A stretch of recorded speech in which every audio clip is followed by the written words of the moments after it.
We are a nation that no longer has a free and fair press.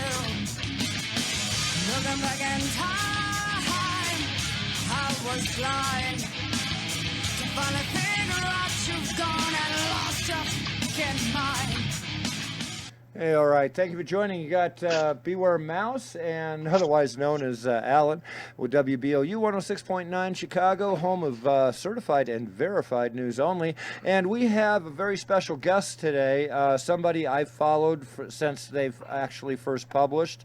His name is Karl Lentz. He is an expert in common law procedure and has the experience in the courts in order to show it. Karl, are you with us on the phone today? Yeah, how you doing? I have no idea. I haven't talked to my ex-wife in years. You know, when you get home and you got a roadkill on the table, you know you've had a bad day. I haven't had feedback like that in a long time, so I might be a happy man and not even know it. You haven't heard from you? Well, your mama last night in bed told me you're doing fine. Oh, okay. Well, I tell you what, I tell you, I have followed you for a great deal of time. There are several of the stories that you've shared with the audience throughout the years, but I might have a couple of questions that you haven't answered in the past. What is your favorite food?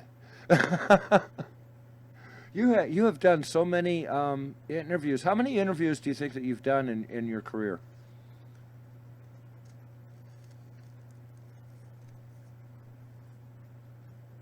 Can you hear me? Hello? There we go. Yeah, yeah, I'm back on. What did you say? You said I made a mama joke, but you said what? No, I'm sorry. I was asking how many interviews and lectures and things like that have you done in your career? Oh man, I couldn't. You mean seminars? I don't know, at least 30 seminars. Okay, and yeah. Okay. Now, one of the biggest things that you have pointed out is the simplicity in the court. To keep your sentences short, the explanation short. One of the other things that you've mentioned is do not use multi-syllable words. Use single-syllable words. And now, can you explain why this is true? Well, if you want to talk like an attorney, they'll treat you like an attorney. If you want to use terms of art, they'll treat you like an attorney. If you try to say that you want to appear in court as a man will use men will mostly use single syllable terms. You know, attorneys have words of art that they use. You know, if you try to talk like an attorney, they'll treat you like an attorney. You talk like man, they'll treat you like man. It's very simple because they'll understand that you don't comprehend legalese. You don't speak legalese. Now, but this has been this conversation that they're using some type of another language in a courtroom rather than a living English has recurred with you several times. Can you tell me of a couple of incidences where this has stood out? Well, like I said, it's not living English. It's the actual term you'd call it is it'd be terms found amongst the common parlance, amongst the common people. You know, those are our terms, the way we talk. You know, depending on the East Coast, West Coast, Australia, you know, everybody's going to have a different form of English, you know, but it's amongst the common people or the common parlance that people found in the local community have a certain way of talking. And I sent you that video link yesterday where the judge literally says to the public defender, speaking on behalf of the defendant, saying that he's like an interpreter because he speaks French. And the judge literally said, you know as well as I do, counselor, that, you know, I hesitate to even speak slowly to the people who come before the court because you know well as I do, we don't speak English, we speak another language. It's called legalese. So since they're speaking another language called legalese, if you fail to realize that you're in a legal proceeding That's not their fault. You didn't bother to ask whose court this is, where am I, is this a legal proceeding? You didn't bother asking, am I a defendant? That's a defendant, a legal defendant? Is that what I am? Or am I defending the heavyweight championship of the world? What am I defending? Well, does this mean that when you walk into court that there's a lot of presumptions already created by the court when you walk in and attend that? Well, yeah, it's presumption, yeah, because they're not going to make an assumption. So, yeah, they're not going to want to bear any kind of liability. Yep. So it'd be a presumption. And like I said, they always ask, one of the first questions they ask you is what's the highest grade of education that you've achieved? And if you say anything over 8th grade, then you have seemed to have been competent, that you've got some sort of basic concept of how the system works, how the system works, like you must have had like some sort of civics class. You have a basic comprehension of the language. Well, that's a good question. So, I mean, do they even teach civics anymore? Now, when I was in school, civics was part of an absolute thing that you had to take. That, along with Ku Klux Klan hack, the history that was involved in your civics class, the acceptance of women voting. These things are very, very significant in our culture, and yet it seems like they've been overlooked somehow. yeah, well, like you got to figure they stopped teaching civics in 1970s because the blacks and the minorities and the women were starting to figure this out, and they liked a monopoly on the game. And the more and more people are figuring it out to access the courts and their rights, the more that they were losing control. The courts and I guess you could say the white guys were losing control. Like one of the best examples is those Dirty Harry movies. Yeah, I'm fixing a hole underneath my office trailer so the animals don't run in now. So that's why you hear me making funny noises, because I'm underneath a shelter. Okay. So if the phone sounds a little wonky, that's why. That's all right. I'm living on a farm here. I think it's So perfectly okay. I mean, we multitask all the time. I appreciate the time you're giving us. Like 6 o'clock in the afternoon, so that's why I'm kind of still busy. But that's okay. I thought we were just going to talk one-on-one, but that's okay. I'll do this little show with you. I could crawl underneath an office trailer and work at the same time and talk at the same time. I'm fine. Okay, I appreciate that. Now, you've been following the election with Trump and some of the. Let me finish what I was saying about the Okay, go ahead. They stopped doing that. Dirty Harry movies are one of the best examples, because if you remember the very first Dirty Harry movie, remember that the man had buried a girl alive, and I was holding her hostage. He's like, well, if you give me a certain amount of money, $1 million in an airplane, blah blah blah, I'll tell you where the girl is. Okay. Well, Harry, he found him. He went to like where the 49ers play football, wherever that big stadium they got out there, and he basically tortured the man to tell him where the girl was buried. And obviously, you hear in the movie, he says, you got a confession out of him through coercion, through force, through torture. We can't, even if you could prove beyond a shadow of a doubt, yes, he did kill that girl. Yes, we have to let him go, because the court says, you can't get the man to confess, because you tortured him. Mm-hmm. So we're going to have to let him go. And Harry's like, this is ridiculous. Are you telling me we got to let this maniac go? Are you saying we got to let the bad people go? And it's like, yes, this man knows his rights. He knows that he can't be forced to confess, and you made him confess. So see, that's when the vigilantes started, and they said, you know what, these criminals are learning the law too much, and they're learning how to access the courts too well. They're beating us at our own game. Right. Because like I said, when I was a kid, like say somebody, a black guy would rob a white couple going down the street in Manhattan somewhere, and when they would go to trial, the black man would say, I didn't rob them. I just asked them, hey, brother, can you spare me a dime? I need some money to get on the subway. You got any money you can borrow? And next thing you know, the white guy, I guess he freaked out because I was black and he thought I was going to rob him. So he just threw me his wallet. He said, here, keep it, take it all. Just don't hurt me and my wife. And I was like, okay, buddy, but I just needed a couple of dollars. He's like, oh, no, please don't hurt. I'm not going to hurt you. And the guy just threw me his wallet and ran away. And then you'd go to court. And then they'd say, the white man would say, That's ridiculous. Why would I do that? It's like, and a judge would say, and a black man would say, do you have any third party impartial witness? Or is it just your word against my word? And then it would be, well, it's just your word against his word. And then the judge would say, okay, you don't have a case closed, because you need a third party impartial witness. So they were learning, how to beat the system by learning the rules. Do you need a third party impartial witness to get a conviction? Yes, you sure do. And see, that's why they had to stop teaching civics. I understand why they had to stop teaching civics, because that's why I warn people, like if I teach people how to get all their credit cards for free, how to get free houses, free cars, free trucks, everybody's going to run out and do it. Everybody's going to run out and start doing it because they figured out a way to beat the system. And the system's going to collapse. Well, this goes people, both ways. I mean, one of the things that you've done throughout your career is state that you are a man, and legally, yep. That throws them a curve, because they can't deal with a man. A man walks with his own authority, with his own trust, and the thing of it is, that's been taken advantage of now with all these transvestites running around with dresses on, thinking that allows them in order to go into a women's locker room or shower or whatever, and look at them.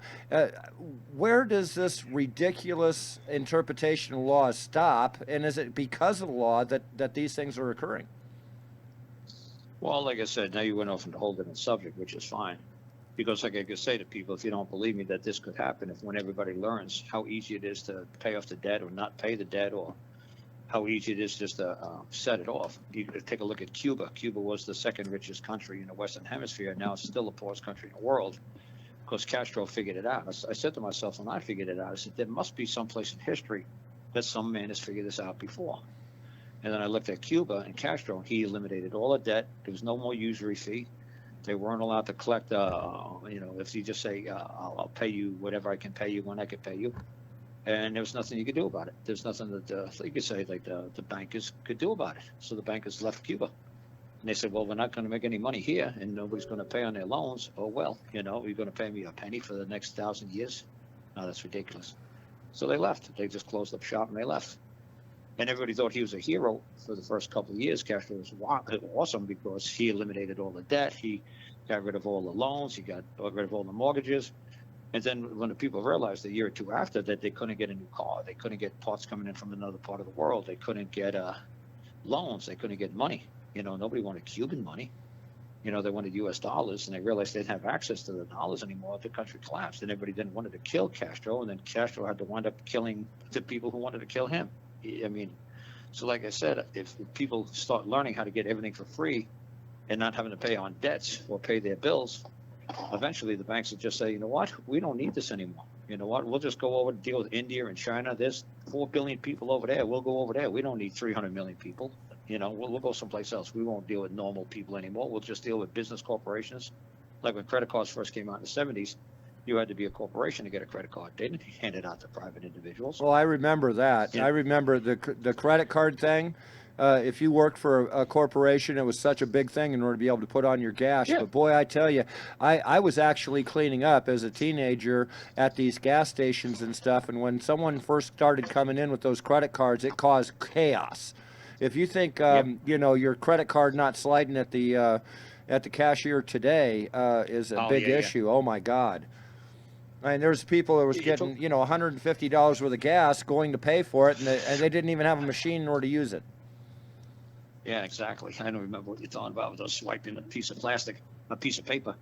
But no, the big thing I'm talking about is they didn't trust normal people to give them credit cards because, they wouldn't pay it back. But it's a wonderful system to have people buying things on credit, because somebody like me, I've never even applied for a credit card in my life, even though I had to manipulate the system. I just know better to not get a credit card, because I would probably, I know I would come up with an excuse why I couldn't pay it back this month. It's like, well, I got more pressing things to pay for. Well, I could give it, more money to taking care of the animals. Oh, well, and I'd never pay it back, but I'd have a perfect credit score. I'd have a perfect credit rating, because I know how to manipulate the system. I know how to, contact my creditors and how to set everything off. So it's a very dangerous concept to teach just everybody how to do something like this. But yeah, so what I try to concentrate on is helping people get in and out of court. especially when they're charged with quasi crimes. There's no victim, there's no damage. Perfect exit for that topic, because that's something else I'd like to talk about. The quasi crimes that they have stacked against Trump. Colorado just declaring without any trial at all that he was guilty, things like that. How is it that these things are happening, and what is your take on the current election? Do you think that these shenanigans that they're playing with our laws are going to work out for them in the long run? Well, you could say with the quasi crimes, Trump's attorneys are never going to just ask a simple question like Trump could actually ask as the man. Instead of sitting there like a silly defendant, he could ask a simple question. Is how committed a crime? Yes. Okay. One of the essential elements of a crime, there must be a victim. Who is the victim? Who's the victim of anything that I have done or failed to do? Who was the victim? You got to give me the opportunity to cure. You got to give me the opportunity to settle this with the man that I've caused harm to. So who's the man that you're saying I've caused harm to?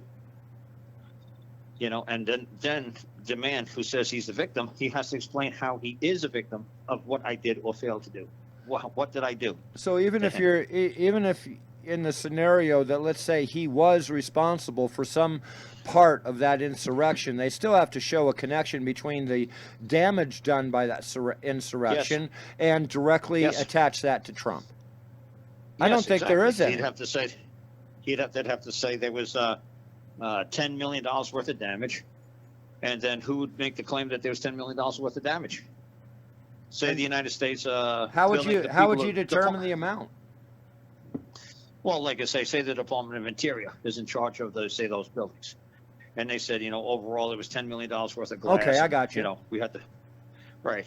Yeah. So then what he would have to say, what they'd have to say is that they could sue him for the damage, and say that he actually caused some sort of a damage because of what he did or failed to do.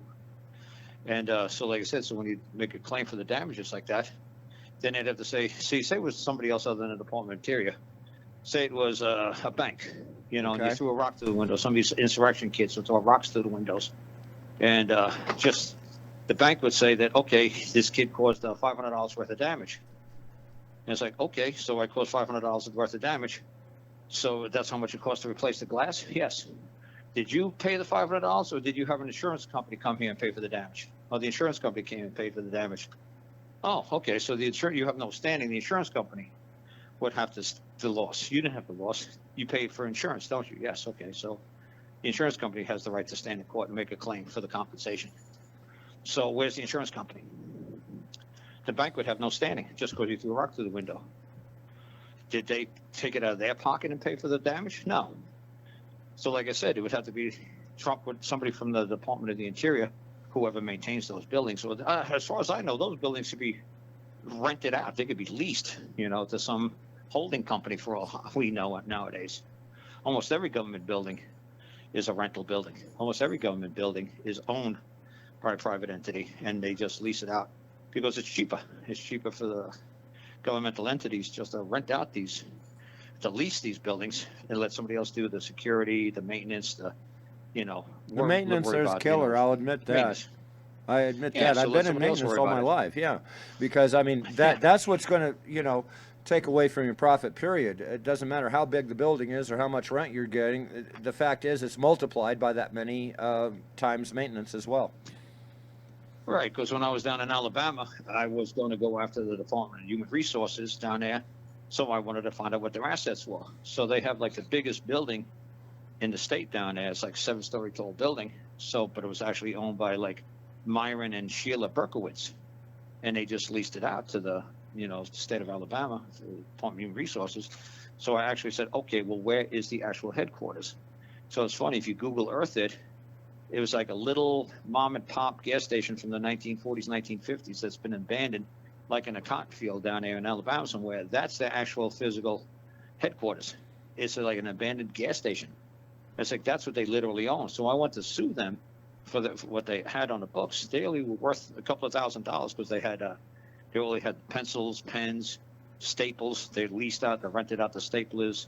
They had toilet paper was theirs, but not the toilet paper dispensers. Everything else was leased. So when you find out how much these corporations are really worth on the books, they're basically worth nothing. You know, it's amazing how much they're not worth, how they hide everything. Everything's basically leased. Okay. You know what I'm saying? It's right. very funny. So, So yeah, so if Trump was going to be sued, who's going to sue him for the damage? The Department of Interior. But okay, then how did they get? Did the money actually come out from their budget, or did they have some sort of insurance policy? Or, like I said, that's the only thing I could think of. You know, like they would have to assess Trump was worth. He's liable for the $10 million worth of damage, and then they'd have to prove that in court. Yes, that he's liable for that $10 million worth of damage, and if they prove that he's liable for that damage, I'm going to go ahead. I'm going to go ahead and ask you the 100-year riddle, and just by chance, I'm hoping that you might be able to figure this one out. The fact is, where is these frivolous charges coming from, and what mechanism of the law could be engaged or disengaged in order to prevent such frivolous charges? Well, like I said, it's just because he's volunteering to enter and play into the game, because he's hiring an attorneys and he's answering to them because that they have some form of authority over him. Since he's not saying, you know, by what right do you have to summon side to appear in court to answer these charges? How do you have any form of, you know, claim for damages that I've done? Who are you acting on behalf of? Did he ever ask anybody? Who are you acting on behalf of? It's like I helped somebody who was in jail, right? The guy stole $2.2 million from Home Depot, and he got a 3-year sentence, and he was let out in a year. Then he says, oh man, he said they should have charged me with the Walmart charges the same day, because now they just get me in here for another 3 years. He said, what do I do? I said, well, when you go to court, just ask the judge a simple question. Say, it's the Commonwealth of Virginia versus, what was his name? I can't remember his name off the top of my head. But he said, just ask. No. That was the child. That was the child guy. No, but like I said, just ask them. How does the state have any standing in this case? You said I stole from Walmart, right? Is that a state store? And they were like, no. So Walmart's an independent company out of Arkansas. Yes. Is there any man or woman from Walmart saying here that I stole anything from them? I was like, no. So the judge said to the prosecutor, do you have anybody from Walmart that's actually going to be here today to claim that they've accrued a loss due to the actions of this man? Because the answer is going to be no. Because one, if he stole something, they already wrote it off. And two, they would have been committing fraud. Because if they said he stole $5,000 or $50,000 worth of merchandise, they only paid, you know, $127 for all that merchandise from China. They paid, you know, pennies on the dollar. So they have no standing. So, hang on a second. I'm going to mute out here. So why would they have no standing? Since they have no standing, the judge said, okay, case dismissed. And he was so grateful to me. He's like, oh my God, it worked. It was so simple. I just asked, who's the man who's claiming I've done something wrong? He said, it's Mr. Walmart in the store, in the courtroom. Or his lawyer in the store, in the courtroom. No. And I'm trying to remember, it's in Blackstone's commentary, it says the plaintiff must appear at the time of the trial, because if the defendant prevails, the plaintiff has to take on the liability for bringing a false charge against this man. So Donald Trump's attorneys could also say, who's the man that's actually bringing these charges against Donald Trump? Because if Donald Trump prevails in this, who is going to? It's like when you hear like girls saying that they were raped by some guy. The guy spends 10 years in jail, and she comes out and says, "Oh, I was lying. I was just jealous." And okay, now shouldn't she go to jail? That never happens. Of course she should. Yeah, but I'm saying, well, it does very rarely. But yeah, but that's all Donald Trump had to say. Who's the man who said I've done something wrong? Because if I prevail in these charges, I'm going to ask for compensation from that man for bringing these false charges into the public, for bringing these charges that proved to be false. They're not false charges; they were charges that were proved to be false.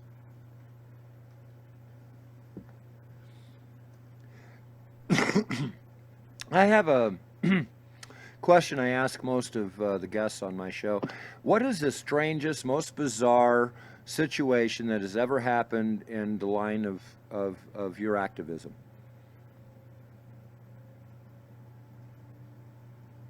Yeah, sorry about that. I had to use a Sawzall for a second. I don't want you to have to listen to that. That's okay. What is the strangest, most bizarre thing that has ever happened in your entire career? What's the most bizarre what? What is the strangest or most bizarre, nonsensical thing Yeah, that you're has breaking up ever real bad. happened? Can anybody else hear him breaking up real bad? Oh, I'm Or is it sorry. just my phone? Yeah, he's breaking up. I think he's saying bizarre, most bizarre. Yeah, you're breaking up real bad. Okay, Yeah. let's see if this fixes it. Can you hear me a little bit better now? I think he's breaking up real bad. I guess he'll call us back. Yeah, I don't hear him at all. Uh-oh. Yeah, William, I'm basically done back here with the cat thing. So, Okay. no, I'm just telling William. Okay, I'm basically done. can you hear me at all I right fixed that now? whole like crawling underneath there. I got it done. It took me like 5 minutes. It wasn't that bad. Okay, can you hear me okay right now? Can you hear me at all? Yeah, you know, you sounded good. Yeah, sounded good. Okay.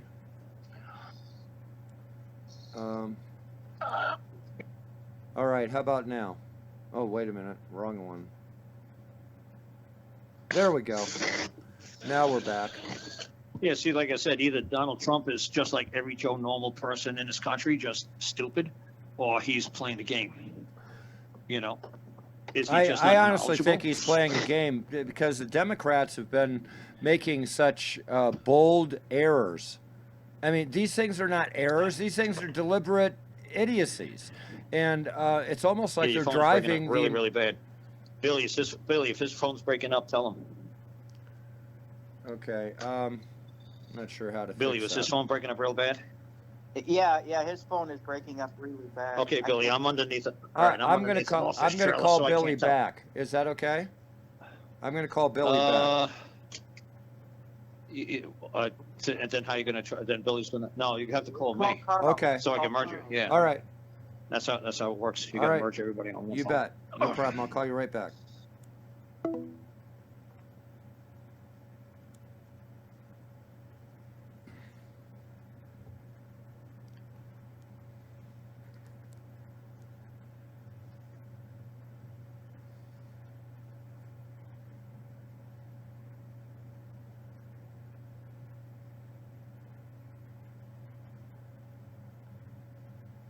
Okay, we're here.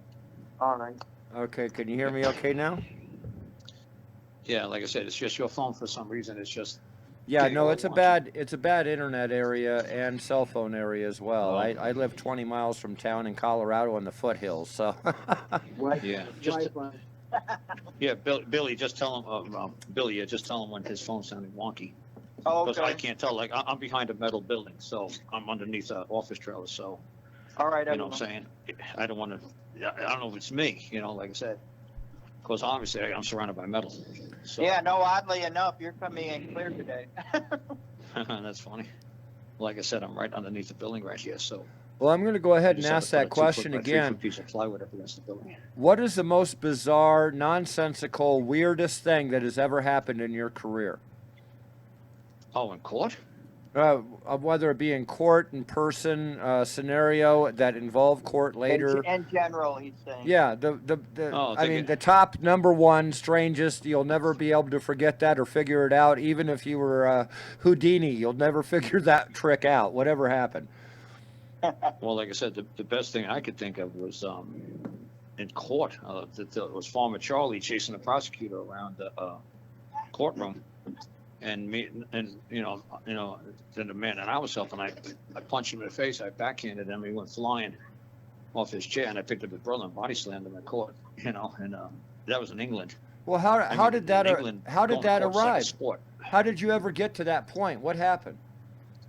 Well, what happened was Farmer Charlie was asked by the prosecutor, one of the people I was helping, forged his affidavit.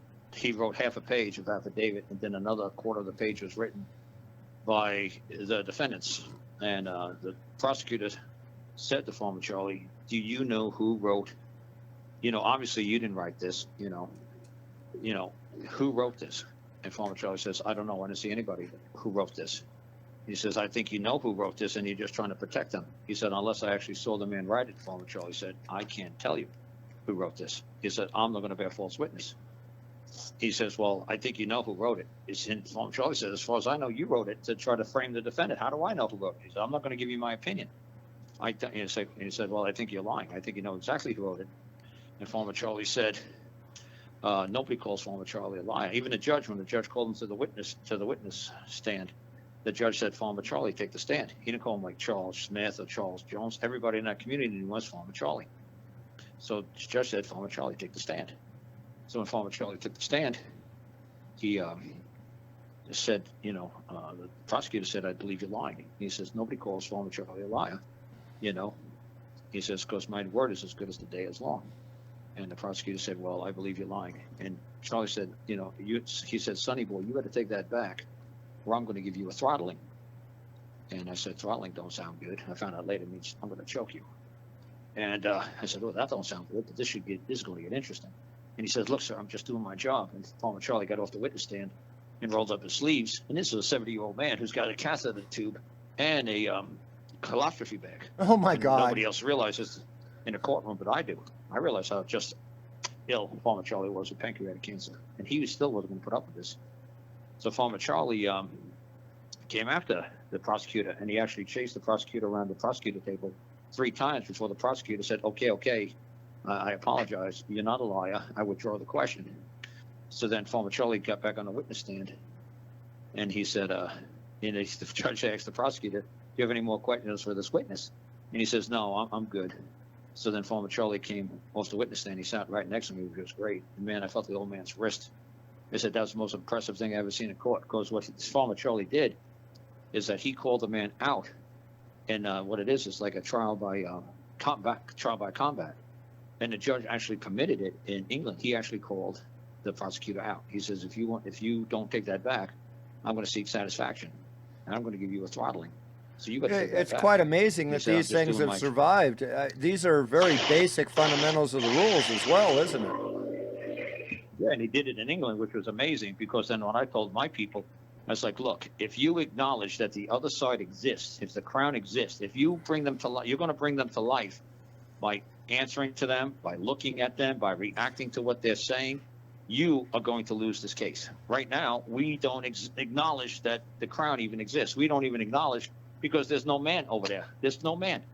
So if you all of a sudden start talking or answering or looking towards them, they're going, and then you supposedly understand what they're saying. They're speaking some legalese nonsense, and you look over there, and they'll realize that you understand what they're saying. You speak their language, and then you're coming into their world.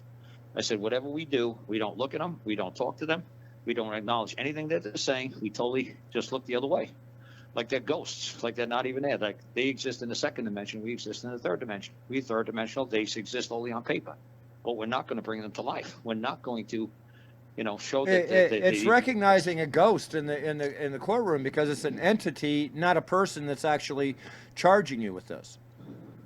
Well, no, it's not even a ghost, because a ghost can be 3-dimensional. They only exist on paper. The crown, there's no man that's come before the court yet. Right now, we just have paperwork that was handed to us. And where's the man that's going to verify that any of this is true? Verify means viva voce, means by the word of man, by the word of mouth. That is a wonderful point. That's something that we use. Is anybody going to verify anything that's before this court at this time is true? That's a wonderful point, true. because we use that exact phrase for our news, certified and verified only. Verified means that there's an attestment to that being true. Certified means that it was merely put on paper and signed. Yeah, well, somebody could have signed it or not signed it. It just certified that piece of, like a notary just says that this piece of paper, not what's on it, but that piece of paper existed on planet Earth on a certain day at a certain time. That's it. The paper, you could do a blank piece of paper, whoopee-doo. Then you could fill it out later. And a notary means nothing to me. You say, oh, look, I got the notary. I don't give a damn what you got from the notary. You could have had the notary sign a blank piece of paper. You could have put a dot on the top of the page, and she'd say, I want you to notarize this. Okay. And she'd notarize it. Tell me, what do you think when you compare a notary to the American currency? Isn't the American currency in a box and therefore a blank piece of paper in that event? What do you mean American currency? What do you mean? You take a look at the dollar bill. You take a look at dollar bills from all over the world. Many of them have open borders. You can see it all the way to the edge of the document. The American No. dollar does not. It's a closed box. Okay. There is absolutely no writing on this piece of paper because it's within a box. Do you think that that would actually no, apply? No, it means that it's when it's closed in a box, it means like nothing else could enter, nothing else could add. Are you sure it's not two boxes? Because it's two boxes. Oh yeah, there's many. Sure. There's several boxes on a dollar bill No, and, no, no. and borders. I mean around the edge of the dollar. If there's two boxes, if there's 8-corner rule, it means it's indemnified. That it's backed up by something. If it's just 4 corners, it's just a closed document. I'd have Like to look. nothing else can be added. Nothing. Yeah. I never bought the tool myself. I'm too busy screwing forward. Well, it's Those I mean, it's boxes one you thing in got. order to have Karl Lentz on my show. It's another thing to have Karl Lentz on my show in action. Yeah, well, that's what's funny is one guy came to visit me years ago, and he couldn't believe I was doing 5-hour shows. One show I was on the back on a concrete slab doing a ring and pinion replacement and shimming up the spider gears, and he couldn't believe I was. And then the next week I was upside down, literally upside down in a Corvette under a dashboard with my knees on a headrest and my head on the floor doing a 5-hour show upside down while I was rewiring a wiring harness. And then the next week I was in my home scraping behind the filing cabinets, cat poop, dog pooped off the floor. And he was videotaping me. I said, what in the world are you doing? He says, nobody's going to believe this. I said, believe what? He says, dude, you're not even trying. I said, what do you mean not even trying? He said, you see when I did my show, I had a computer going, I had books open, I had to Google a question if the guy asked me a question. He says, you're not even trying. He says, one week you were changing the rear end on a pickup truck. The next week you're upside down in a Corvette. Now you're scraping cat poop behind filing cabinets while you're doing your show. He says, this isn't fair, man. You're not even trying, are you? I said, no, man, nobody's ever asked me a question that's really difficult for me to answer yet. I said, it'd be fun if somebody gives me a difficult question. But like I said, just now with this corner thing that you're saying, if it's a 4-corner rule, it's just a closed document. If it's an 8-corner, it means it's indemnified. Hey, Carl, Somebody's this backing it reminds up. me of that time I was reviewing my class with you when you were on an excavator. Oh, yeah. It's funny. Billy went to a judge training school, and every week, once a week you went to judge training school, or was it, how often did you do the judge training school? How many days was it? A week or whatever? It was just a couple times, but when you were on the excavator, I was running the questions through you. You were working along on the farm. Yeah, it was funny. I was just working. I was on a backhoe trenching out like a drainage ditch for a duck pond I was building, and Billy calls me up and he says to me, he says, "Hey, I went to judge training school and they put us into groups of 4, and there's like 60 of us judges, and he says there." How would you make a ruling on this? What would your opinion be and how the ruling should be? And Billy gave me the question, and every time he asked me a question, a scenario what the judges were asked, he said, like we had to study how to come up with a resolution of this answer. He says, dude, you got it correct. That's exactly how the Supreme Court ruled. I said, yeah, it's pretty simple. I said, this isn't rocket science. He said, yeah, but he says, these are like really difficult questions that even judges who've been doing it for a living. He said, for years, he said, they're being, brought back up to speed. I said, yes, basic common sense logic I'm just using. I said, this is why I'd make a ruling, and this is why I'd make the ruling the way I would make it. This is the opinion I'd give. And Billy's like, man, this isn't fair, man. I'm asking you some really tough questions. You're not even trying. You're not even Googling it. You're just, playing around on a backhoe, and you're answering all these questions. It's like, yeah, to me, it's more difficult to actually build something, create something, than just study this stuff. This stuff is, once you start picking up the pattern and the rhythm, I guess it's like anybody who plays the piano really good when they were a little kid, or plays the guitar really well when they were a little kid. You just start picking up the pattern. You just start seeing the pattern. I wish my mother was. I wish my mother was that traditional whore, that sits there and forces you to play the piano, forces you to play the violin. I really wish she was. Now that I'm 60. Because I love music. I've been in sound as a sound engineer, but I've only been able to pick up the guitar for 2 or 3 times in my life, and it was a very short period of time. And I wish I had grasped it. I really did. Yeah, but you understand what I'm saying about you start picking up a pattern. Once you get the chords down, you get some basic finger patterns down, and then you can just basically play about anything. Right. No, that is true. You just basically you just basically giving me, give me the basic scenario. Okay, we're dealing with, a constitution you're dealing with, or a policy, or a code, or a regulation, or a rule. Okay, and now, how can you hold a man liable for it? Is he liable? Like I said, almost everything that we're dealing with now is policies. Like I said, these quasi crimes. Like, say you work for a company. If you Google the word law, LAW, and you go to Google law, it's basically just going to tell you it's a set of rules or policy agreed amongst the parties, or agreed amongst, like, say, you got Progressive Insurance or State Farm, and you have an insurance policy. You agree to do a certain thing a certain way, and then it makes it the law between the parties. You enter into a contract with State Farm or Progressive, and now you entered into a contract, and now you're going to be, there's certain, expectations from your part, certain expectations from their part, to provide coverage. And as long as you keep up your end of the agreement, you'll be within, you can maintain the policy. And like I said, a contract is the law between the parties, creates the law. The contract creates the law. So where did I sign a contract into abiding by your policies of your corporate, corporate structure, corporate rules? Like the attorney man that I know, Scott, said that to me. He said, well, once you enter the society and you become a registered voter, yes, then you basically like a shareholder. I said, then yes. And then you're basically an employee, yes. Well, what have I never entered into your society? What have I never became a member of the Boy Scout Society or the legal society? Like they've mandated, like in Australia, like it's a law that everybody has to enter into the legal society at 18. Everybody has to register to vote. It's like their law over there. So that way, if you're a registered voter, they can impose upon you then.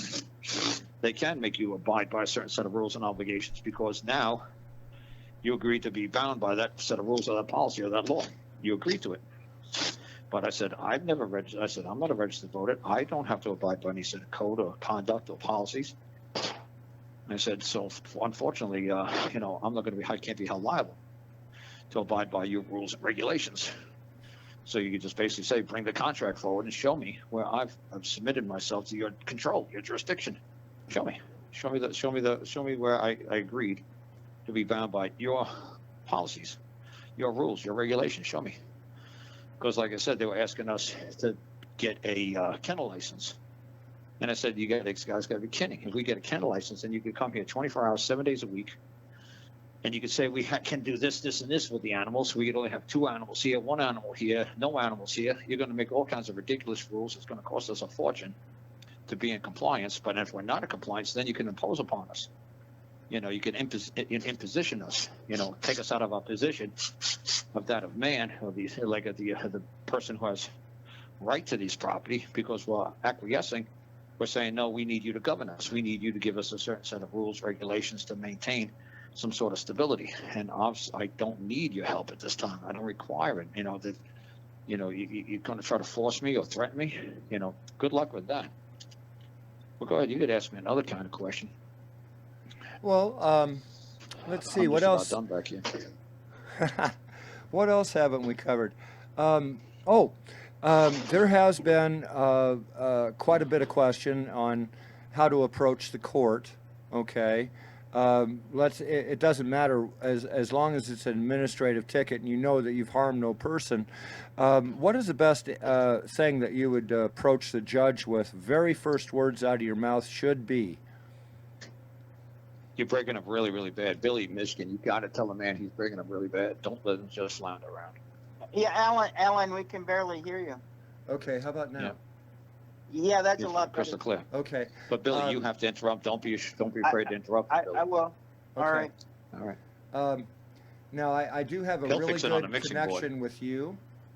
Okay, so it's not breaking up from you. I just need to get the answer or the question over to you. Let's say it doesn't matter what the actual court case is, as long as you haven't caused harm to someone else. What is the first thing that should come out of your mouth when you walk into a courtroom then? One of the first things that you should say, you could say, which there's a couple of fun things you can say. You could say to the judge, hey, they say Karl Lentz, and they say like, Karl Lentz, come forward, and like say I come forward, right? And this is always a fun one. And the first thing I'll say is that, hey, like, how you doing today? I was like, he'll say, okay, I'm doing fine. Hey, let me ask you a question. And he'll say, yeah, okay. I said, because you've never heard me say this, Alan. If I say to you, if I say to you, hey, I say, like, say you're the judge, and the first thing I'll say to you is like, hey, let me ask you a question. Yeah, what's your address? What do you think the judge is going to tell me when I say to him, what's your address? I can only imagine, he's going to deny that and become What's he gonna angry. say? And what do you think he's going to say? I have When I no ask him, clue. hey, before we get started, what's your address? I What do actually you think the have no judge is going to clue. say? I don't know. No, well, take a guess. Yeah, you're the judge. And I just say, hey, judge. I said, hey, what's your address? I don't see a need What are for you you gonna to tell have me? that information. You're going to say what? So you broke up real bad. You're going to say what? I don't see that you have a need for that information. Okay, wow. Okay, you can address me as Carl, and I'll address you as you don't have a need for that information. Okay, you don't have a need for that information, but you can address me Oh as my Carl or God. your fellow man. Because that's what an address is. Because once he establishes your address as 123 Maple Street, he has jurisdiction over 123 Maple Street because you didn't create that. So if you say, the judge asks you, what's your address? And you say 123 Maple Street. Okay, then Mr. 123 Maple Street, we got jurisdiction over this clown because he thinks he's 123 Maple Street. Cuckoo, cuckoo. That's his address. Cool. So That's how they get jurisdiction over you. I'm not entirely sure if that might be recommended for most of the listeners, but To do if what? you're, I'm not sure if that Ask him what his approach. address is? No, because the reason why you say that, well, I say it right from the get-go, is so the judge knows that I have a great vernacular. I know the words that are coming out of his mouth. And if he thinks he's going to play any word games with me, if he thinks he's going to be cute and try to trap me with certain things, like when he says the word you, it's like, okay, which one of my persons are you referring to? When you say you, are you referring to the man as you? Are you looking at, you're looking for at the defendant? What you are you looking for? Because you is plural. What you are you referring to? What you would you like to have before this court at this time? Which you are you looking for? So Because basically, if you read the Fourth Amendment literally says that you have the right in your persons, papers, properties, and effects. Your persons, not your persons. Like how many persons are you, Alan? I could be a lot of them. I could could be be over what? 100. I could have over 100, and I could even make up more if I wish. You're to. unlimited. You're unlimited in your personages. You could be a happy person, sad person, semi-happy. You could be a son, a daughter. You could be an uncle. You could be now you could be a niece, and you could be anything you want to be. You could be whatever your personage wants to be. You could be a defendant. You could be whatever the hell you want to be. You have the right to be whatever person you wish to be in this country. You have the same powers that the King of England had at the time of the signing of the Declaration of Independence. He says all the people are sovereign. And it's funny, even Donald Trump said that in his inauguration speech. He says, I've never been a servant in my life. I've always had people serve me. He says it's going to be a lot of fun to be a servant of the true sovereigns of the country, which happens to be the people. He said this should be a lot of fun. So every single president in the United States in their inauguration speech, except for Barack Obama and except for Joe Biden, because yes, I listened to Joe Biden's speech to see if he was going to say it's an honor to serve the true sovereigns, to serve the people, the true sovereigns of this land. And he did not say that. Only Barack Obama and him never recognized that the true sovereigns of the land are the people. Every other president in their inauguration speech said it's going to be an honor to serve the true sovereigns of the land, the people. He did not say that. Joe Biden did not say that. I listened to his whole ridiculous speech, not because I like the guy. I just wanted to hear it come out of his mouth, that he had to admit it, and he wouldn't admit it. He's like, nope, I ain't saying that. Nope, I'm not going to serve the true sovereigns of the land. Nope, that's not what I'm here for. Nope. So like, wow, he didn't say it. Him and Barack Obama are the only two presidents that never said it. This is amazing. All right. Pretty amazing. Now, a lot of people would know that you spent some time in jail recently. Is there anything that you would like to cover on that?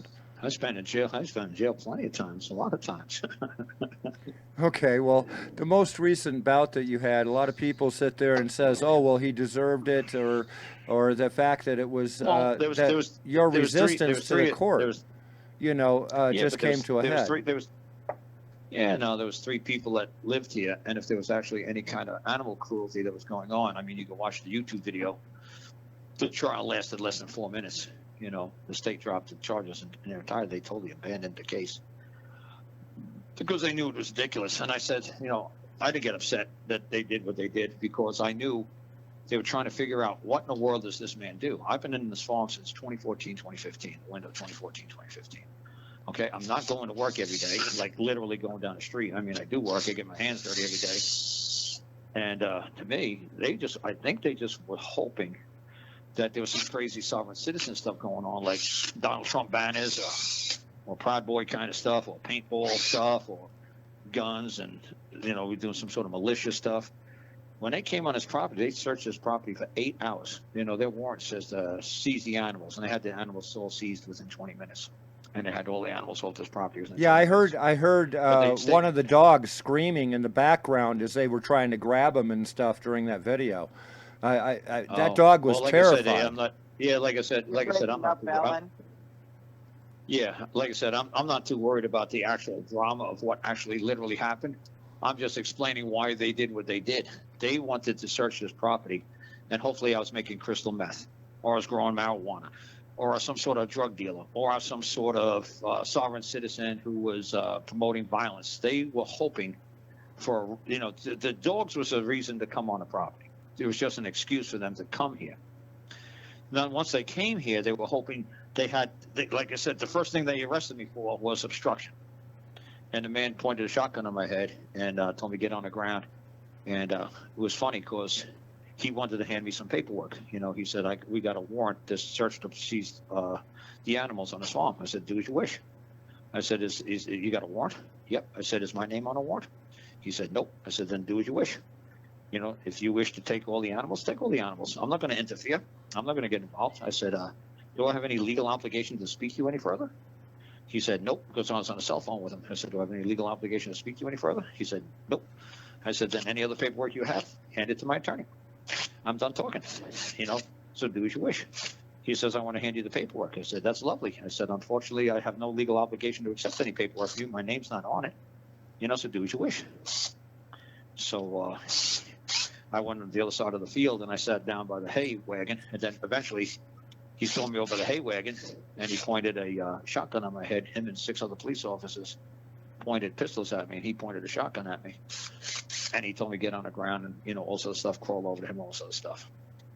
And so it was funny when I came up to the driveway, he said, I'm arresting this man for obstruction. And his supervisor said, you can't do that. And he's like, yeah, I'm doing it anyway. So it's funny, he arrested me for obstruction. But what's funny is I didn't obstruct. To obstruct means you had to you had to go to them, not them come to you. Right. Well, I would have had to stand in his way and stop him from doing his search and seizure. I said, dude, take them all. Take all the animals, do as you wish. Because when I looked down the driveway, there was like 15, 20 police officers, and I said, I'm not deputies. I'm not dealing with this. They have no body cameras here in this county. Thank God William had a body camera on, so he's got actually some video of them arresting me, so that was great. And so there's actual proof that I was actually arrested, because they'll just say, oh, we never arrested Mr. Lentz. What are you talking about? He voluntarily surrendered or whatever. Thank God we actually got proof that I was actually literally arrested. But like I said, the big thing about that was in the course of all this happening, you did wind up giving them a schedule of fee in order to retrieve the value of the property, right? You're breaking up a little bit, Alan. Yep. Did you hear the question? The big thing, like I said, the big thing that these folks wanted, they just wanted to have an excuse to come on a property and do a search. They were hoping for a big score. They were hoping for crystal meth. They were hoping for, because I had people in the past that worked with me who did crystal meth, but you get whatever workers you can get nowadays. You don't care if they do crystal meth as long as they show up and they do the job. I don't care. Well, you don't care what they do in their bedroom at their home either. What they hold private to themselves is private. Yep, exactly. So I couldn't care less what they do. So anyway, like I said, I think the big reason, even though I had to get a a man who was acting as a lawyer to go back and forth to the court for me from the jail to do paperwork, because obviously they put me in jail with no bail, no bond. And it's funny, to this day, he'll still swear he has no idea why I was arrested for. And William found out on a piece of paper, he found out that they said they searched the farm and they found that there was 15 dead kittens in a freezer that died of distemper, and William's puppy that died of parvo. That was it. That was the whole entire case. It was a ridiculous case. And it's like, that's why you put a man in jail for 5 months with no bail, no bond, because you found 15 newborn kittens that was like stillborn that we found out in a barn or underneath a car or underneath a truck. And instead of just leaving them there to rot, William would go around with his dogs and he'd do a perimeter check and he'd find pieces of possums or pieces of squirrel or pieces of raccoon or pieces of whatever. And I'd say, well, you better pick it up and just throw it in the freezer until we got time to bury it. Don't leave it out there because, it might be It'll disease or attract, something like yeah, that. it'll attract other problems. Right. It's just the fact that it stinks. It smells. Just stick it in the freezer until we got time to bag it and I tag it seen and, a bury video it. of you going up a mountain in order to do some work with a bunch of cats and a lot of help following you. They were coming and making sure you were going to be okay. You have a beautiful place there, dude. You've kept it well. Your and phone's breaking up real bad. Yeah, your phone's breaking up real bad. I'm But sorry. no, like I said too, it was funny with poor William. Like that. He like I said, they arrested him for a couple of minutes. But they let him go. So if they really thought that there was something bad going on here, I think they were just hoping that we were doing something massively illegal. And they said, okay, so when you got on Carl's farm, okay, you searched his home, you searched his barns, you searched all his vehicles, and I said to them, you're not going to find a gun. You didn't find a shotgun. You didn't find a rifle. You found no weapons at all. You didn't find a sharp stick, did you? You didn't find a slingshot. You didn't find a boomerang. You didn't find a bow and arrow. You found nothing. You must have been really disappointed. You found no cigarettes, no beer, no booze. You found no drugs whatsoever. It must have been really disappointing for you folks that this is all you've got. 15 newborn kittens and William's puppy that died. And it was funny, after they took the 15 kittens and the puppy into their custody, the first thing they did is they went to Home Depot or Lowe's and they bought a freezer chest, and that's where they put them. I was like, wait a second. They tried to hand me a bill for $600 for the freezer chest. I said, let me get this straight. You found the 15 dead kittens because there was like 6 mom cats and they had a whole bunch of kittens. And kitten mortality rate, if you Google it, is 90% mortality rate for a kitten on a farm that they'll die. So you're saying you found 15 kittens in the freezer that we were going to bury. And when a veterinarian took the stand, I asked the veterinarian, who's responsible for those kittens? And she said, the mom cat. Thank you. Am I liable for those barn cats? And she says, no, I'm not blaming anybody for the death of those kittens. I said, thank you. I said, but we did the decent thing that we picked the dead kittens up. We put them in a bag and put them in a freezer to bury them. So I actually got the transcript from the veterinarian saying that, no, it's not your fault that those kittens died. Nobody's blaming you for the death of those kittens. I said, okay, then what the hell are we doing here? Why am I in jail if I'm not to blame for the death of those kittens?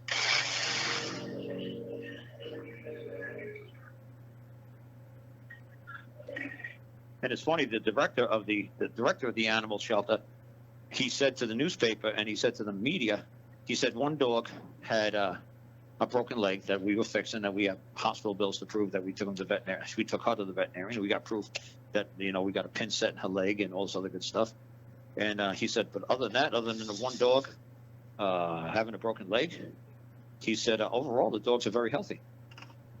So they took 28 dogs, and the man who's the director of the animal shelter said, overall, the dogs are very healthy. And it's in media print. It's in I asked the judge that, and the judge actually asked the director of the animal shelter. He said, when you saw the animals the next day, did you say to the media, overall, the dogs are very healthy? He said, yes. I said, there you go. I said, did you see any internal parasites in those animals? He was like, no, they had no heartworm, ringworm, tick. And one of the attorneys that we tried to get to help us with the bail and bond hearing, he went up there and saw them 2 days after they took them into custody. And he owns sheepdogs, and he does sheep herding.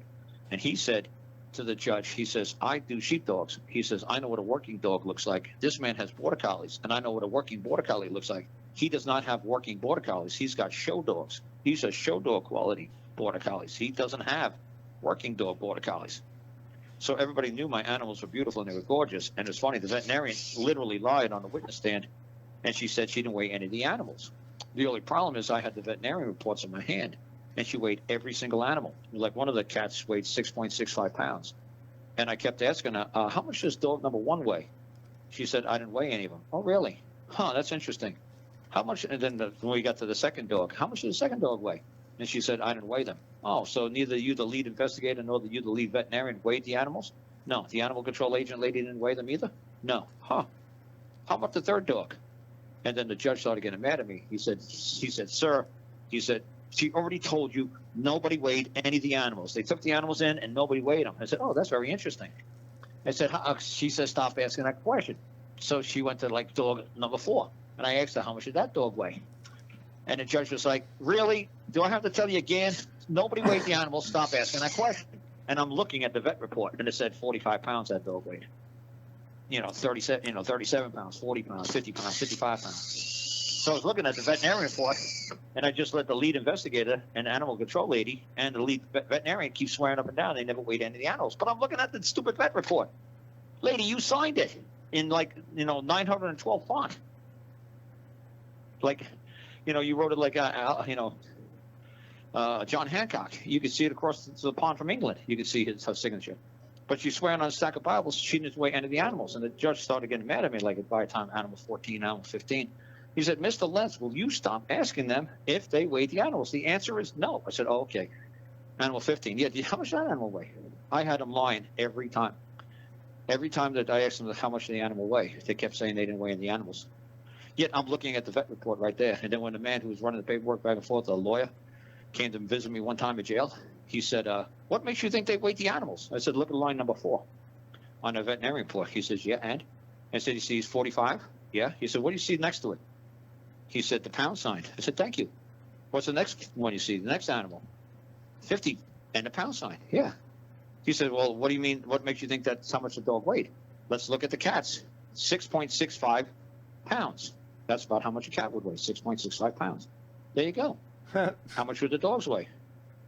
Dude, we got all this proof. You are not authorized to be able to read. You are not supposed to know what a pound shine is. You're not authorized to read. Yeah, and the lawyer the lawyer's like, oh, and believe me, they did a revised veterinary report for the trial, and all those pound signs are gone. That whole section is missing. But I got the actual veterinary reports that the lady filled out the day that she examined them. And they lied about everything about the animals. They were all trying to say the dogs were all underweight, malnutritioned. They were not taken care of. And I was like, okay, great, lovely. That's special. The only problem is you put their weights down here, and an average weight of a female border collie is between 35 and 45 pounds.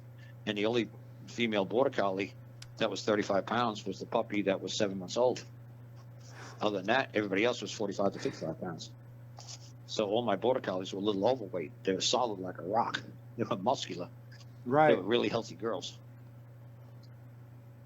Well, so really, really funny. Now, have you been able to recover any of these dogs? What's that? Have you been able to get your dogs back? You're breaking up. I think he's. Have you been able to get the dogs back? Well, one, if they see, this was funny. I don't really want to tell them that, but one of the worst things they could do is they could give them back to me.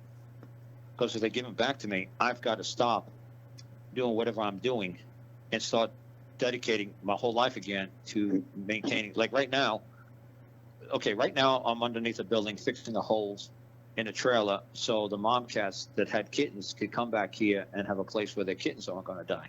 Now, I shouldn't be doing this, okay? I should be doing paperwork. I should be helping people all over the world. That's what I should be doing, okay?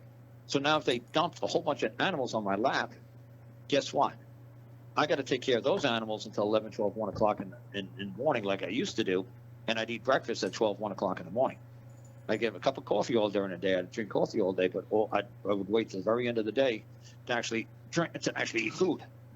So like right now, I'm on the other end of this box that we have for the cats and the kittens, so predatory animals don't kill them.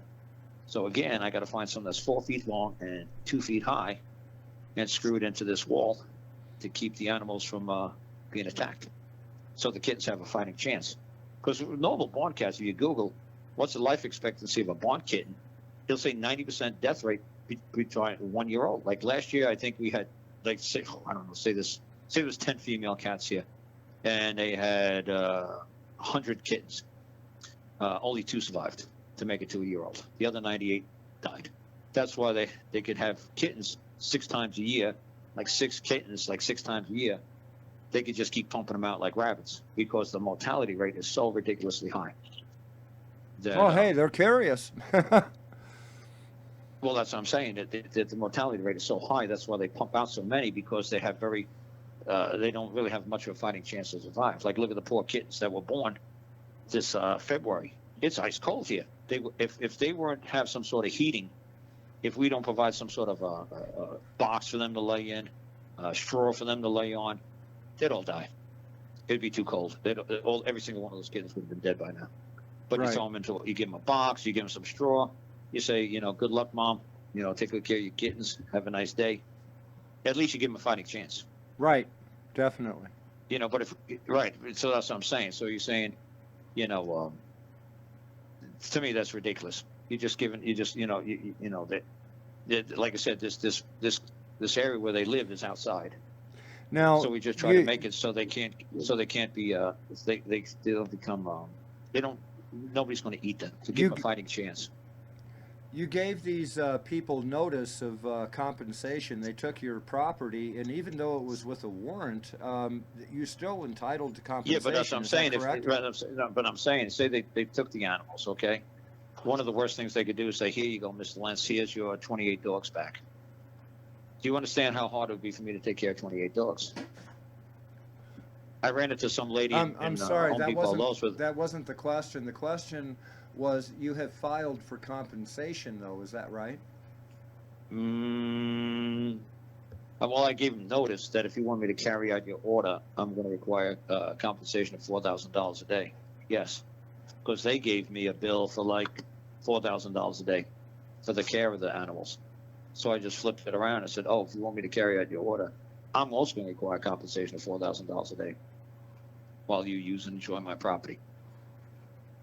That So, makes like sense. I said, it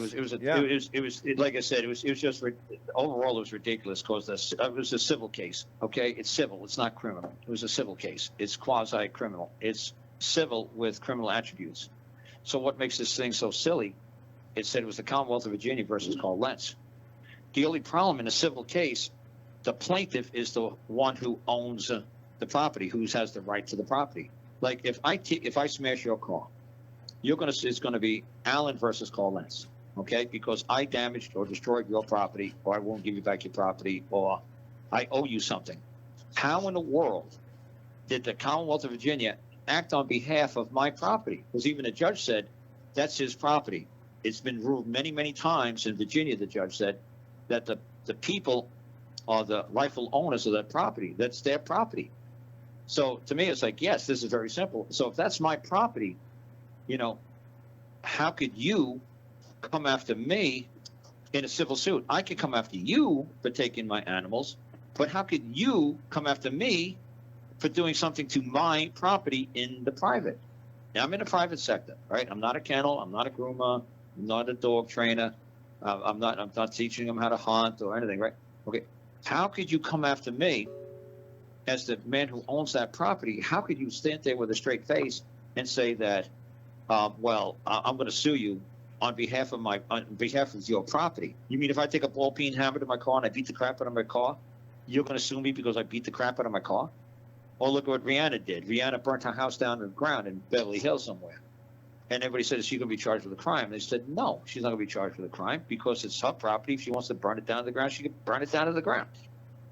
So who are these people to charge me with a crime for doing what I wish to do or not do with my property? I'm in the private. She didn't burn anybody else's house down. She burned her house down.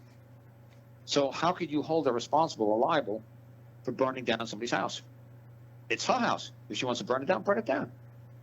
Well, if I was Chinese and I wanted to eat these dogs, I'm going to eat the dogs. What's it to you? They're my dogs. They're on my property. If I'm Chinese, I'm going to eat dogs. I'm going to eat. Some people eat frogs. I mean, that's ridiculous. But people eat frogs. I'm not saying I'm going to eat dogs. I'm going to eat cat or whatever. But around the world, billions of people do. So are billions of people crazy, or billions of people should be put in jail? I don't know. That sounds ridiculous to me. But if it's theirs, and it's their property. If it means it's exclusive to them, that's what property literally means, that it's exclusive to all others within society. Nobody can tell you how you can use it, enjoy it, maintain it, control it. It's your property. It's exclusive from all others within society. It's that simple. So if that's my property, it's exclusive to I and I alone, correct? Yes. Then who you people are telling me what I can and cannot do with my property? Especially in the private. It's like when they tell you what you can and cannot do with your kid. That's your kid. That kid is your property. You're the creator of that kid. Who are these people to tell you what you can and cannot do with your kid? Now, in the public, that's one thing. You all have to learn how to act in the public, and like parents are supposed to teach their kids how to act in the public. Like, look, you can't act like that, Junior. You know, we're in the public now. We got to act different. We're in church now. You got to act different. You're in school now. You got to act different. When we get home, we got to run around like little banshees and do whatever the hell we want. But right now, we're in the public. We got to behave ourselves, and you got to act in a certain way. Or you can be imposed upon. You could be knocked out of your position. There can't be an imposition. You have a certain duty. If you Google that the word person, a person is a man. And in accordance with his status and standing he has within society, there's certain duties and obligations, responsibilities placed upon this man. And he can be imposed upon if he doesn't live up to those obligations. He can be imposed upon. So you see what I'm saying? So a person is a man. And that's how I got to court in England. It was pretty funny how I explained that to the judge in England. Because the man that I was helping in court, his name was Bali. And when the judge started the trial, the judge said it's the man known as Balraj Man in the court. You know, it's the person known as Balraj Man before the court. And Bali kept saying, I'm a man, I'm not, a defendant, I'm not a legal person. And the judge said, okay, then if the legal person known as Bali is not in the court at this time, we're going to reschedule this until the spring. And I was like, oh, no, I am not coming back to England. I am not doing this. I'm done. I'm done with England. It's been raining for 5 weeks straight. I'm not coming back. I jumped up from the sidelines. I was in the gallery. I said, the person known as Balraj Man is before the court at this time. And the judge said, who are you? And Bali looked at me. He's like, what are you doing, man? You're throwing me under the bus. I said, shut up. You got no idea what you're doing. So I said to the judge, the person known as Balraj Man is before this court at this time. I said, he just doesn't realize that you're calling him out, as a person. He doesn't understand that word, what a person means. And the judge told me to come forward. So I came forward. And the judge said to me, and what's your name? I said, well, they call me Karl Lentz. He said, can you spell it? I was like, Karllentz. So he said, okay, Karl Lentz. I said, Z. Okay, Z. We're in England. Okay, Z says, you spell Z with Z, not Z. Because he said, oh, it's called Lentz. I said, Lentz. They always said, oh, Lentz. Lance. I said, yeah, that's it, Lance. So it was funny. He says to me, the judge goes to me, what do you know about this matter? I said, look, you're looking for the person known as Balraj Man, correct? He said, correct. I said, good. That man is before the court. I said, the only problem is the only person that he's appearing before this. I think you're looking for a defendant. He said, yes, I am. I said, the only problem is you don't have jurisdiction over this man. You have no control over this man because he's not an English person. He's not proper. I said, he's a Punjabi person. I said, he has no duty to the English. I said, he's not pasty white like you and I am. I said, he's brown. Thank God he's brown because it makes my job a lot easier. And he talks it like this. He talks it like this. I said, so thank God it's going to make my job a lot easier to convince you that, you should have never allowed these people into this country before you failed to vet them. You failed to give them some sort of an aptitude test or competency test because their behavior is outrageous here. But where they come from, this is an everyday practice. They harass because he was charged with harassing the police, him and 2 other people, stalking, communicating threats, acts of terrorism against the police, and putting forged commercial paper into the public from a private trust. He changed the man's affidavit. I said, they do this every day of the week. I said, they have no duty and obligation to abide by your rules or your policies. They're Punjabis. They're not English.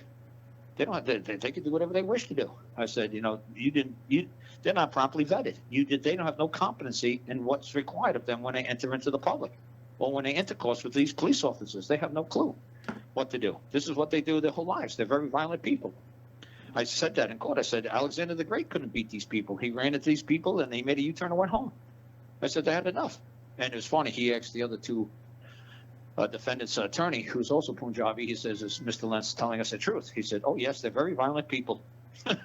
He said, "Yes, I'm Punjabi too. Yes, very violent." I said, "See, I told you." I said, "So," I said, "if you let a lion and tiger come into your house and he tears up your sofa, whose fault is that? Did you let the lion and tiger into your living room and he tore up your furniture? Whose fault is that? Is it the lion and tiger's fault for being a lion and tiger, or is it your fault for letting the tiger come into the house to begin with? Whose fault is this?" I said, "It's your fault." I said, "You can't blame these people for being Punjabi. This is what they do." I said, and the judge, thank God, at the end, he did say that to the police officers. He said, "Look," I said, because I explained to the judge, I said, "Look, his mom could be wearing that policeman's uniform. He hates the police. They hate the English.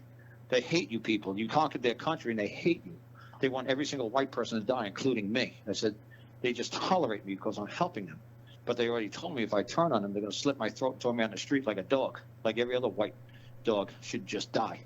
I said, "Dude," I said, "they open carry swords here in England. These the only people in England that open carry a weapon are the Punjabis." I said, "Do you think because they're doing it for ceremonial purposes? No, if there's enough of them, they're going to kill all you people."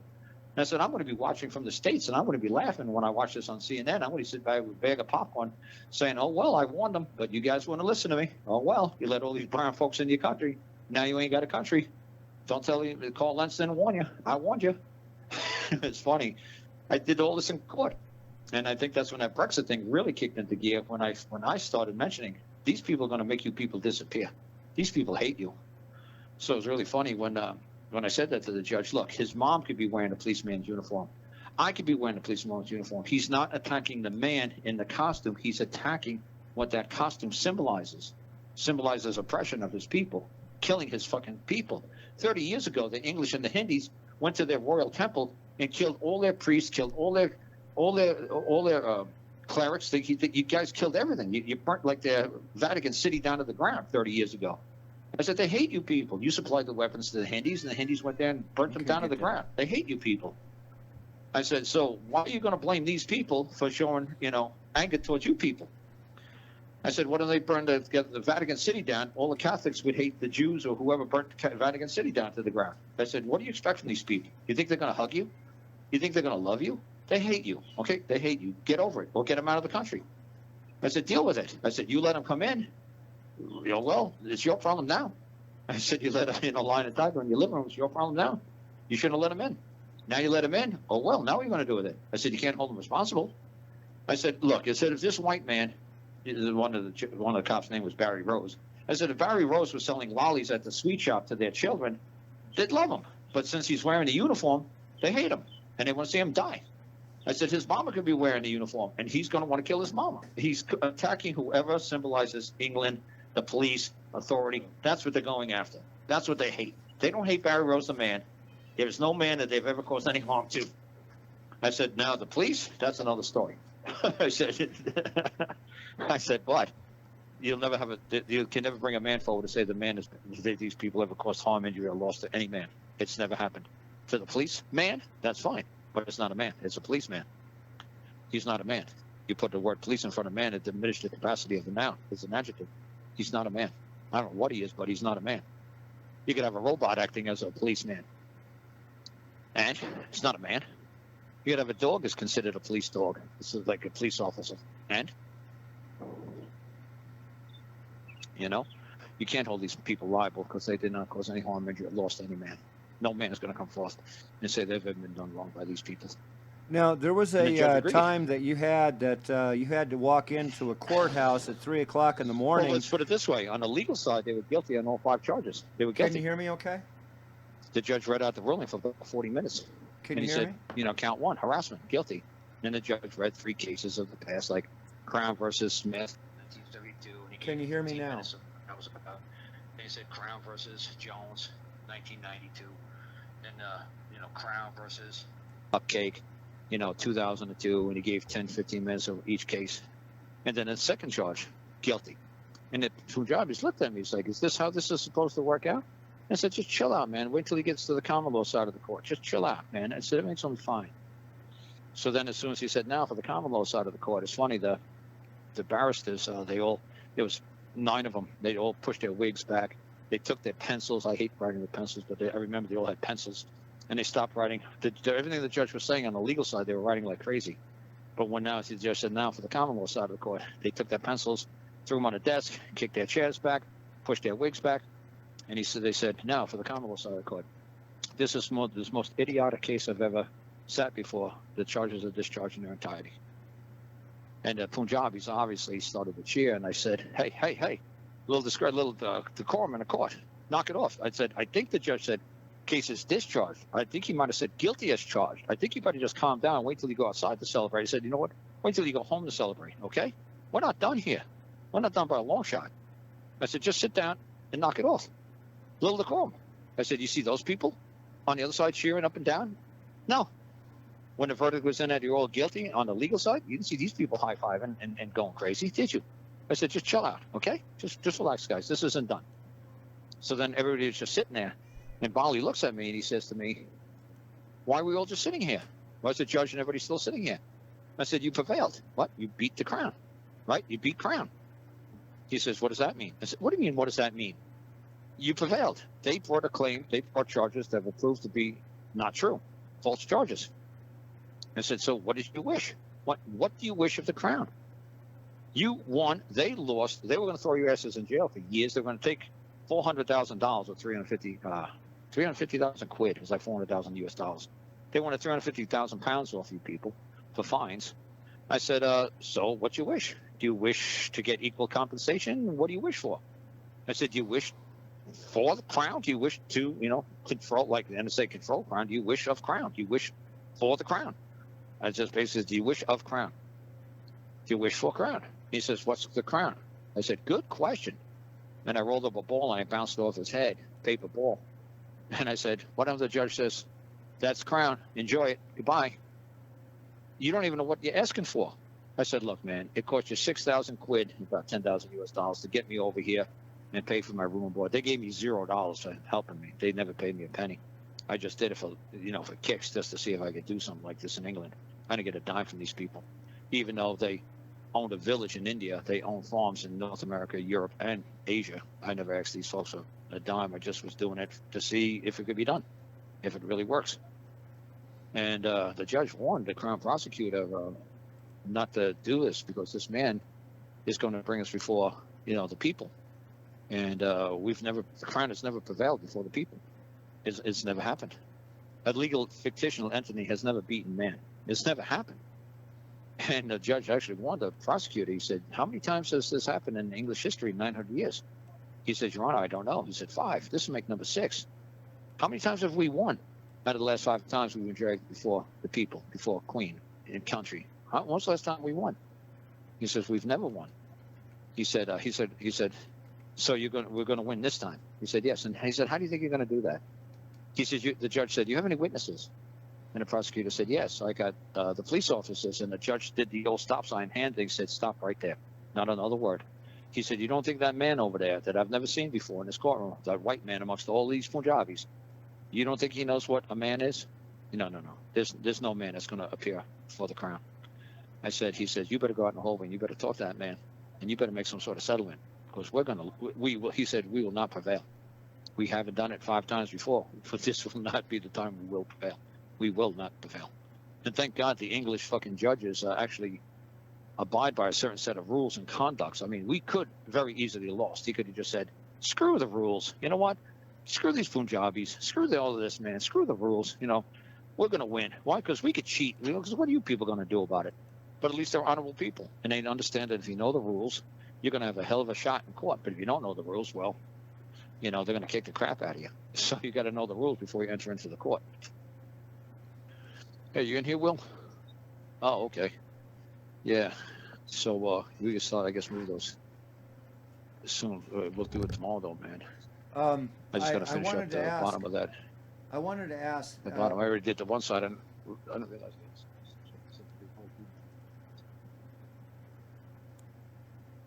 Yep. Can you hear me okay, Carl? Yeah, sorry about that, man. Oh, that's okay. Can you tell me about the time that you reopened the courthouse at 3 o'clock in the morning and how that came about? You're breaking up real bad. Can you tell me how you open the courthouse at 3 Yeah, o'clock in the morning? Alan, you're not coming in. You're breaking up really bad. Okay. You're can breaking you up hear really me? bad, Alan. Can you hear Yep. me now? Yeah, you're better Yep. now. Okay.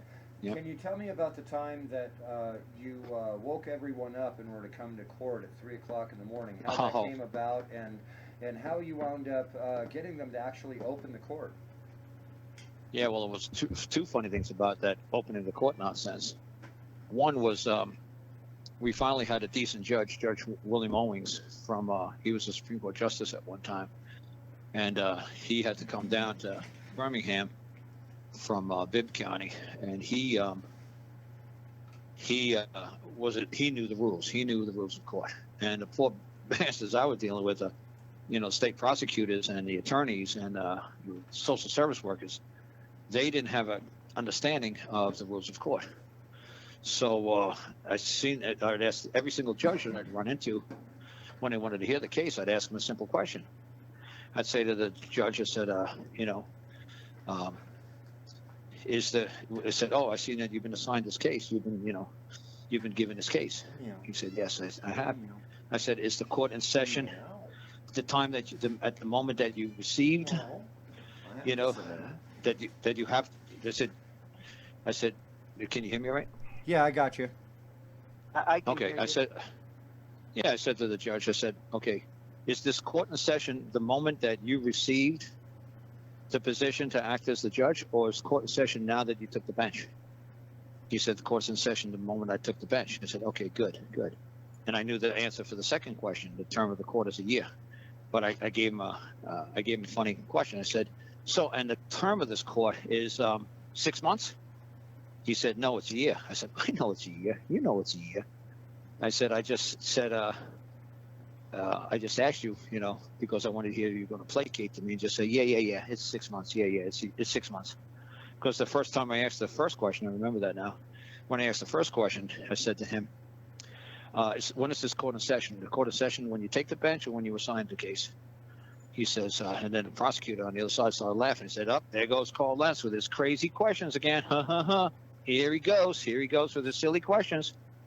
But the judge didn't say anything. The judge didn't say that's a silly question. So it was funny. The prosecutor was trying to make me look like a fool. So if the prosecutor doesn't know the rules of court, the judge, he doesn't know what it means to be a judge. He knows what it means to be a prosecutor. It's on a need to know basis only. Prosecutors aren't taught what a judge knows. So I knew what a judge knew. So I said, the term is 6 months, correct? He said, no, it's a year. I said, you're damn right it's a year. I said, I knew the answer is a year, but I wanted to see if you're just going to placate and say, oh, yeah, Mr. Lentz, you're so smart. It's 6 months. Nope. I said, you gave me an honest answer. I said, good. I said, I see we're going to do well here. I said, let me ask you another question. Whose court is this? He said, well, it's your court. I said, thank you. And I stopped looking at the judge, and I started looking at the prosecutor and the other opposing party, the social service workers, and guy in line and all those clowns. And I said to them, and so this is my court. If I wish to convene court, say, I don't know. Let's say I want to convene court on Christmas Eve, Christmas Day, at 3:02 a.m. And I wish to come down to the magistrate. I'm sure there'll be like some sort of magistrate that's probably Jewish on call, that they don't care. And I'll come down here and I'll find a magistrate that's on call. And I'll say to the magistrate, I wish to convene court. And I wish the court to assemble, because I'd like to put forth an emergency immediate motion at this time. And I'd like everybody to assemble. What would happen next? I said, he said, Mr. Let's be reasonable about this. I said, I'm a very reasonable man. I said, but I don't think these people on the other side have any clue what I just said and what power that I have, since this is my court. He said, well, Mr. Lentz, let's be reasonable. I said, sir, can you please just answer the question? At 3:02 a.m., when I come down here and I ring the bell for the magistrate to call everybody to court, what's going to happen next? He says, well, obviously, I'll come down here.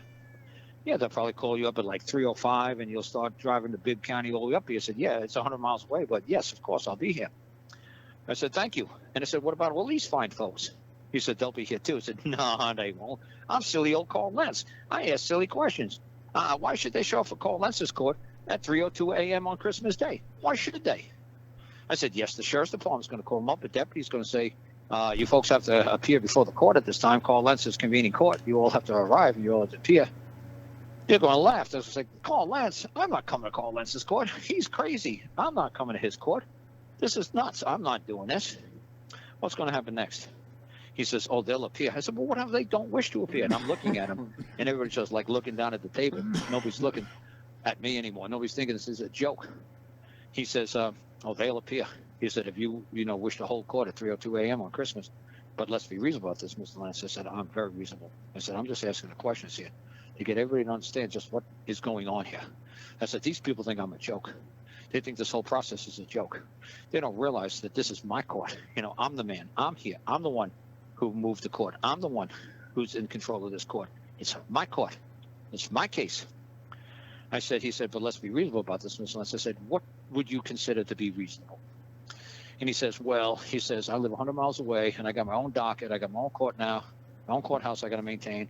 He said, can you give me 2 weeks?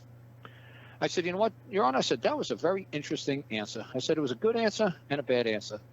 He said, why is that? I said, I see you're really thinking about yourself. I said, so I'm kind of like, not feeling it with you right now. He said, what do you mean? I said, we got 6 people in this courtroom? How about we ask Mr. Schlenkner, the prosecutor? How about we ask the guardian ad litem? How about we ask the social workers? What would be convenient for them? It's nice that you could do it in 2 weeks, but maybe they need 3 weeks. Maybe they need 3 minutes to get to convene court. Maybe. How about we find out from everybody before we say we're going to meet up in 2 weeks? I said, you want to see how reasonable I am? He said, how reasonable are you?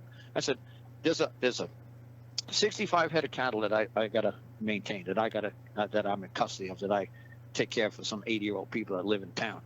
I said, for me to lock everything up, make sure somebody could take care of those animals so I could get on a road and not worry about all these animals dying. Like, I got to get on the road soon, and I got to hope somebody's here to maintain the animals so they don't die. I said, do you understand I'm 600 miles away from here, and it's probably going to take me about a month. So if I'm going to hold an emergency immediate motion, I said, it's probably going to be 30 days out. Is everybody okay with appearing to my court to hear an emergency motion at 30 days? Is everybody okay with that? And everybody said, yeah, we're good with that. I said, good. See, I told you, Your Honor, I'm a very reasonable man. Am I going to do anything crazy and convene court at 3:02 a.m. on Christmas Day? I hope not. The odds of that are like a gazillion to one. But could it happen? Of course it could. Will it happen? I hope not. I said, but I just want everybody to understand who controls this court, who convenes the court, who rings the bell. You're my servants. You're my public servants. You answer to the man. The man is convening court. The man is the sovereigns. We, the people, are the sovereigns. You answer to the sovereigns. But like I said, thank God I had a judge that understood this. The other judges just laughed at me. All the other judges just thought it was funny. I said, what's so funny? I'm asking you a simple question. Whose court is this? It's like, Mr. Lentz, they just blow me off. I said, no, I'm asking a question. Do you know whose court this is? Like now I know how to totally deal with that, but they try to blow me off. I'll just say, if no man comes forth to claim that this is court, the stand is true that this is Karl Lentz's court. Any other man want to bear any liability, responsibility, and obligation to the yes or no, then I'll take on full liability. I'll take on full responsibility. I'll claim it as my court then. Hey, William, do you know where a tape measure is, man? Oh, here's one. Thank God. Walking around in circles for like a half an hour. I got to cut a piece of plywood down in half. Crazy. It's getting dark here, so I got to hustle. But, yeah, I got a house guest here that doesn't want to work. That doesn't want to do anything. I So see. it's interesting. Now, Yeah.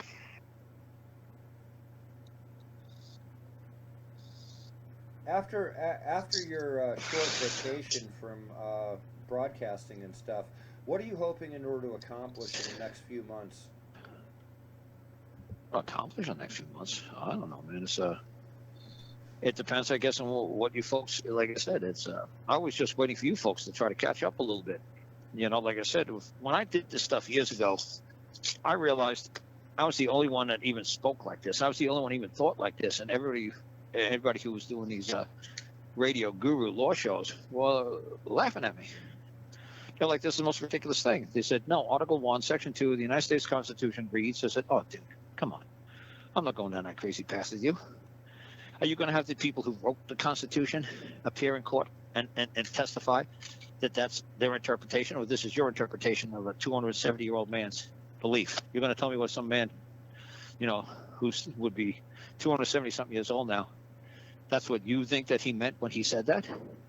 That's crazy. I can't even remember what I said last Tuesday, and you're going to tell me you're going to interpret what a man said, 270-year-old man, 200 years ago. That's ridiculous.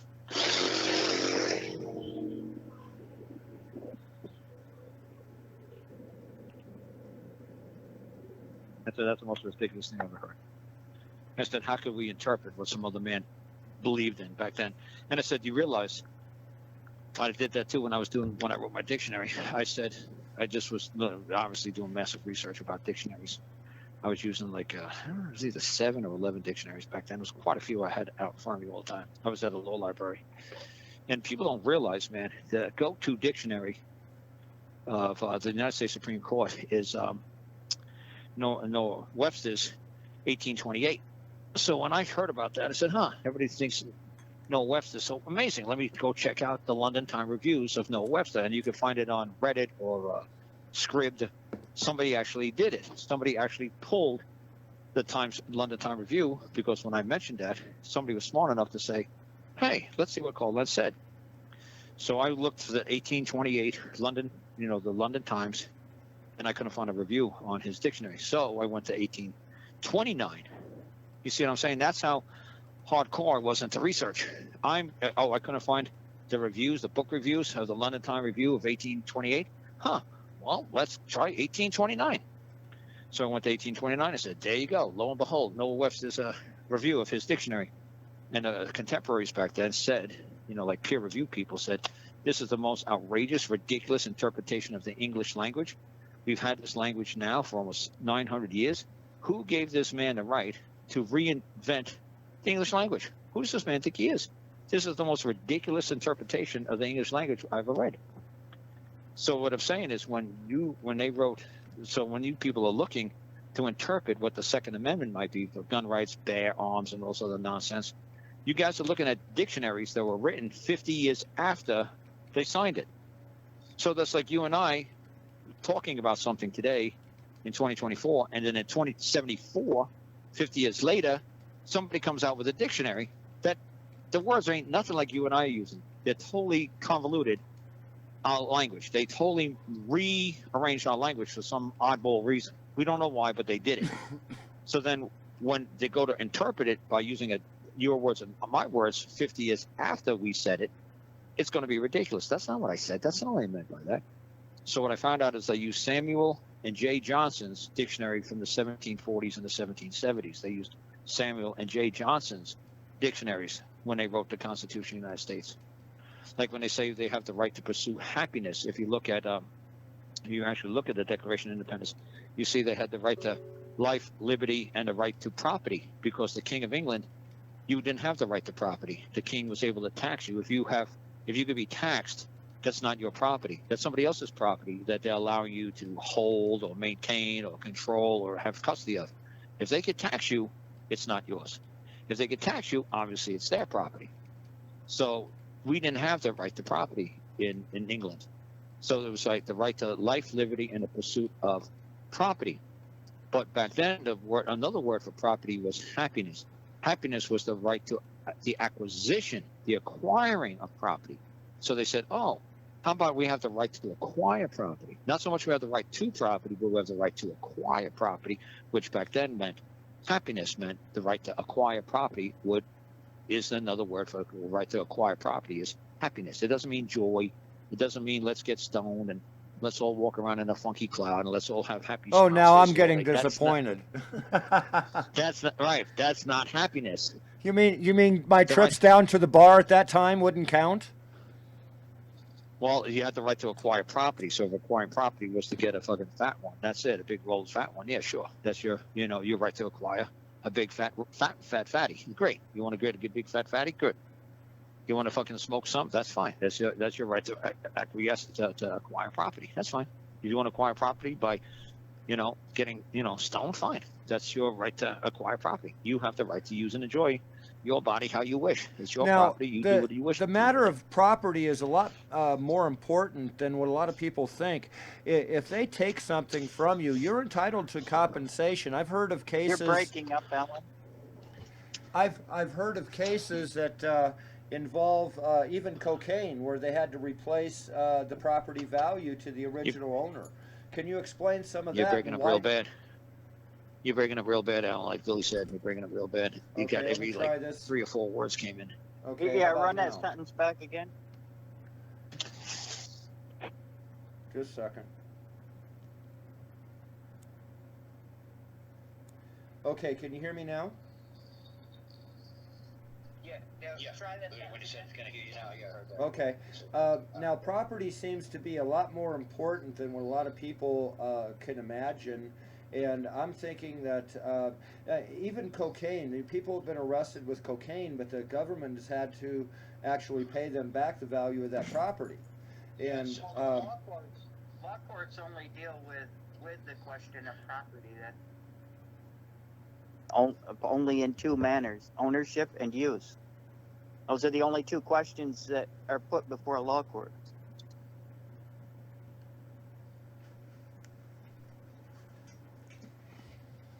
I think Are you Billy still meant to there, say Alan? who has the. I think Billy meant to say like who has the right to the use. Is that what you meant, Billy? Not so much how you use it, but who has the right. When people say, "I have property," or "I have a property," in terms of law, the question isn't, "I own a pair of shoes." The question is, "I own something," the higher rate of property, or "I use something," the lower rate of property. You can have both rights in property, but that's what a law court understands when you say property, either ownership. I was asking a little bit more narrow of a question. You got the property like Willie just said, the use or the ownership. The only problem, the highest one is right of the property or right to property. If you're an owner, that's not very high status, believe it or not, in property. Because just because you own a car and you got no money down, you don't got to make a payment for the next year. Just because you're the owner doesn't mean the lien holder can't change the terms and conditions of how you're going to pay him back. Just because you're the owner of the car doesn't mean that the lien holder will have superior claim to that car. So just because you own a car, to me, doesn't mean anything. Do you have a lien? Is there somebody that you owe a debt to? You could be the owner, but everybody knows when you own the car, you'll have the title when you get the title. If you have a lien on it, obviously the lien holder keeps the title until the debt's been satisfied. The owner doesn't get the title. Like my little brother asked me that. He said to me, "Hey, we went to DMV, and he said we went there, and I could have sworn that I got the registration and the title that day." I said, "Yes, we filled out for registration. We filled out for title." I said, "That car cost me $900. And I said, "It could be your car if you hang out with me for 9 days. If you hang out with me for 9 days, it'll be $100 a day just hanging out with me, even if we don't do any work, if we just talk and hang out and get to know each other a little bit," because he's my half-brother. He's 20 years younger than me. I said, "That's all I'm asking you to do. Hang out with me for 9 days. Just hang out with me for 9 days. And the car's yours." And he said, "Whether we work or don't work, whether we talk, whatever we do, 9 days. 9 days of just having to hang out with me, and the car's yours." I said, "Or pay me $900. That was the agreement. And he said, "Okay, I'll hang out with you and I'll work with you for 9 days. I said, "Okay, cool." And I said, "It's been many years since I've seen you anyway, so let's do this." So then when he said to me about a month or 2 later, he says, "Where's the title?" I said, "I have the title." He said, "Why do you have the title?" I said, "Because I'm the lien holder." He said, "Well, I want to sell the car." I said, "Then give me $900 and you can sell it for $1,000 or $2,000. He says, "What?" He said, "It's my car." He says, "I'm the owner." I said, "Who's got the title?" "I've got the title because I'm the lien holder. So since I'm the lien holder, it's mine." Okay. Now I carry you while you take your claws underneath. Okay. Can you hear me all right? You see what I'm saying? Just because you're the owner, to me, doesn't mean anything. Does anybody have superior claim to that property other than the owner? Can you hear me? Yeah. But you see Okay. what I just said? Well, my question is, I understand that the court determines property, but isn't that the only thing the actual court is doing, I don't know what the regardless court of whether it's determines criminal? property. I mean, how does it? What do you mean a court determine? Well, The I mean, court's a very big what word. what appears before the court is what is You proper mean like for a court who. of equity? Yeah, courts don't determine property. At the very most, you could say they determine some relations to property. Okay, well, more importantly, I mean, the audience, even though it was illicit, okay, that the cocaine that this man was selling, when the government took that, can you explain why they still had to pay that back? You mean the government didn't take it? You mean a man who's wearing a costume, who's Right. acting on behalf of something, some sort of governmental agency, took it? Yes, it's because they had to give it back because the man made a claim for it. He made a claim for his property. He said, "Yes, I'll pay the fine and I'll pay whatever. That's fine. He could have just said, honestly, if he just wanted to play true sovereign, he knows the true power of the people. He could have said, that's mine. Does anybody else claim it's theirs? No, then give it back. The court just determines if there's a man coming before the court and said, that's mine, give it back. And you say to the judge, what's the problem? I don't see any other man coming through that door making a claim for their property. Is there any man that made a claim for that property? Nope. Okay. Did the state prosecutor just swear on a stack of Bibles that was my cocaine? Yep. Anybody else fucking, he's saying it belongs to anybody else? Nope. He's saying it's yours. So belongings, if you look at the word definition for belongings means property. Correct. Oh, okay. So that's my property. What are you guys doing with it? See what I'm saying? What are you doing with it? That sounds so covert. I mean, that sounds like Breaking Bad. I mean, that is. I don't know the connection there. Yeah, right. No, We well, didn't- I don't it know. really Billy ever does watched the sound show? gangster. That's a Give me my popular property TV back. series, Carl. Maybe I'm spending a year in jail, but still give me my property back. Well, why would you spend a year in jail? Did you steal that man's property? Did you steal some other man's property? Well, what And of why the did you- why did you- charges? why did What you- of why the did you charges of what an charge? illegal substance? Then Who's charged? Who was charged? the guy the- that some- was some- arrested with this cocaine, that eventually he had was- to be compensated. He still did Good. time for having cocaine to begin but with. why? But why did he do time? Why did he take the title of defendant? Why did he appear in a court, a legal court, in a legal proceeding? Why? Why did he appear before the court? Why did he answer to that court? Who does he have to answer to? Well, they had Who does he- pointed No, guns I at said, him. who did- They no, pointed no, guns that's at right. him and told him it was going to be their way. Okay. Some man in a costume pointed a gun at him. Got it. Okay. So Some man in a costume pointed a gun at him. And there's a man in a costume pointed a gun at him and said, "Give me property." And he said, "Okie dokie, you got the gun this time. I don't, so I guess the property is yours temporarily. Fine, we'll go to court and we'll have the court give it back. That's fine, no problem. It's yours at this moment because you got the gun." what separates the act of selling cocaine from the act of murder? If there's a victim, there's damage. Who's Well, the many victim? people would agree Cocaine. that cocaine does damage to the community, and they may have standing the fact that one of their family members or themselves have been damaged by it. So are you saying look at that what I said to the so what I said to the guy who had kitty. Look what I said to the court with the guy with kitty porn. The kitty porn guy. It's funny. I didn't put a single piece of paper in for him in court. Not a single piece of paper. He stayed here for, I don't know, 7, 8, 9, 10, 11 weeks. But he wasn't allowed to stay on the property. He had to stay up at a motel. I had my kids down here at the time, so he wasn't allowed to stay here. But anyway, I said, ask this prosecutor a very simple question. You said that I'm charged with the possession of child pornography, right? He said, yes. He said, well, I don't possess it now, do I? He said, no, you don't. He said, who does? He says, the prosecutor said, well, he says, I've got possession of it at this time, And he said, so are you saying that it's illegal to have child pornography in the Commonwealth of Massachusetts? He said, yes. Huh. So anybody who possesses child pornography would be in conducting an illegal activity? Yeah. He said, but don't we have Brown University here? Yeah. Don't we have MIT here? Yeah. Don't we have Boston College here? Yeah. Don't we have like students who, going for child psychiatry, and he's like, yeah, and I'm sure they have to study the effects of child pornography on children and the effects that it has on a community. I'm sure they've witnessed child pornography in their Ouch. classes. Yeah, I said, just like I guarantee cocaine is illegal here in the Commonwealth of Virginia, the Commonwealth of Massachusetts.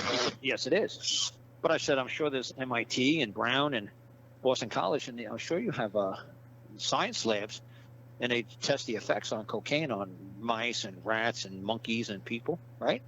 Yeah. He says, yeah, we sure do. I said, yeah. I said, so what's the difference if I had cocaine or child pornography compared to these people? He says, what are you talking about? I said, they have permission to do it. They have license to do it. They're permitted to do it. So I said, are we just talking about a permit issue? That if I had the proper permit, I could have all the cocaine and child pornography I wish to have, but I just didn't file out the right information to acquire the right permission or the right permits at this time? Is that what we're talking about? And he's like, what? And then I said, this is how well I trained this guy. This guy was so good. And then he said, so you're saying that now the child pornography is in the Commonwealth's custody and it's in your custody? He said, yes. And I said, no doubt about it, that's child pornography. He said, yes, there's no doubt about it. He said, I saw it. It's definitely child pornography. I said to him, now tell the bailiff, arrest that man for possession. And Child pornography. For child pornography. He said it's illegal for any. He said it's illegal for any man. It's illegal for any person. To have That's child what his pornography testimony in was. Now, the other question he is, just testified, and he just testified that he was in possession and that he actually viewed, and he willfully admitted that he looked at child pornography. But wait a second, you said it was illegal to view child pornography. It was illegal to possess child pornography. Yes, it is. So why are you allowed to do it? Because you got permission to do it? Really? So are we just talking about a matter of permit, that I didn't have a proper permit? Where do I get the permit application? What is that, a $5 fee, $20 fee? I'll pay the $10 fee, $20 fee to get the proper permit. And then I get the permit, and then I get to look at all the child pornography I wish. Or you might say, nope, denied. You're not allowed to get a permit for child pornography viewing. Oh, well. And then what are you going to charge me with? Failing to get the proper permits? Charge me with failing to get the proper permits. But who are you to tell me I'm going to go to jail for 20 years for not getting a proper permit? That's ridiculous. Oh, yeah, the judge loved it. The judge was loving that. But it's the same thing with cocaine or anything else like that. Same thing. Is cocaine illegal in California? Well, yes. Huh. So you're saying Stanford doesn't have it, UCLA doesn't check the effects on cocaine, on monkeys and stuff like that? Well, of course they do.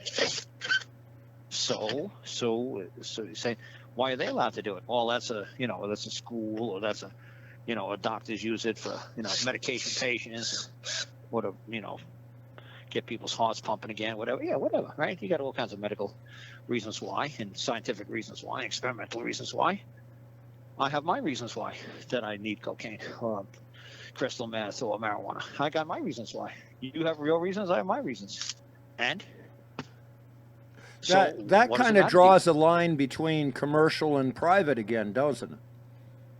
Well, again, like I said, and if you're doing this damage to yourself, I mean, you're not going to sue yourself. I mean, there has been people. What do you think of that? There has been people that sued themselves and actually won from the insurance company. What do you think of that? Yeah, I think it's pretty cool. That's the way it should be. One person's, you got multiple persons. Yes, I always tell people that story where the man was a bus driver, and that he was always drinking and driving, and the bus company was so short-handed all the time that they said, well, we got to tolerate Charlie smoking and drinking, being a drunk, because we got nobody to take the shift. At least Charlie shows up. He might be a little tipsy, but, he's bus driving, but, he still does a decent job. So Charlie, the bus driver, had his wife on the bus, and Charlie, the bus driver, got into a wreck. And when he got into a wreck while he was drunk, killed his wife. His wife died in a bus accident. So Charlie, the bus driver, sued Charlie, the husband, sued Charlie, the bus driver, and the bus company for allowing a bus driver to be knowingly to have a drinking problem and to allow him to keep working. Wow. So if Charlie, you could read the story. I guarantee it's happened in like Washington State or Oregon, somewhere out west out there, where the bus driver sues himself. The husband sues the bus driver for killing his wife, for being responsible for the death of his wife. And then obviously he sued the bus company for allowing Charlie, himself, the bus driver, they knowingly allowed a drunk man who's like always buzzed all the time to drink just because they were low on staff. And they permitted him to keep driving anyway. But yeah, like I said, all these little answers I'm giving you, like I said, I'm giving you basically like 90% of the answers. I'm not giving you 100% of the answer. Right. No, I understand that. I mean, to give you guys interested. Some of these you guys interested in what some I'm of doing. these techniques in the wrong hands would cause problems, I think. Well, the big thing is, see, the judges, I already told people this back in 2012, 13, 14. I said, look, the judges are going to hear this stuff coming from you guys because I'm basically not teaching you guys anything different than I'm taught to people in 2013, 2014. So as soon as the judges hear this stuff starting to come out of your mouth, they already know. It's like hearing a joke, why did the chicken cross the road? Okay, I heard that when I was 3 years old. You got a better joke than that? Is this all you got, kid? So the judges are ready for you guys to come up with this stuff. This is stuff I told people back in 2013, 2014, and I said to the people, I said, man, you guys are going to fly in and out of court in 2013, 2014. I said, I pity the poor bastards in 2015, 16, 2017. When 2017 comes up, I don't know if any of this stuff is going to work. Because the judges are all going to see people on the internet doing my shtick. The only problem is you guys have got to perfect it. You guys got to take it to the next level. I said, I'm just giving you guys an example of how it could be done. I said, like I gave you the first 5 steps out of 10. I did that to Billy Thornton on Christmas Eve, Christmas Day one day. I said, you guys got the first 2 steps down. I said, okay, there's 10 steps. I can see where you're trying to go with this. So I talked to them and I got them up to step number 6. I talked to them for like 20 hours from Christmas Eve to like 4 o'clock in the afternoon on Christmas Day. And I said to the guys, I said, okay, guys, that's it. I'm done. I said, you got 6 out of the 10 steps. And I said, there's 4 more steps. If you guys ever wish to do this further, let me know. I said, but honestly, we've been on the phone for like 20 hours. I got to get some sleep. It's Christmas Day. I'm going to chill out for a while. So they were like, wow, this is amazing. I said, yeah. I said, it's amazing. I said, there's a lot more moving pieces than you guys could possibly imagine. I said, but, at least you guys, I'm trying to steer you guys on the right track, the right path. I said, but if you guys, it's like playing the piano in Carnegie Hall. I say that to people all the time. There's a guy that used to play the piano bar in Phoenix all the time. He says, oh, I'm going to be a great piano player. I said, do your fingers bleed when you play the piano? He says, no. I said, there's 1 million kids in China that are practicing right now and their fingers are bleeding. You will never make it to Carnegie Hall. You'll never be famous. I said, you're not willing to put in the time in. You're not willing to make your fingers bleed. I said, you're not going to get there. It's not going to happen. I said, it's how bad you want it. I said, how much you're putting into this. It's how much you're going to get out. I said, and you got to understand these legal personalities that you're up against, these lawyers, these judges, they love this stuff. They live for this stuff. This is what they want to do 24/7. They want to be masters of this stuff. And you just want to do it as a hobby, they are going to totally kick your ass. I said, the only reason why I had to become a master at this is because they took my kids. If they didn't take my kids, I said I'd be just like everybody else on planet Earth. I couldn't give a rat's ass about this law and this code and this constitution. I got better things to do in my life. Like right now, I'm still working on a shed back here. I'm still working on basically you say like a chicken coop. I'm still crawling around on the ground.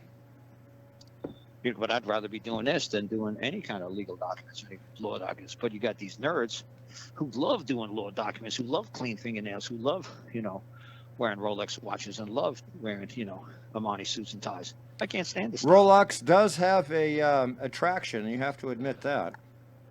I have no attraction whatsoever. It's putting it's just dressing up a naked ape. I'm just a naked ape.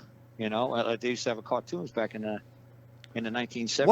What do you think of the training of America to accept all the Don't you remember that? Yes, I do. You're my age. Don't you remember? Then they put these monkeys in a crown and played as the king of England, or monocle, like he was a baron of Germany somewhere, and he had a chauffeur, and you had all these monkeys, and they were acting like humans, and it was just basically showing us the hypocrisy of who do we think we are? We're just basically naked apes, and the judge is wearing a wig and a black robe. A policeman's wearing a gold tin star and a blue uniform. And that's what the monkey and chimpanzee cartoons made me realize when I was a little kid. Holy crap. Honestly, we're all just naked apes, and it depends on what costume we're wearing. It depends on if people are going to fall over backwards worshiping us and adoring us. this is so shallow that, you know, this is what I try to say, where I try to be such a simple person.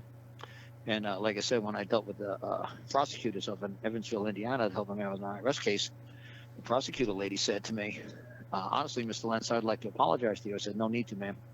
She said, what am I going to apologize to you for? Something along the line that I'm a lot smarter than I look. She said, you know you play this game very well. I said, yeah, ma'am, I've been doing this my whole life. I said, you would have never, ever said, you could say my client, you would have never, ever said to my friend the words that came out of your mouth if you understood that I understood what you were just doing. She was communicating threats like crazy. You committing acts of extortion after extortion after extortion, this poor man. But he didn't realize that she was committing acts of extortion. He didn't realize that she was committing, he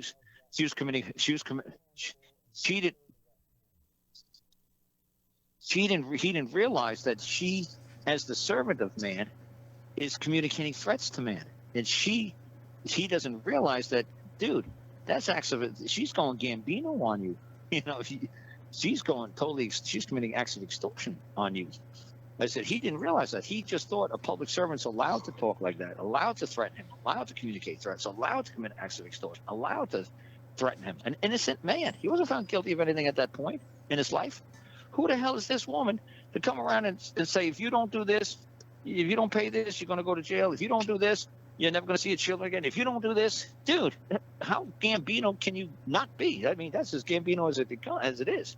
That's Gambino shit. And she said that, you know, because it was funny, man. She said, yeah, she said, how do you want to settle this, Mr. Lentz? She said, you know what? Honestly, we're going to not hold a trial next Wednesday. We'll do it sometime next year. I said, ma'am, if you don't move this court against this man, if you don't move this case against this man next Wednesday, because I'm going home. I've been here in Indiana for 5 weeks. I'm going home. I said, if you don't move this case against this man, I'll show him how to move a case against you. She said, how do you want to resolve this, Mr. Lentz? I said, very good question. I said, I'm going to give you 3 documents, and you're going to put these 3 documents into this case file, and we're going to close up this jacket and bury it in the back of a filing cabinet somewhere. You're going to let this man walk. I said, I'm not going to. Uh-oh. Hello, hello. Be one person that'll ever understand what the hell's going on here. I understand because my mom was an IRS tax auditor. She explained to me the game. I said, what's the odds of running into another Karl Lentz? It ain't going to happen, man. So, you know, you got 360 million other people to jerk around with because they're all stupid. They have no idea how this game is played. Just go nail them. You see documents like mine come across, just let the guy go. Because honestly, do you want this paperwork that I'm going to put in this man's hand, this man? Do you really want this to be a matter of public knowledge? Do you really want the public to see these documents that we want to put in? I said, I don't. I said, I like the way this country works. I like the way the IRS works. I said, I appreciate the IRS.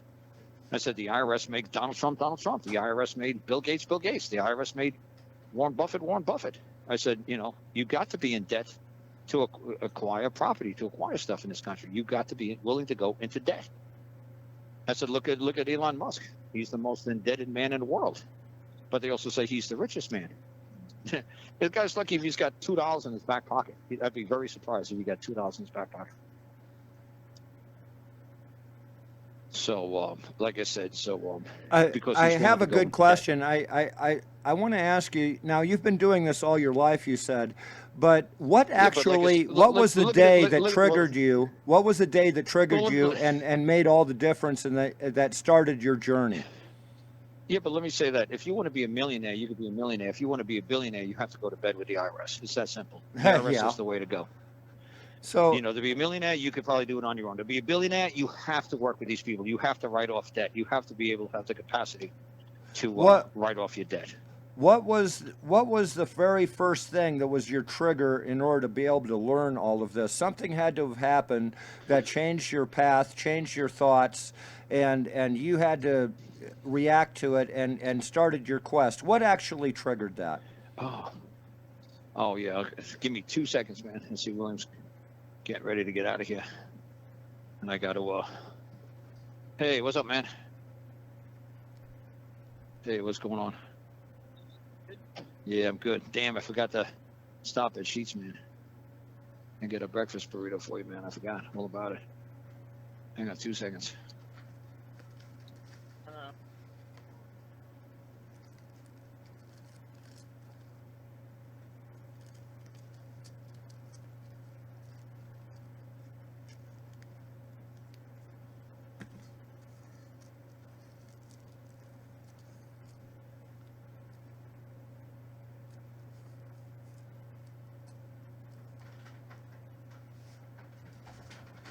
Hey, get out of my trash. I have a couple of dogs in the studio. Oh yeah.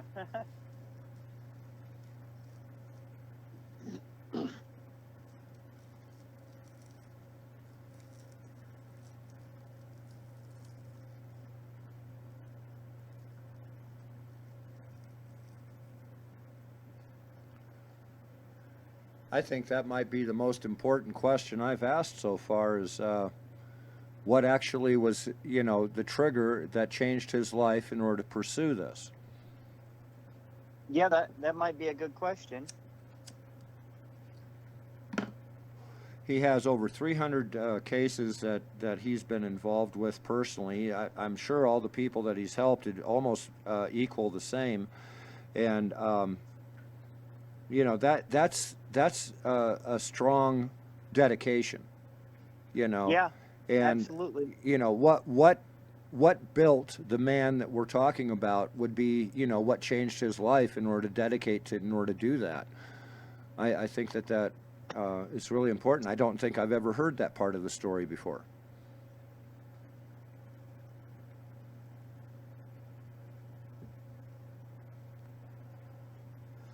It may also be too personal. I don't know.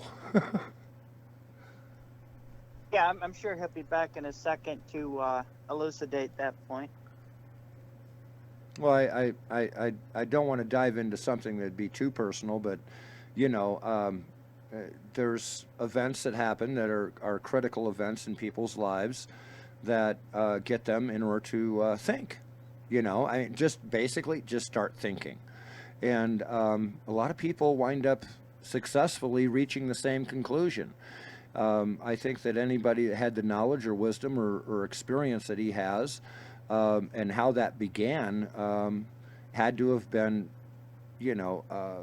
fundamental and foundational in his pursuit. So, yeah, I think that would be important. Yeah, I'm sure he will answer it. I mean, I don't presume to speak for Carl, but I'm sure he'll answer it.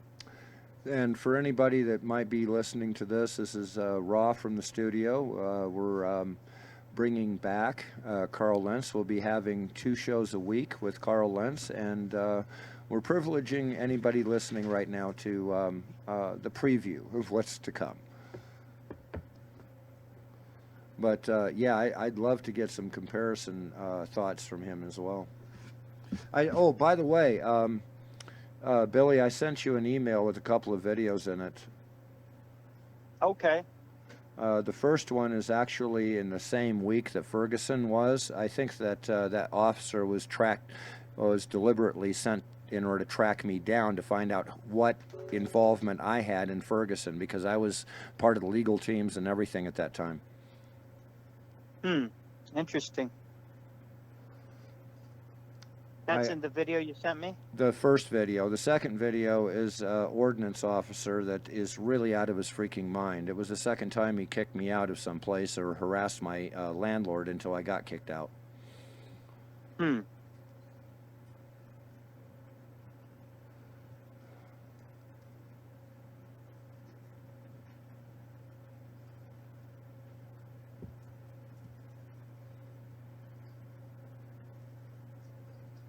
But yeah, everyone has had their experience of injustice, whether it be a traffic ticket, jaywalking, whatever the case may be, with the law. And I mean, unless there is somebody that's actually hurt out there, there's no reason in order to sit there and bring somebody to justice. The justice has already been done by nobody being hurt.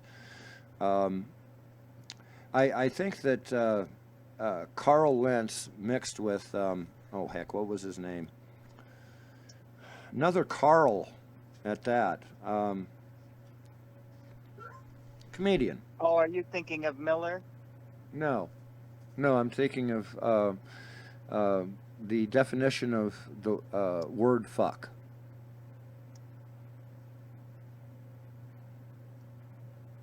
You don't remember him?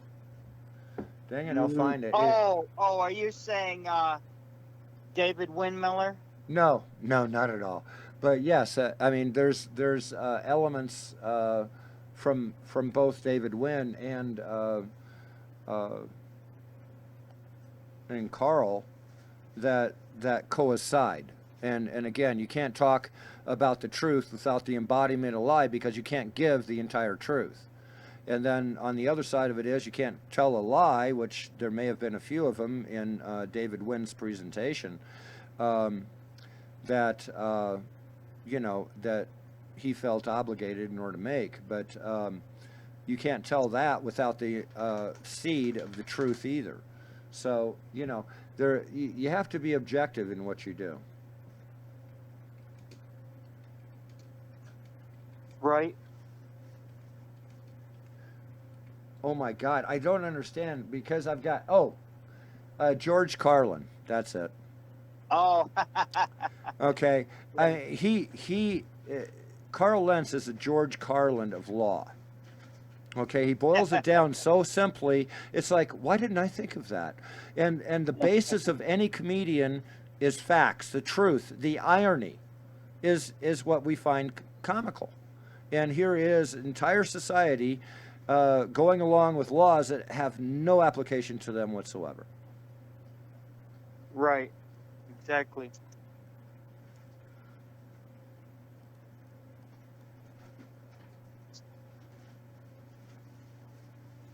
Now, again, this is raw from the studio, so, it's going to have pauses, delays. We are multitasking. Life continues.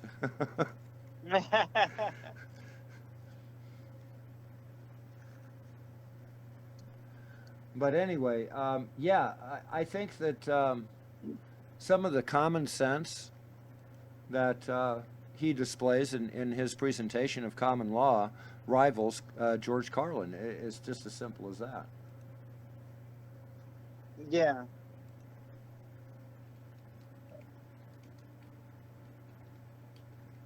And Yeah, he certainly cooks it down to its simple raw elements, base elements. Hopefully that makes it approachable by most people. Right. Let me see what George Carlin ever had to say Cut about through the all law the itself legal here. mumbo jumbo. Okay. Rights and Privileges by George Carlin.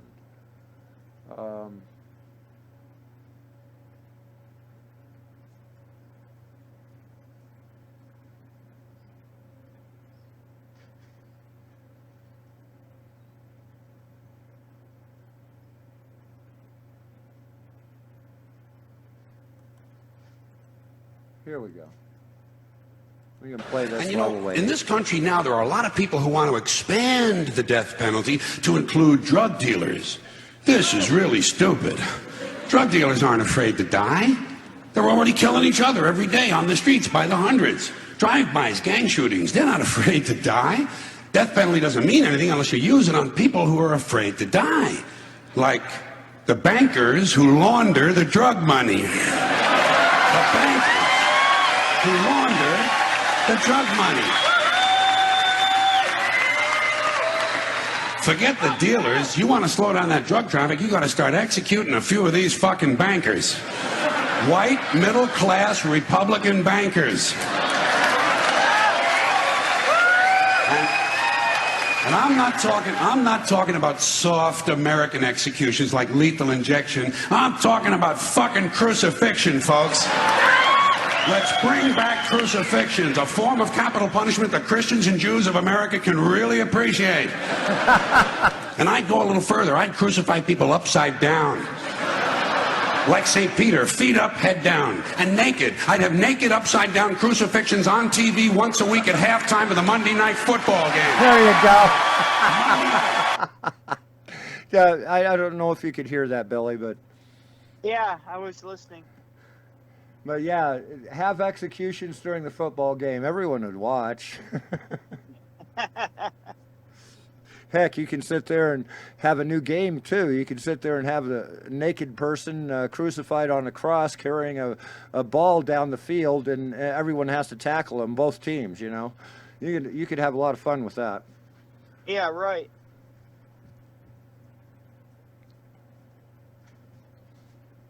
Carl, are we back yet? That's okay. But yeah, I honestly think that I can compare Carl to George. I mean, the logic is there, and you can't argue with it. There's no argument to it because there's no argument left. It's so clear. It's so straightforward.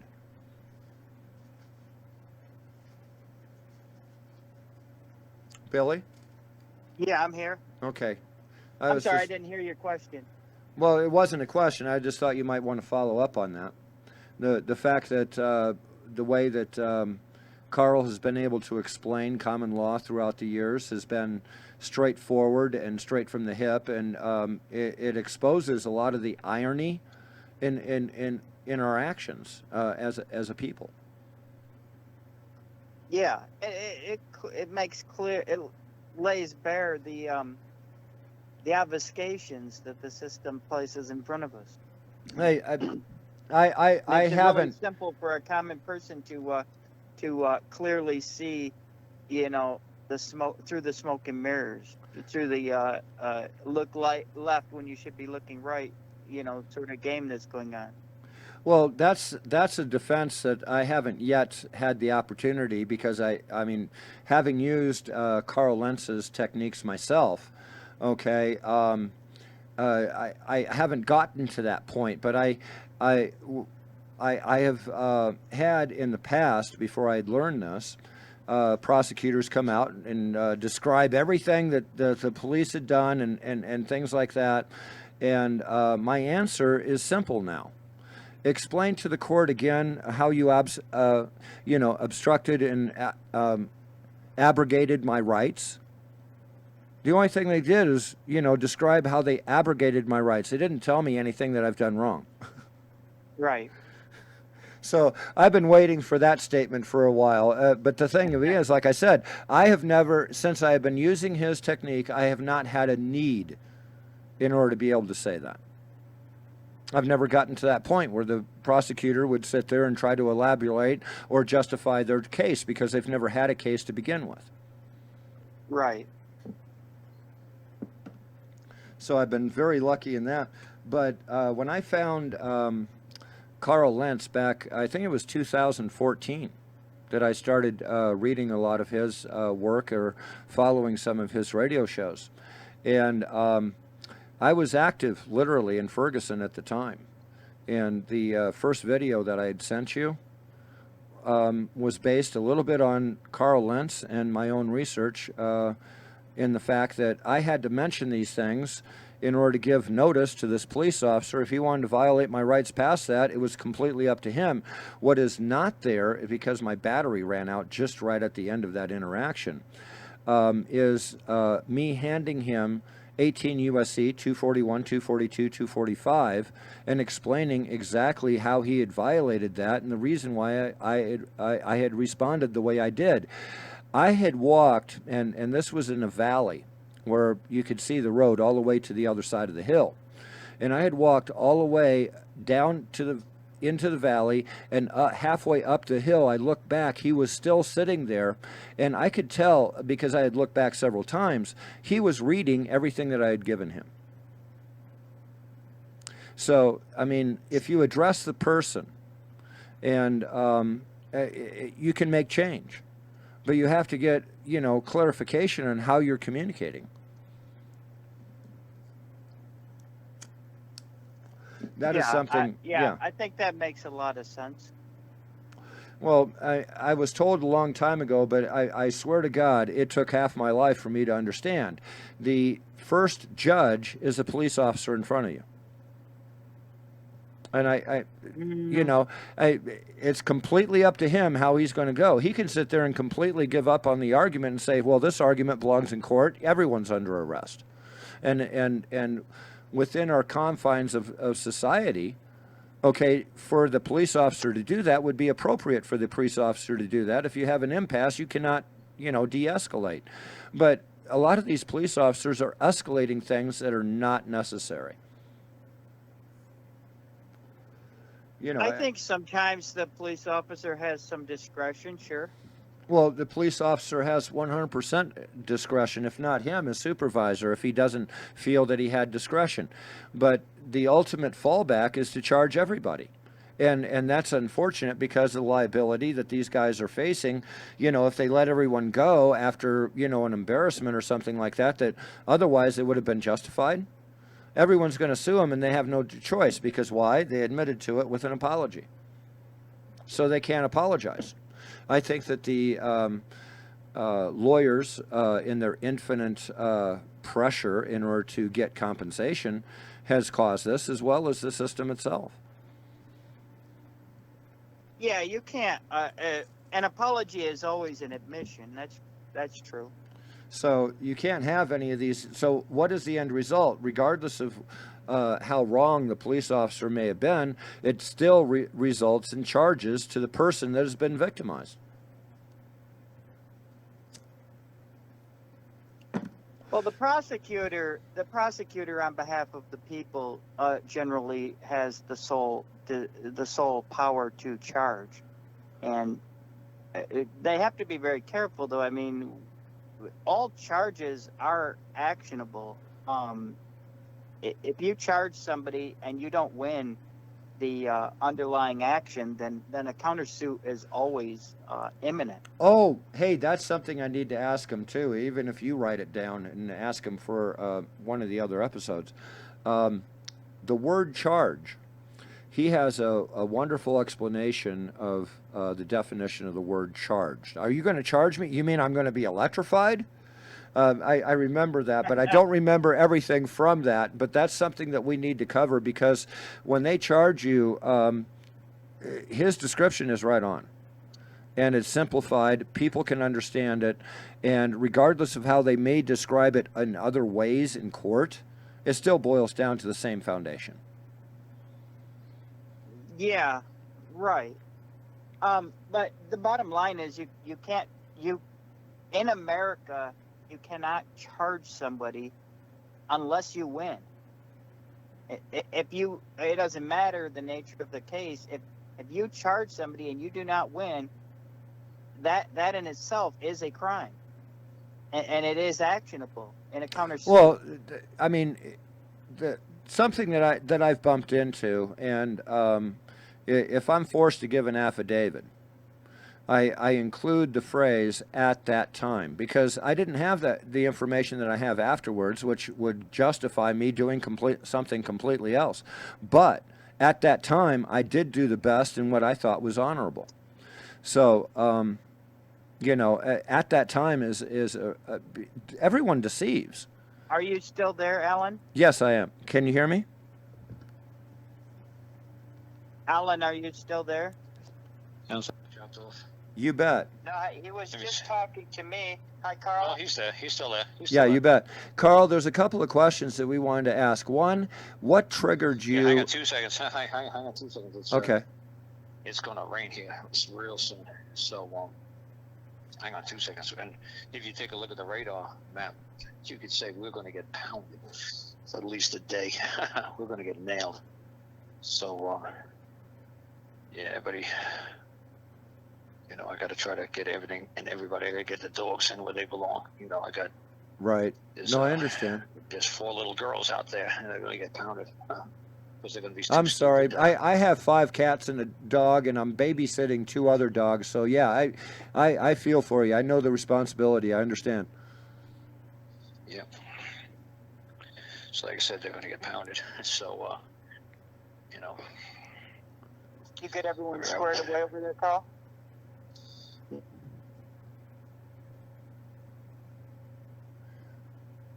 Well, we can wait until he gets back. He's got. I just run around because they said it was going to start raining in 10 minutes. So. Okay.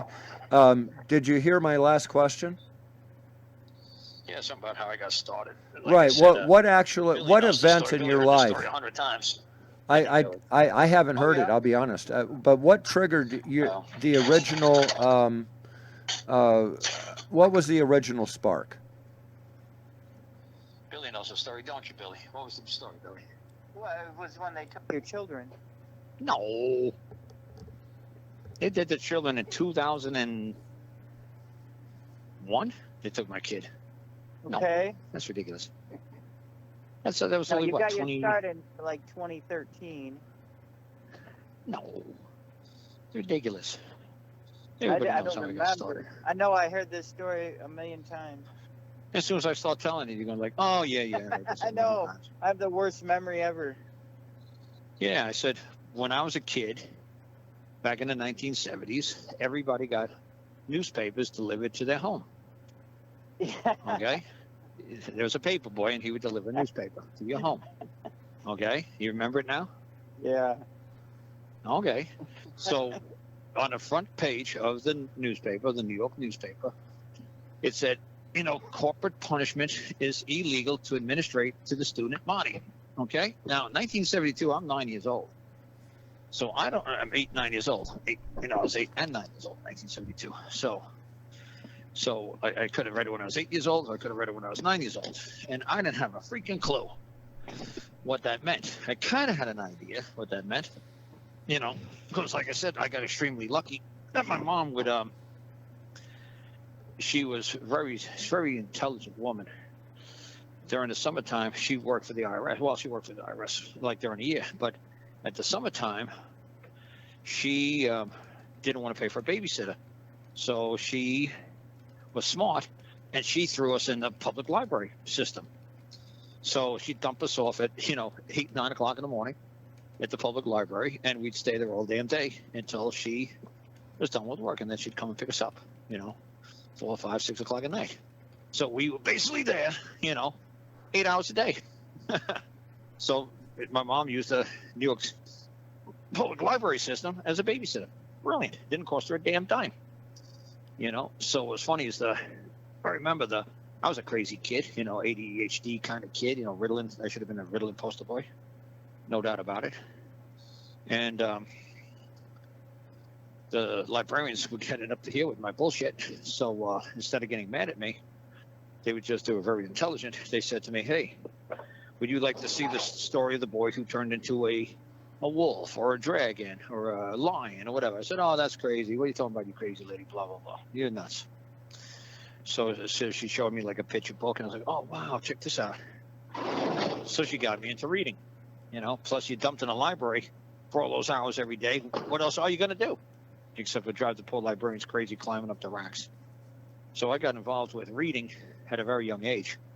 And I said, if I ever can make it back up to New York and I could get to the public library system, I'll show you the books that I was reading at, 7, 8, 9, 10, 11 years old, until my mom didn't have to dump us at the library as a babysitter anymore. So I was in elementary school, and she kept dumping us in the library. But anyway, one of the newspapers said that it is illegal in the state of New York to administrate corporal punishment on a student body. So it's like, okay, what the hell? That sounds kind of crazy. What's a corporal punishment? What's that all about? So I remember reading the article. It was on the first page, and I guarantee if I could go to a microfiche, I could find the story, because it was on the front page, and I could just find out where it was, and then I would just say, I read the whole story. It was on the front page, and then the story continued to page 3. So I went to page 3, and I still didn't really understand any damn thing I was reading. But the very last little itty-bitty paragraph at the bottom said it's still lawful for the parents to hit their children. So I was like, okay. I didn't understand anything above this little last paragraph at the end, all these big fancy words. But I do understand where it says the parents are still, it's still lawful for the parents to hit their children. I was like, okay, I got that. That's easy. Anybody, any 8, 9-year-old kid could figure that out. So then I asked the librarian lady, what does this mean?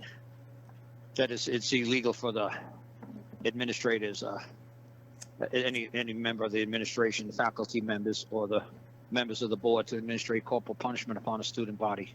I said, what does that all mean? She's like, like the teachers and the principals can't hit you anymore. I said, like, what? I mean, like Freedom Day at last, I could be the real me. I don't have to be scared out of my mind that I'm going to get my ass kicked every 2 seconds by the principal. He's going to paddle us with this huge board that he's got. I remember that. I remember the paddle board. Yeah, obviously the paddle board was called what? The Board of Education. Ha ha ha. It was always called the Board of Education. That's a too great funny. idea. Education. Oh yeah. Oh yeah. And as soon as you walk into the attendance lady's office, it's working in the main office. There it was, hanging right behind the lady. It said the Board of Education. Ha ha ha. Really funny. Terrorized the poor kids. Got it. You sick psychos. So anyway, because like I said, I remember these three brothers that I used to fight with all the time. Going to school, and they used to get their ass beat by the principal like every day. And on the ride home, man, it's so funny. They'd try to hold up on a bus strap, or the straps above the bus. They try to hold them because they couldn't sit down. And I remember these big mean bullies, man. They would try to act tough, but the principal would beat them so bad that every time they hit a bump, they'd start to squeal like little girls because the cuts were opening up, and they were just bleeding. Their asses were bleeding like crazy. So I think it was pretty much their parents probably sued the state. Kids would, they were literally bleeding. It hit them so hard. So they called the end of that. So anyway, obviously I don't want to get hit by the Board of Education. And obviously when Freedom Day at last came, that we didn't have to worry about it. As such a weight I was relieved that all this pressure was off of me now. I could be a total asshole if I wanted to, because I don't have to be a good kid anymore. I could do whatever the hell I want. Because the only thing that made me understand to behave myself was fear and pain. Every animal understands fear and pain. Every ant understands it. Every insect understands fear and pain. Even insects understand fear and pain. Because like I say, if you see an ant walking on a hot sidewalk, they'll stay on the concrete, but as soon as they go to the blacktop, it's like, wow, it's really hot. And they'll jump right back onto the sidewalk. They'll be like, ooh, even ants understand fear and pain. Every animal understands fear and pain. So I understood that, even as a kid, everybody understands fear and pain. So anyway, what I realized was they couldn't put me in fear anymore, and because they couldn't put me in pain anymore. So I could do whatever the hell I wanted. There was no restriction anymore now. There was not fear of God anymore. There was no fear factor. And I could be the real me. I could act like an asshole if I felt like it. It was pretty funny. So when I realized that, wow, we don't have to be afraid of these people anymore. This is amazing. This is an amazing feeling. But it's good and bad. See, when people don't have a fear, they're going to do whatever the hell they want. So I turned from the squeaky, clean, straight A student kid to just some kid that just didn't give a rat's ass anymore. That just did whatever the hell he wanted to do. And you're not going to tell me to do anything because I'm not afraid of you anymore. I'm just going to have fun. I'm not going to take getting straight A serious anymore. I don't care. I'm just going to be here and I'm going to have some fun. And that's what I decided to do, then just have fun. So that's what got me involved with law, was just reading a newspaper that just said, the difference between legal, it's illegal to administrate corporal punishment amongst the student body by staff, administrators, members of the board. When was the first time that you were able to exercise your wings, your newfound wings that you found? What was the first event that you were able to exercise them? Let me see. I got tons of traffic tickets. I got 9 feet of the rap sheet's 10 feet long and 9 feet of his traffic tickets. So I was always able to handle traffic tickets with no problem. So, because I'd always play that, has anybody been harmed? Has there been any injury? Did I cause any damage? I've always been able to play that. But I'm trying to think, when it came to actually, because I've never really been involved with any kind of a real trial, like a criminal case, except for this one, this quasi-criminal case, because I've never been involved in a case where anybody's ever been harmed, injured, or that anybody's ever accrued a loss. I've never had somebody come after me and say, he stole my car, he robbed my house, I've never been involved in something like that. So that's a tough question. I've never actually been charged with a crime. Like when the social service was trying to come after me to try to keep me from getting my kids, there's something called barrier crimes. Like if you want to be a foster care parent, there's 16 known barrier crimes. that if you've been guilty, and not even when I was not guilty of any of these barrier crimes, I was never even charged with any of these barrier crimes. So they would ask me about the barrier crimes, and the barrier crime is a simple crime. It's like urinating in public, public intoxication, disturbing the peace, then obviously robbery and all this other stuff would also be considered a barrier crime in preventing you from getting foster care, being a foster care provider. Because like I said, it was funny when I passed the foster care parenting class here in Virginia, but the people didn't realize that, like, you just passed the parenting class in Virginia, yes. I had to take like 6 weeks of classes. Me and my sister went like every Wednesday to these foster care provider classes because my sister worked for the school for the deaf and blind. And it was a black kid that used to be like a 10-year-old black kid. And she had to take the bus ride, 300 miles to drop him off every weekend on Fridays. And then every Monday he had to come back. He had to be transported back here to this part of Virginia. So my sister said, hey, you know what, to his grandfather, how about you leave your grandson here with me at my house and instead of transporting him back and forth. So the grandfather said, that's great. If you'll take care of my grandson, that's great. So I was living at my sister's house at the time, so I had to take the foster care parenting class too.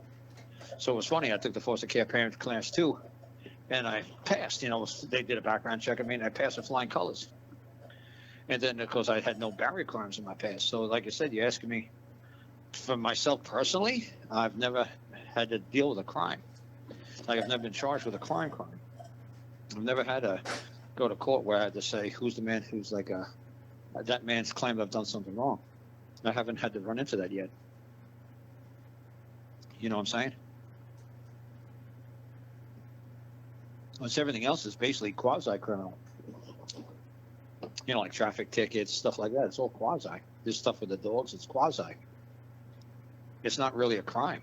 So I don't really know the question you're saying. Like, for myself personally, no. I've never been charged with a crime. There's never been a victim. There's never been damages. I never just like took a hammer and hit somebody's car with a ball-peen hammer. No, I've never did something stupid like that. So it's hard for me to figure out what question you're asking me. You know what I'm saying? But you see what I'm saying, Billy. I've never been charged with a crime. I understand what you're saying. When is a opportunity you can remember when you really put these skills to good use for another person driving? The only one was Another like man Jesse and driving. Jonathan. Yeah. Jesse and Jonathan, the people in Canada that they got charged with, illegal firearms. The kids playing around with the guns when the police came into the kids, they got charged with all kinds of, crimes, child endangerment, all this other nonsense. Right. But again, that's, that was somebody else. That wasn't me. I was charged with crime. Well, I remember what happened when Jonathan got his guns back. First, he got his kids back, and then he wanted to get his guns and his drugs back. And I remember what he told me. He said the sheriff's department came and dropped off his guns, and he said the sheriff said to him, he said, "This is weird. What happened?" He said, "We've been ordered to give back guns at times up here in Canada, but we've never been ordered to give back the bullets as well. Like, we ordered to give back all your property, not just the guns." So he said to me, "Well, if they had to give me back all of my guns, why shouldn't they have to give me back all of my drugs?" I said, "Look, you're a father of four. There's your father of four. There's another baby on the way. I'm not going to teach you how to get back your drugs so you could be a fucking walking zombie." Yeah, so you could be a walking zombie like what I saw up there when you had 4 fucking kids. You were walking around all day as a zombie. I said, "I'm not going to teach you how to try to get your kids back so you could be a walking zombie." I said, "You're out of your mind, I said, "Just be grateful that you got your kids back. Don't worry about fucking, Yeah. walking around getting your drugs back." I said, "That's fucking insane. You think I want to teach you how to get drugs?" I said, "That's insane." Well, that does bring up a point. I mean, there is a point where this information that you have and you have shared can be abused, but I think that a court would actually see through that, wouldn't you? Nope. The court really does. If the court is playing by the rules, they don't really have a choice. Yes, they can see where it's being abused, but honestly, if the court judge is being, a good judge, like playing it straight up, he doesn't have a choice. He has to give you the win. You know, you could be as abusive as possible. I did that with Gus's girlfriend. She said that she owed like $60,000 on 2 credit cards to like Visa, and she was summoned to appear in court up there in Manchester, New Hampshire.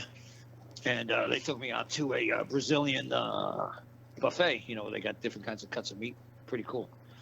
So we went. I met his girlfriend, and one thing she said, I really appreciate that you having Gus dressed like an adult man instead of walking around here with T-shirts on, dressed like a little boy. He said, you know, I appreciate that you got him to start wearing shirts with buttons.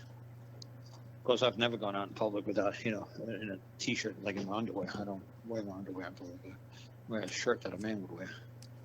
It's just a generational kind of thing.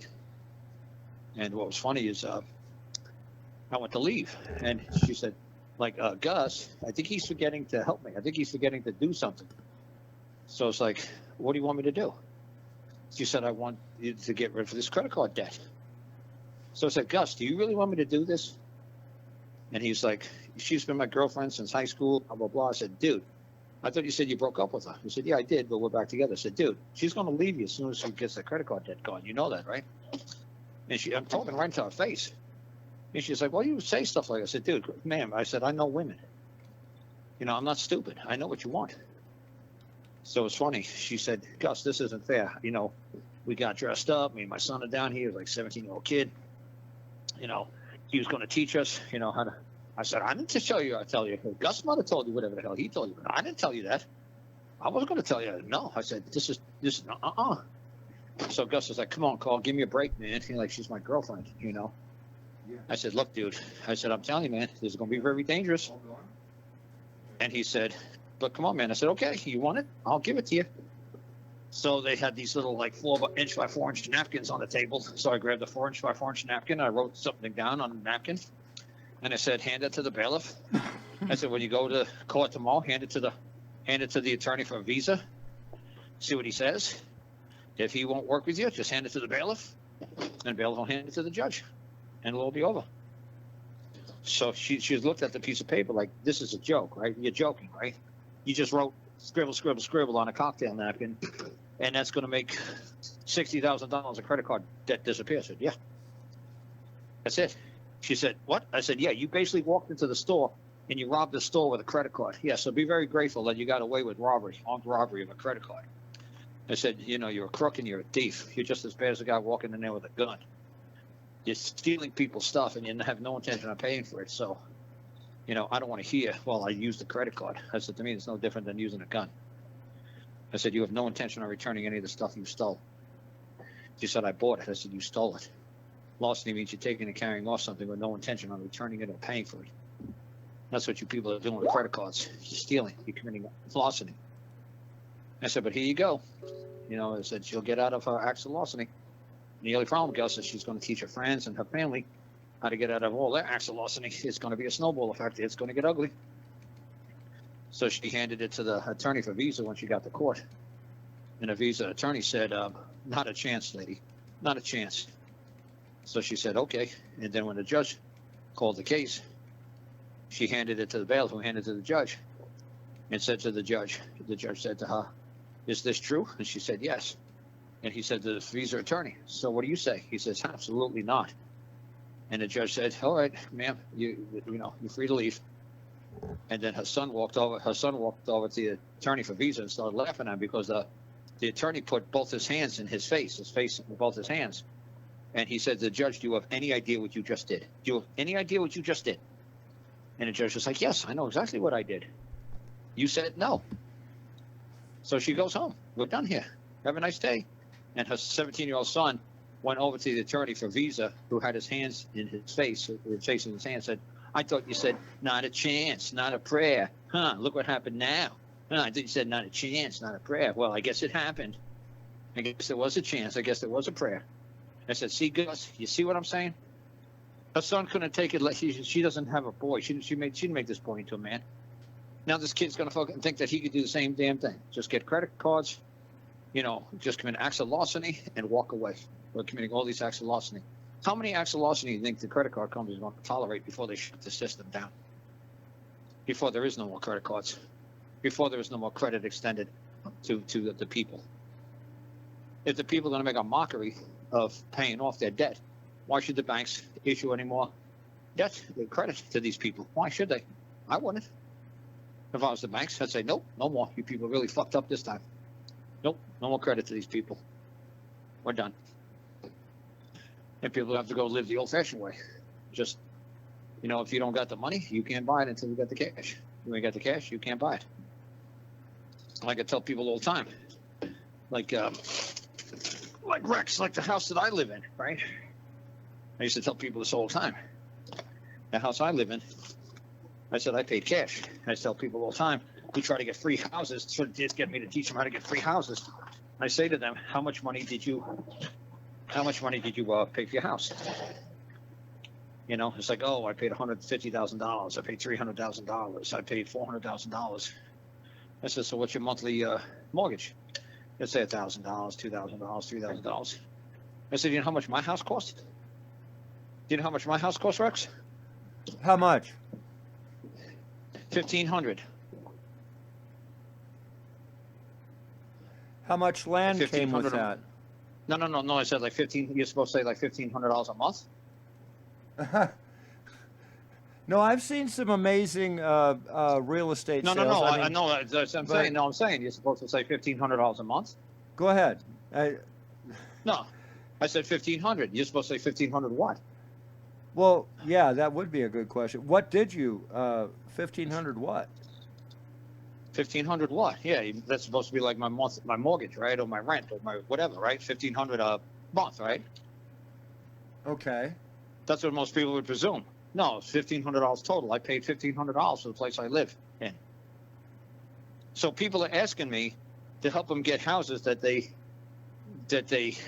cost $300,000, $400,000, $200,000, but they didn't pay for them. And I say to people, do you understand that I'm living in a house that cost me $1,500, and you're trying to get a $300,000 house? Do you understand I could buy 200 of my homes for the price of your one home? Are you 200 times better than Karl Lentz? Is that what you're trying to tell me? Wow. Is that what you're trying to say? That you deserve a house that's 200 times better than my house? I said, I don't think so. I said, I don't think you're 200 times better than I am. Is there some reason why you don't live in a $1,500 house? I said, yes, Yeah, I put another $20,000 into it. Yes, I did. It's not a $1,500 house anymore. But I put sweat equity into it. When I got the money, I improved it. Until I got the money, I didn't improve it. It's that simple. So what do people think they could just roll into a $100,000, $200,000, $300,000, $400,000 house and not pay for it? And then they say, save me. I want to save my house. It's not your house. Yes, it is. You didn't pay for it. If you didn't pay for it, it's not yours. It's that simple. Did you pay for it? No. Okay, well, then it's not yours. Well, I'm trying to pay for it. Well, then when you pay for it, then tell me they're trying to take my house. Because right now, it's not your house. Well, what do And you they say, think? oh, well, What do you money's think of the Fannie Mae scandal with Fannie Mae back when it collapsed? Well, what I'm trying to say is, what people will say is they'll say money's not real. I said, oh, really? So you're saying money's not real, that I bought that house with my signature? Really? That there's no transfer of value between, one party and another party? Yes, there was a transfer of value. Yes, and you agreed to pay them back in some form of a currency. Did you pay them back in some form of a currency? Well, no. Okay, well, what was your agreement? If your agreement was to pay them one ping pong ball a month, it's one ping pong ball a month. Why are you going back on what you agreed to do? You agreed one ping pong ball a month, it's one ping pong ball a month. And one ping pong ball a month. Pay the one ping pong ball a month, or give it back. It said, well, if you can't pay the one ping pong ball back, then ask the other party to modify the terms and condition of the debt or the loan. But you can't just think you're going to do it on your own. If the other side doesn't want to do it, well, I could, try to encourage them to do it another way. I could definitely encourage them. But you people are just trying to muscle them and just saying, oh, well, I say the debt has been paid off. I've seen people try to do this.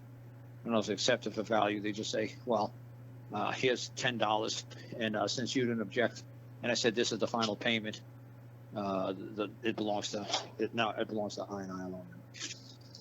I've seen people try that nonsense. It doesn't work. Because since you entered into a contract, both parties got to consent to modify the contract. Now you can encourage them to modify the contract, but it can't just be one-sided. You can't just say they failed to answer. I've seen that all the time since they failed to answer. Say people have wrote a check out. You know, they said make a mortgage payment for $1,000 and say in the memo line paid in full. That's not going to work because any you know, they take you to court and they'll just say, well, what's this? Both parties got to agree to the new terms and conditions. You can't set the new terms and conditions unless it was written in the contract that you can. Like the bank could just change when you sign the terms and conditions, like for a credit card or something like that. It says like if you fall behind any credit rating, we could raise the fucking interest rate, you know, from 10% to 25% because it's written into the contract. I But want if it's to not written into the change. contract, you can't just modify it because you feel like it. I want to change the subject just No, a go. little bit here. You have a Sure. website that's called loresociety.com. Can you tell us about that and what that's about and what you're doing with that? Well, like I said, if you just go to Google and type in the word law, L-A-W, definition, and just read it aloud real quick. I'm walking down the driveway with a couple of things in my hand right now. So, like I said, I got very blessed and it hasn't rained on me yet. I'm trying to cover everything up as much as I can because we're going to get hammered. It's going to get ugly here. Can you believe we're still getting heavy snowfall all day long? Oh yeah, dude. If you look at the radar screen, you see what's coming my way. It's ugly. You know, and I'm trying to get that guy Billy out here to help us for the last 10 days, and he's been absolutely useless. That's unfortunate.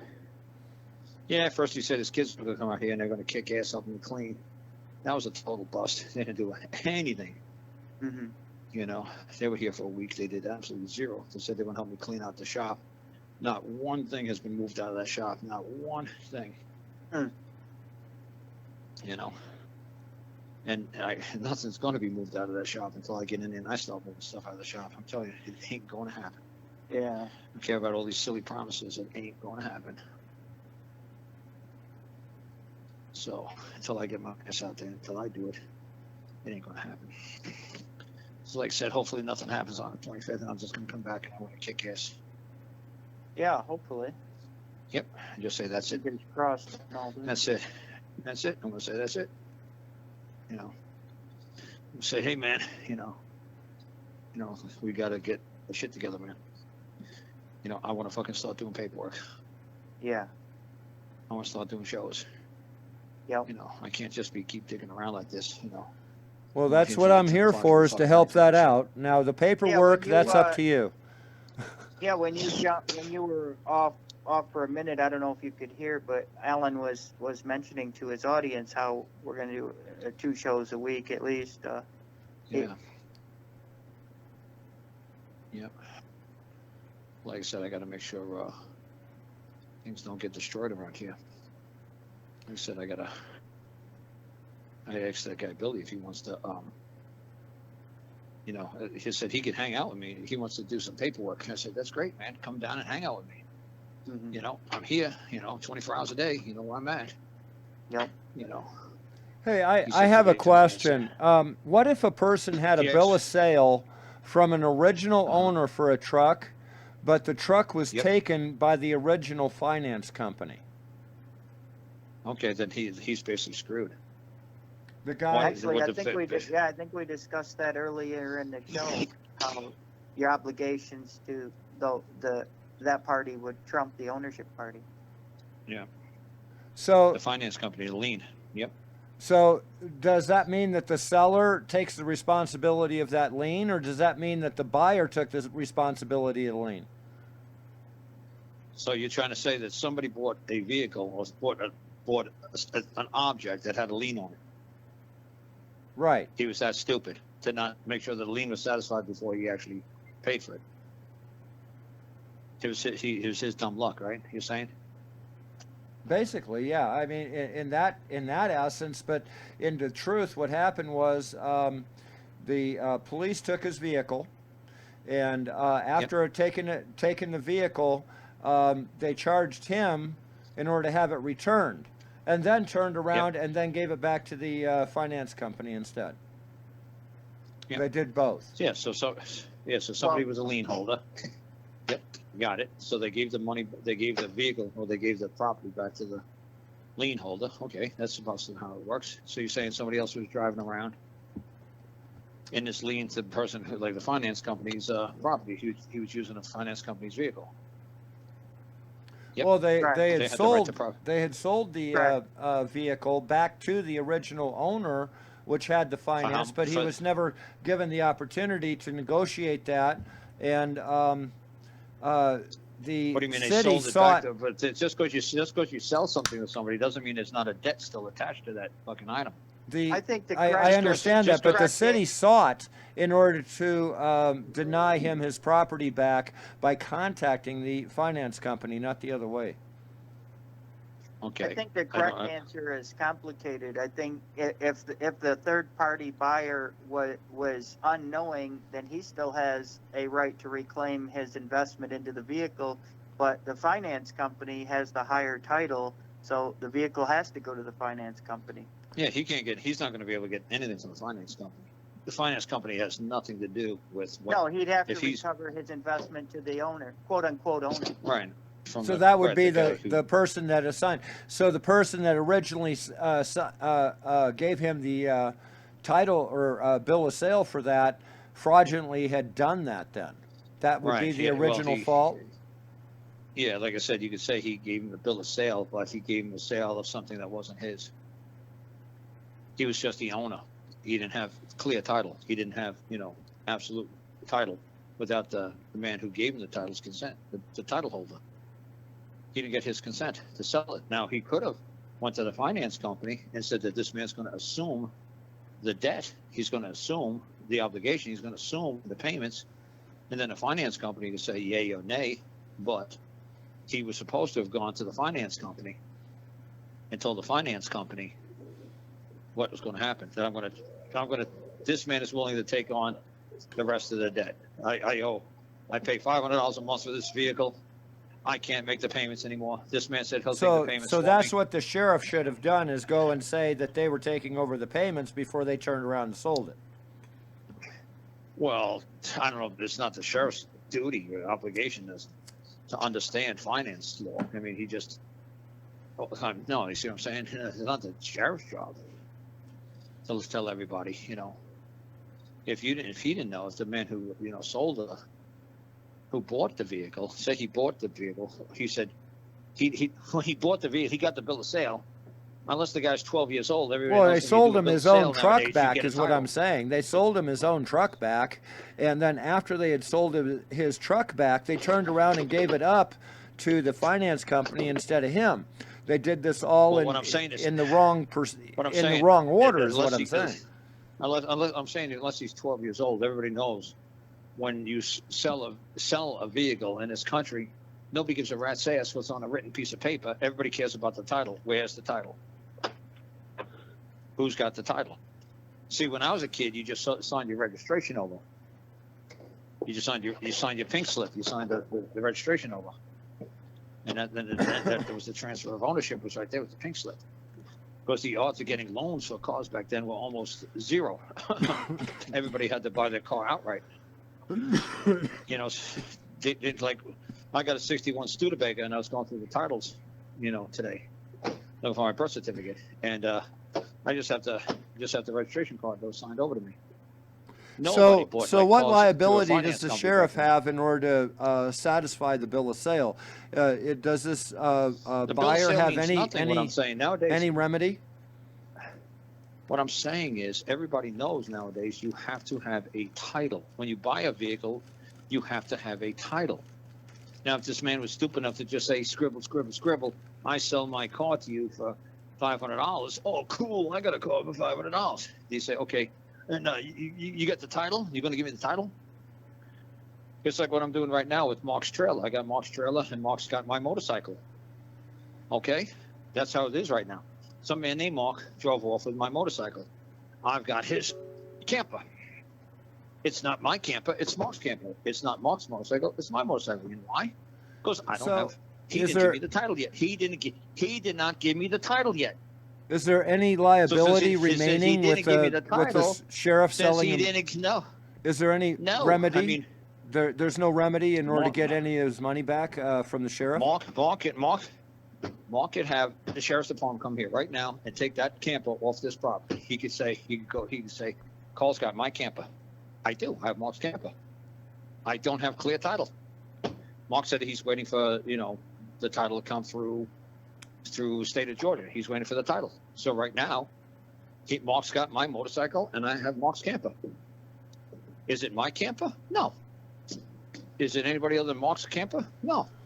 It's Mark's camper. Until the title is clear, it's Mark's camper. It's that simple.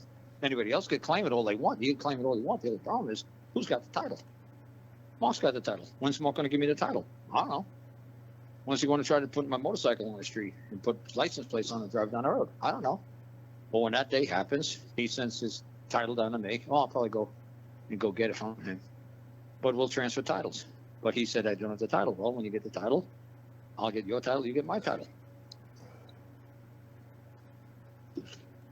And that's how it works. That's what I said about my little brother Frankie. He thought that red car was his. I said, yeah, you're the owner. See, Frankie, here's the title. See, I have the title. They mailed it to me. He said, well, they mail it to the owner because you're not the one who's got clear title to it. I've got clear title to it. He said, you're just the owner. You don't have the title. Until you have the title, so what? You don't have you have a little bit of a claim, not much.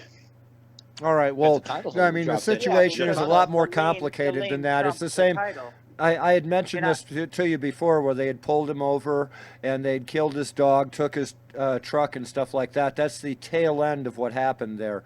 So unless you have the Why'd they full kill his story, he dog? doesn't have.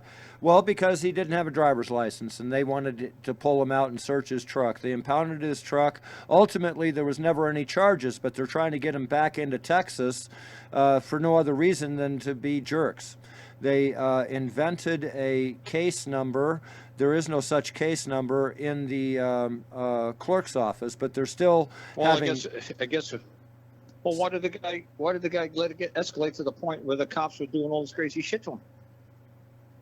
That would Why be did the guy just? that would be the other question, but the police were out of line to begin with. Why? If the police pull you over, like I said, that guy Jimmy Lynn, the first man that ever came to visit me back in 2013, he said to me, he had a training camp. He lived. His next door neighbor was Alex Jones, and he was a paralegal. He was a paralegal, and his wife was a lawyer. And they had this training camp, this paramilitary training camp next to Alex Jones's house. And he asked me one day, would you like to go say hi to Alex Jones? He jogs by my place every day with his 2 bodyguards. I said, no. I said, Alex knows who I am. I know who he is. No, I have no desire to talk to Alex. And he said to me, well, we're getting ready to clean house. We're going to get rid of all the judges, lawyers, doctors, teachers. We're going to get rid of everybody. We're going to clean house.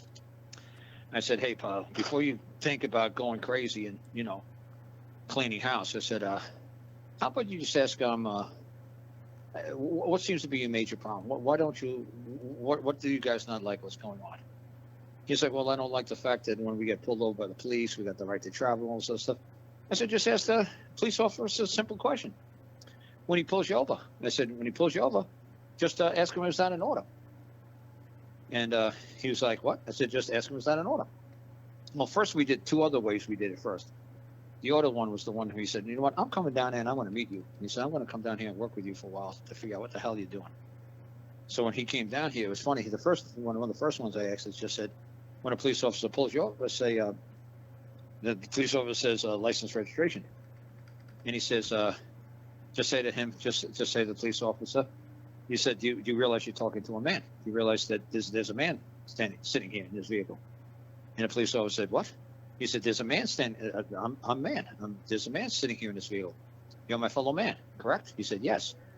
And the guy's like, well, just give me license registration. He said, so you're a man and I'm a man. How do I owe anything to my fellow? How do I owe you anything, my fellow man? And he said, the police officer just walked away. He said, oh, screw this. I'm not dealing with this today. So then it was funny. He said another one he did was He said, well, that worked pretty good. He was actually trying to get tickets. He was trying to get pulled over.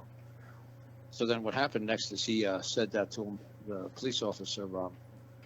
He got pulled over the next time. When he got pulled over the next time, he said to the police officer, said, I'm going to search your vehicle. He says, is that an order? He said, yes. He said, step out of the vehicle. He says, is that an order? He said, yes. He said, now walk over to the back of the van. He said, is that an order? He said, yes. He said, put your hands on the hood of my police car. He said, is that an order? He said, yes. And he said, Jimmy Lynn said he started laughing. That Jimmy Lynn started laughing. The police officer said, what's going on? What's so funny? He said, man, I'm all jacked up on call. He said, what the hell is jacked up on call mean? Like, what the hell is jacked up on call? He said, oh, there's this guy who does this radio show. And he says that if you give me an order, I got the right to fair and just compensation.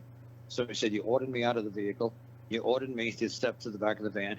You ordered me to put my hands on your hood. I said, I'm going to get fair and just compensation. I'm going to hand you a bill when this is all done. And he said that the police officer just took all of Jimmy Lynn's paperwork and dropped it on the ground. He says, get out of here. And I said to Jimmy Lynn, what did you do? He said, I picked up the paper and left. I said, oh, man, you missed a golden opportunity. He said, what? He said, the police officer said, dropped your paperwork on the ground and told you to get out of here. He was supposed to say, is that another order? He said, oh, I missed that one. I said, yeah, you missed that one. He told you to do something, and you did it without asking for fair and just compensation. I said, thank God. The police officer was probably just like, I'm done with this bullshit today. But it was funny. When I got back from England in 2013 in December, my sister's birthday was December, and this is relevant. My sister's birthday is in December. So I was driving my sister's minivan. And my sister's minivan registration expired. So when her registration expired, I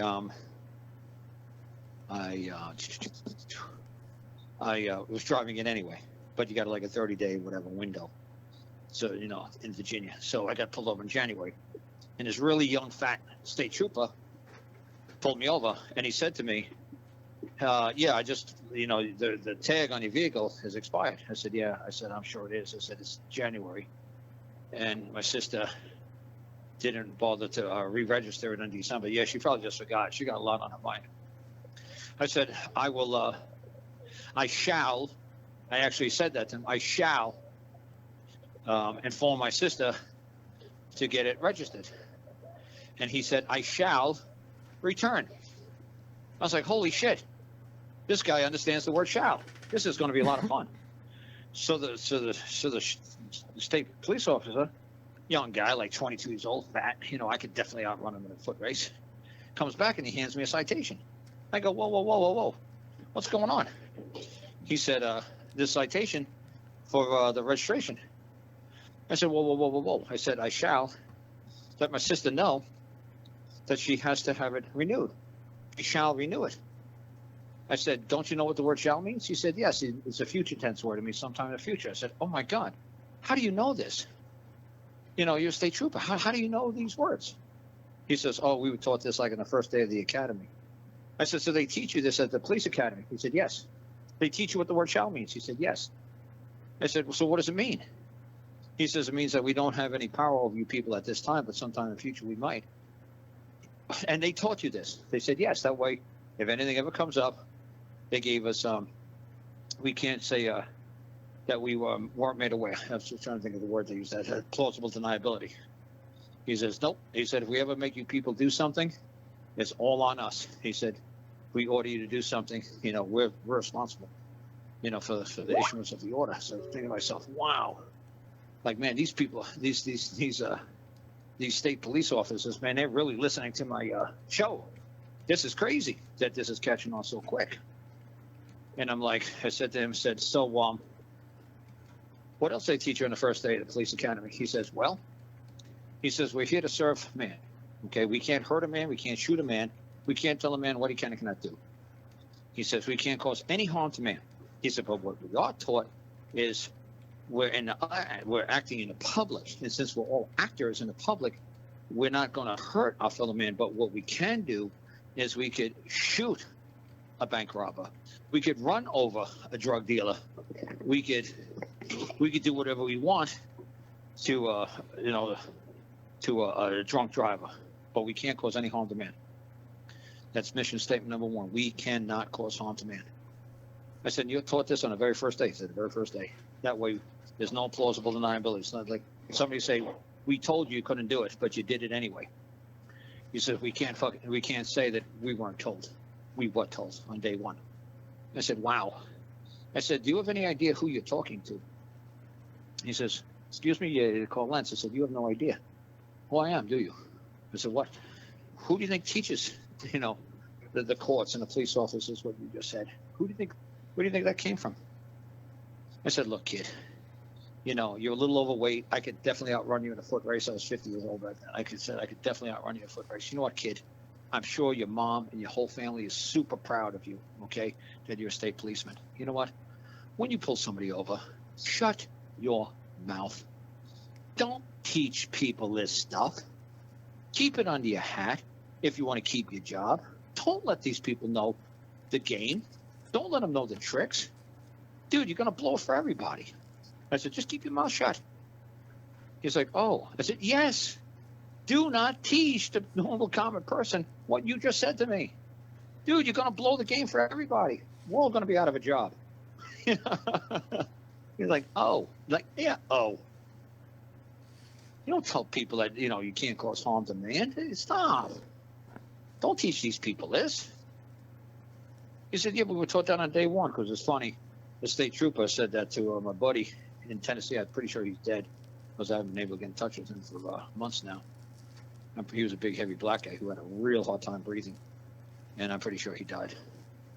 But he goes to me, he said, Karl, there was like 10 of us tractor-trailer drivers that were all pulled over at a rest stop in Tennessee. And he said, we all were doing a safety check.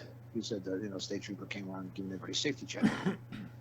So when when the state trooper came up to him, he happened to get the supervisor, the sergeant, happened to come to him, just randomly, just luck of the draw.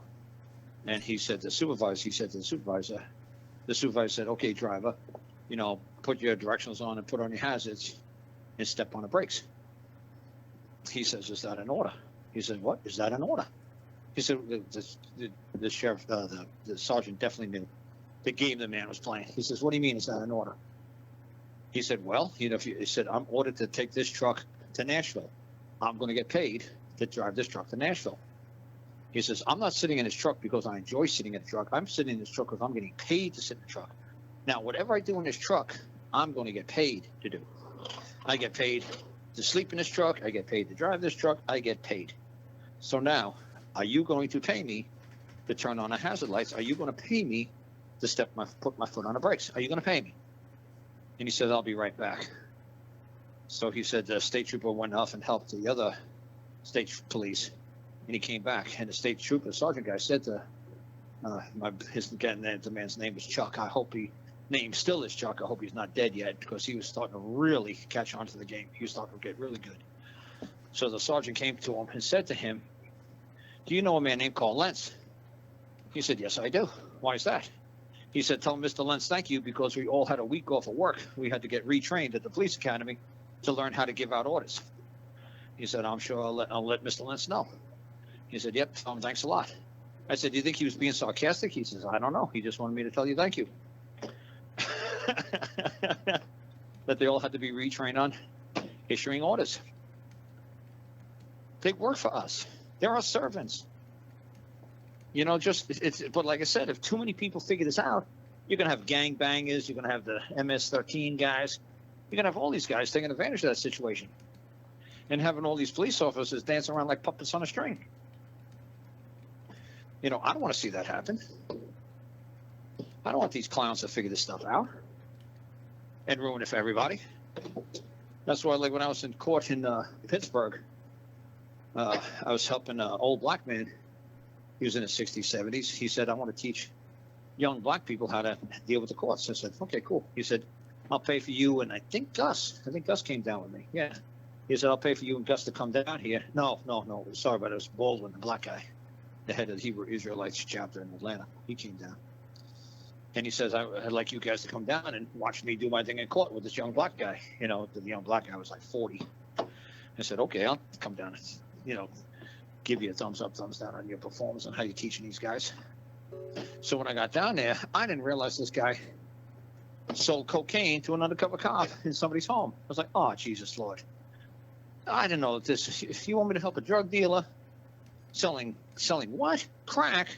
I thought crack went out in the 1990s. You want me to, dude, are you for real? You really want to help some guy who's selling crack? He's like, well, yeah, he's got a teenage son and he wanted to, this was his last crack sale. He said he was going to open up a bakery. Yeah, sure. That's what they all say. Watched the movie Blow with Johnny Depp. Yeah, that was his last time ever he was going to sell cocaine. Yeah, sure it was. Sure it was. They say the same thing. So I said to him, so I said, I'm not going up there. I said, I'll watch in the back row back here. I am not going anywhere near this case. I don't want the judge to think that I'm helping crack dealers get out of going to jail for crack. You know, that's just some whack shit, man. I don't want to get involved with this.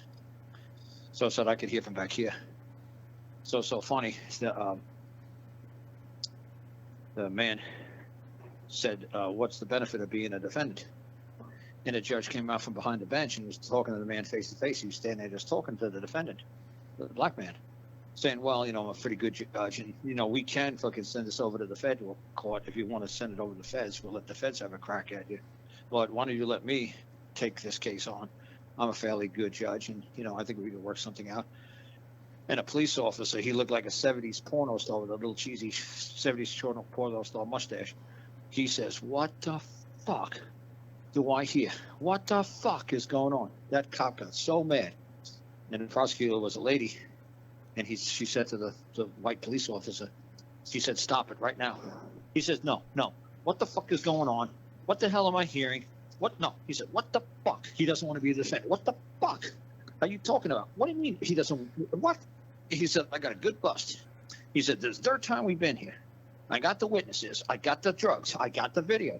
I got the money. I got everything. This is an airtight case. What the fuck is going on? And then the prosecutor lady just said, stop. The judge knows what he's doing. So the judge in his black robe, he's about my size, a big guy. The judge in his black robe walks past, walks through the gallery, walks down like a church, walks through the aisle. And I'm standing on a 90-degree angle by the exit door. And he comes right towards me. So I thought he was going to go out in the hallway for something, go to the bathroom, something. I don't know. I never seen a judge walk through the courtroom. I've never seen that in my life. So I moved to the left to get out of his way. He jumps to his right. I jump to my right. He jumps to his left. So we're doing hopscotch, back and forth, back and forth, back and forth. And I realized, I said to him, you want to tell me something? Is there something you want to say to me? He said, I saw you standing in my courtroom today, sir. It's an honor and privilege to have you in my courtroom. Keep up the good work out there. We really appreciate everything you're doing out there. Wow. I said, well, you run a pretty, yeah. And I got it on video. So it's funny, because I had the phone in my pocket. So what's funny is I said, well, you run a pretty tight shift here yourself. I said, as soon as this case was called, this courtroom filled up with state police, the sheriff's department, and the city police and Metro. I said, you run a tight shift here. You seen us come in, and yeah, you called all hands on deck. I said, yeah, you run a tight ship up here too. And he said, well, I better get back on the bench. I said, okay. I said, nice to meet you. Oh, yeah. So either one, he's glad that I'm teaching people how to do this, because one, it's driving the cops totally insane. The cops are going to get to the point where they don't want to arrest people anymore. So is the judge like an ultra racist, and he wants to see the whole society burn down to the ground because the cops can't do their job, and the cops are going to start refusing to do their jobs, and the black people are just going to go nuts and start selling crack and every other drug and start turning into gangsters because there's nothing that's going to be able to stop them. There's going to be no police officers that are going to stop them, and Pittsburgh's just going to burn down to the ground like Nero did to Rome, and like they did in 1666, the Great London Fire, that they said the Catholics burnt down London, and the Protestants, the king was able to get rid of the Catholics and get the real estate that he always wanted by burning down London and blaming it on the Catholics, like Nero did. He blamed it on the Christians for burning down Rome. So he got all that prime choice real estate land next to his palace, so he could expand his palace. He burnt it down. He blamed the Christians. That's what happened in the Great Fire of 1666. The king burnt down London, and he blamed it on the Catholics. And the Protestants got rid of all the Catholics, killed all the Catholics. So ran him out of London. So it's the judge saying, "Hey, buddy, you're doing a great job. Keep it up." Because like, I thought he was going to be mad at me that he couldn't prosecute. I thought he was going to say to me, "Do you see what's going on here? Do you understand anything what's going on here yet? Do you understand that you're teaching these guys not to be the defendant? And do you see what's happening to the court? And do you understand that we can't prosecute these people anymore? Do you understand what's going on here? And do you understand that these people are selling crack? And they're going to kill each other out in the street for this crack. And they're going to die using crack. Do you want to see black people dying? Because this is what's going to happen, pal.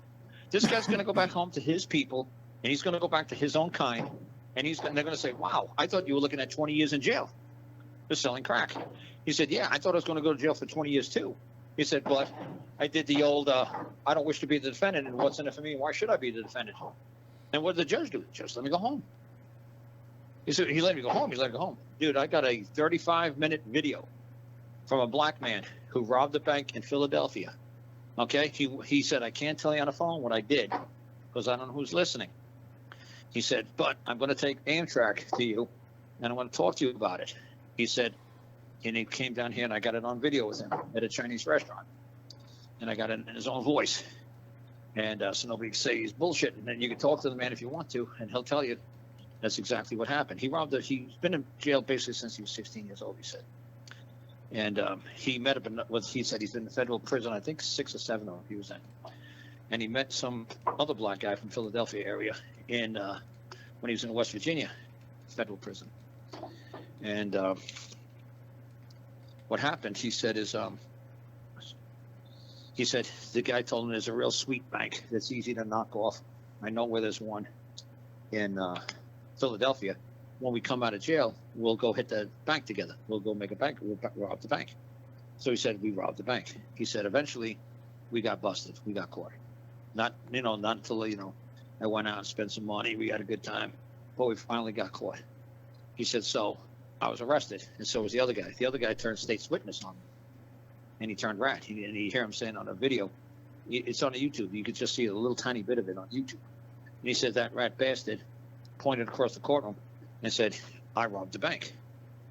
And he said, Carl, but I did just, he said, I've been in jail since, he said, 1980. This guy was in jail since 1980.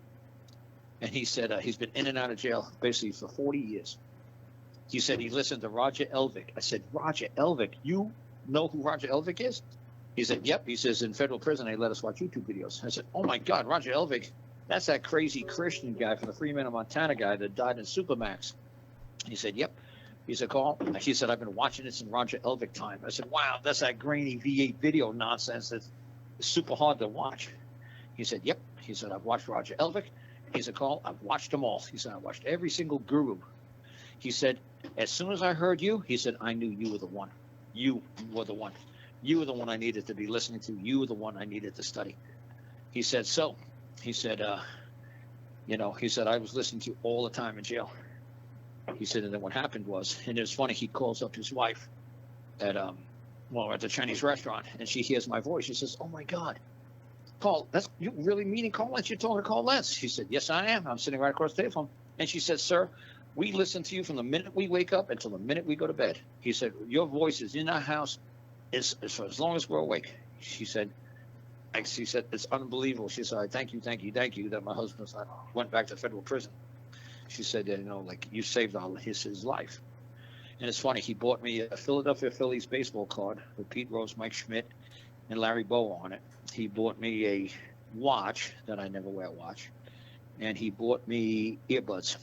And I said, next time, buddy, just give me 10% of the take. Keep all this stuff. He said, there ain't going to be a next time. I said, yeah, sure. Yeah. But anyway, he goes to me. He said, they first took me to the Commonwealth of Pennsylvania court. He says, I beat them in the Commonwealth of Pennsylvania court doing your stuff. He said, then the feds took me into custody. And he said, and I beat the feds in federal court.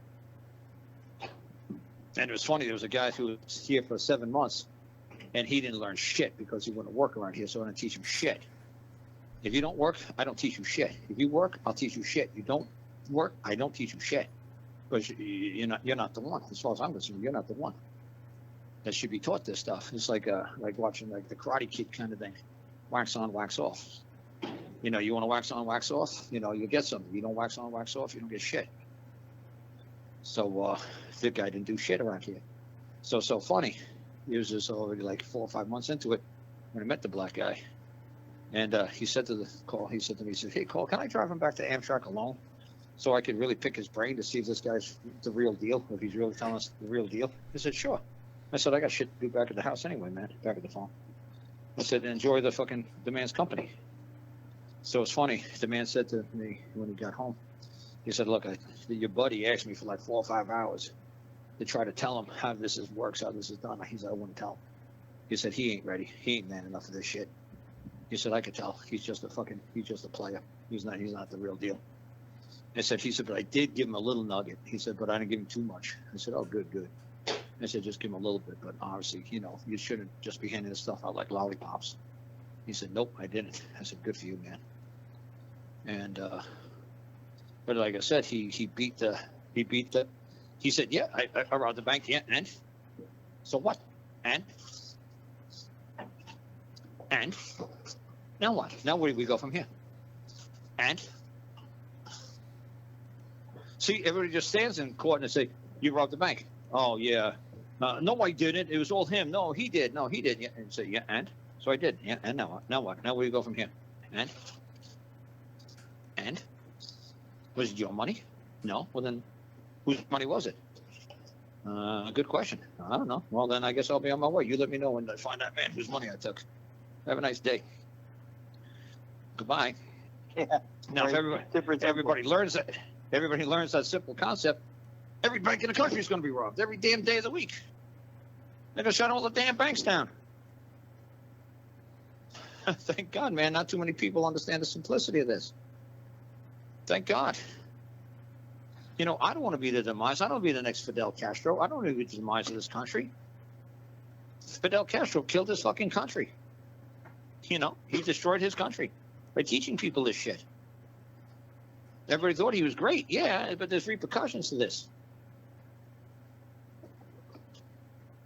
You know, the banks ain't going to want to do business with you anymore.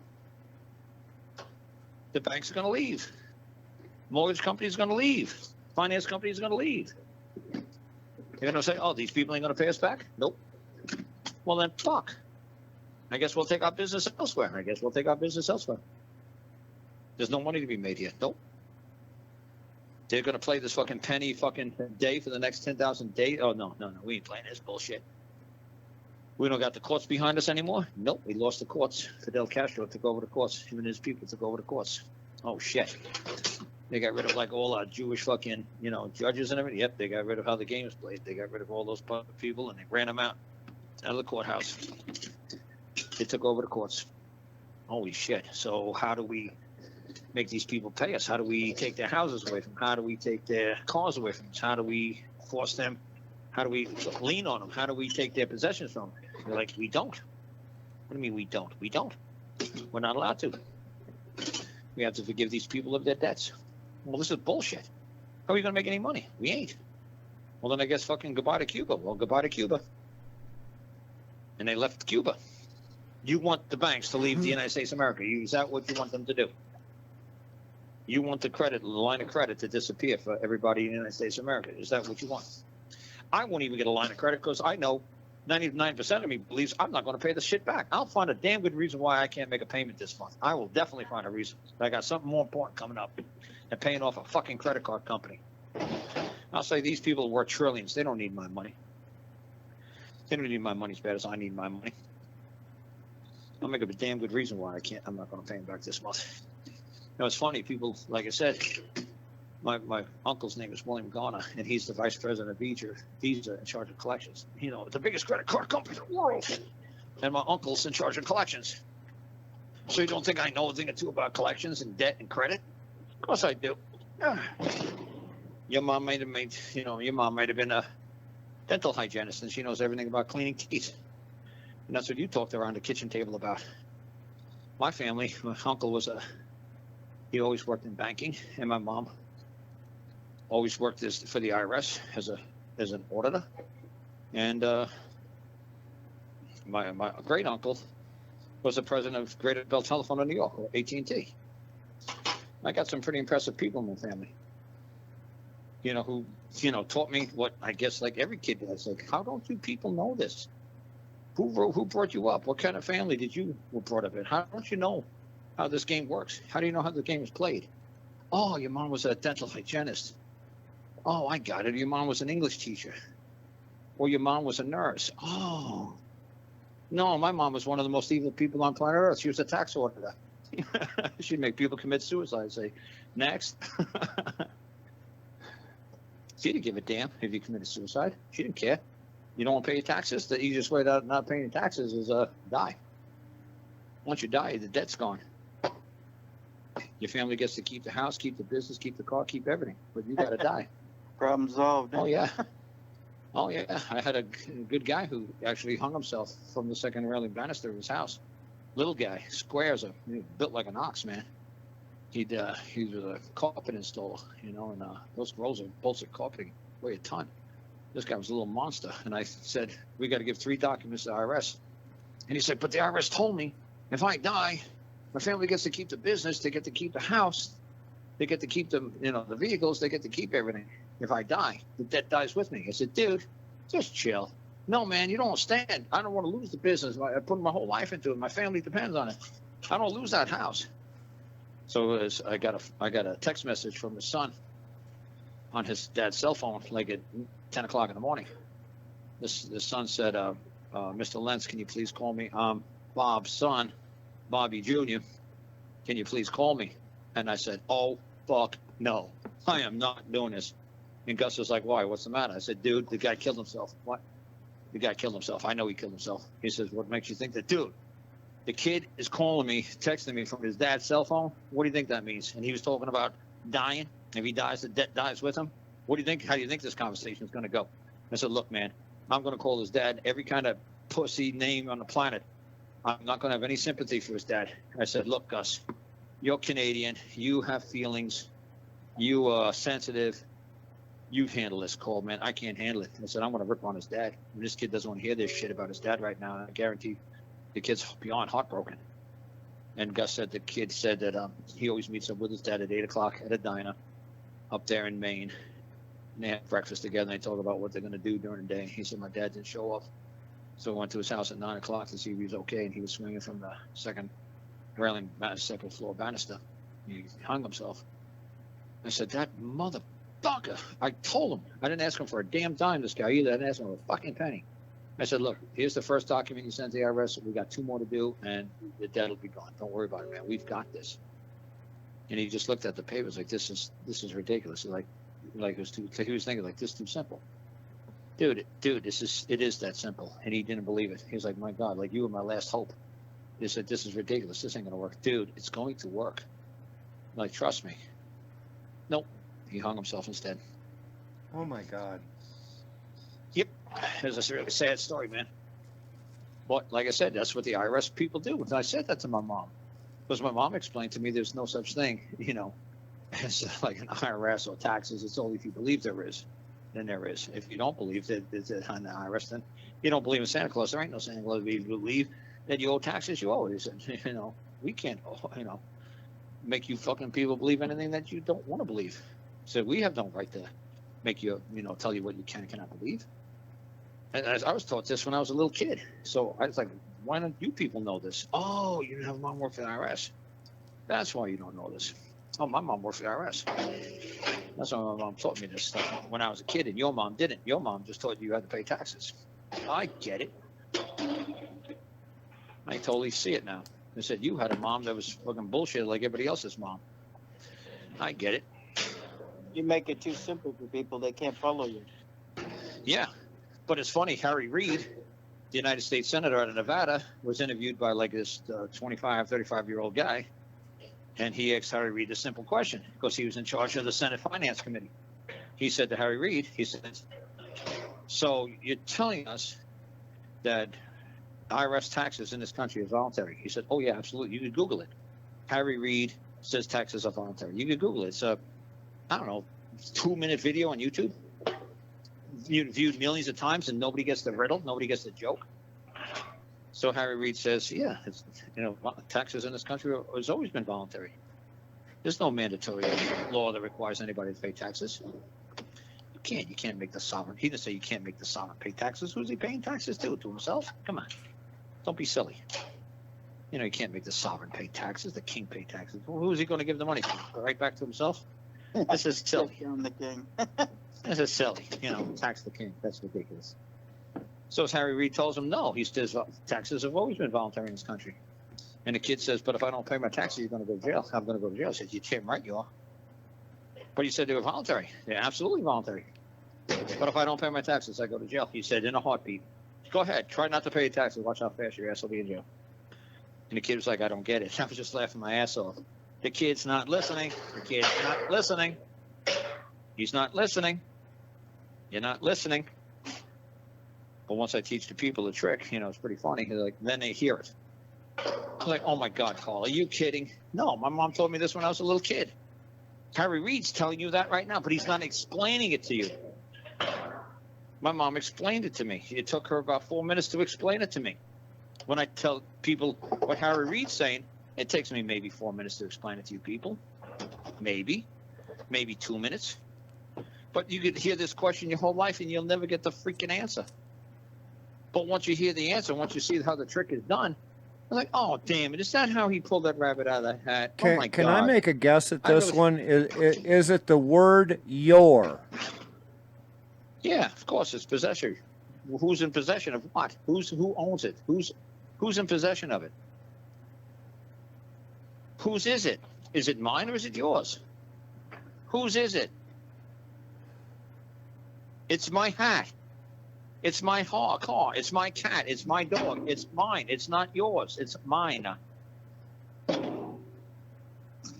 You're not responsible for Bob's taxes. You're responsible for fucking Rex's property, his belongings, whatever it is Rex's. That's what you're liable for.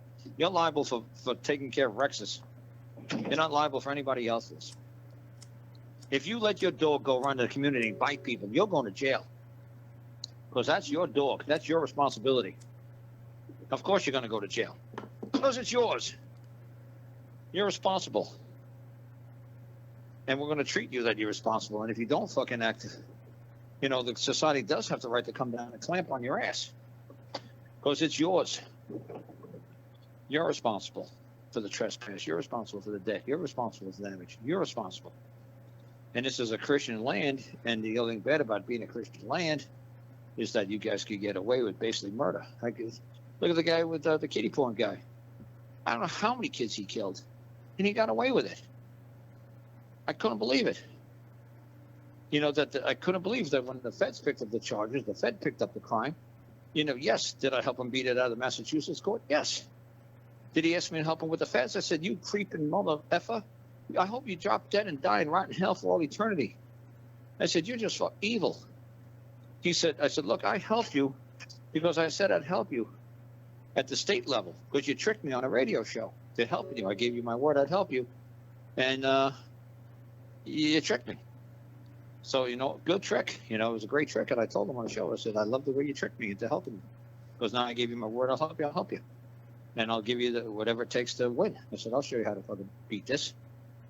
So then when he asked me to help him, then with the feds picked up the charge, and when he beat him at the state level, I said, you evil bastard, don't you ever call me again. I said, I don't ever want to help you again, ever. And well, you would have already given the key if whatever you presented at the state level worked at the state level, that would also work at the federal level. So, I mean, he was just being straight ignorant. Right, but I was hoping that it wouldn't work.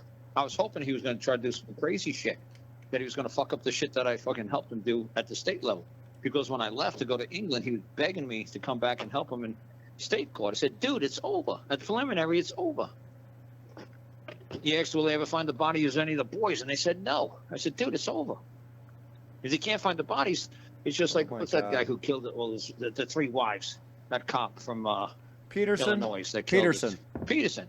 Yeah. Yeah, I was actually presented in the same court as that. But the prosecution during that got so outrageous they had to go to the appeals court to determine whether or not hearsay would be allowed in court, which was really bizarre. I mean, no, this prosecution team was the same prosecution team that was responsible for Fox, where they interrogated a guy for 72 hours sleep deprivation to get him to sign something. He had no clue what he was signing. Do you remember how the Peterson guy? There's two guys. One in California that drowned his wife and unborn baby, and there was another guy who's actually a cop. Right. That's the Bolingbrook. That's the Bolingbrook police guy. Yep. Now, That's it. The thing of it is, the community knew this police officer, and this police officer, in his everyday behavior, you could not convince anybody he was incapable of doing what they accused him of. Oh, he was laughing. He was mocking at the media. He was mocking everybody. Oh, she was a whore. She ran off with some bullfighter from Mexico. You know, she was a whore. They're all whores. All my wives. The prosecution violated so many different things that they almost threw the case. Yeah, but you know how she finally got busted? Finally? How he got caught? Had to do with a 50-gallon barrel in a truck at the 76 truck stop, which I commonly ate breakfast at. Yep, that's it. You think this stupid clown would have been smart enough, if he was that smart, well, I'm not going to tell you how to totally dispose of a body in fucking minutes and never have any remains whatsoever, and it doesn't cost you anything. Well, high explosives do that, but you know, you still have residue. Dude, that costs money. That costs money. Yeah, that's true. Money. That's true. Nope, I could totally dispose of anybody's body. If you handed me a body right here, right now, and you said dispose of it, I could get rid of it for you in about 20 minutes, and it would cost me zero. It cost you zero. Although that might make you a lot of money, I don't think it'd be wise in order to advertise it on the show. I didn't, that's what I'm saying. I'm saying I didn't ask you to pay me anything. You know what I'm saying? What have you killed Adolf Hitler? Well, for free services, I'm sure you'll have plenty of clients. Well, what I'm just saying is this is how they did it in New York. Right. No, that's not a joke. That's not a joke. That in Miami and Chicago, once upon a time, that was the truth. Absolute. But what I'm saying is this stupid cop could have just done it the way kids did it in New York for free. And they would have never found anything. I mean, nothing. Teeth, nothing. And if I tell you the joke, man, you say, oh, my God, that is super simple, isn't it? Yes, it's super simple. It works all the time. And no doubt about it. Guaranteed. And it's ridiculously simple. But anyway,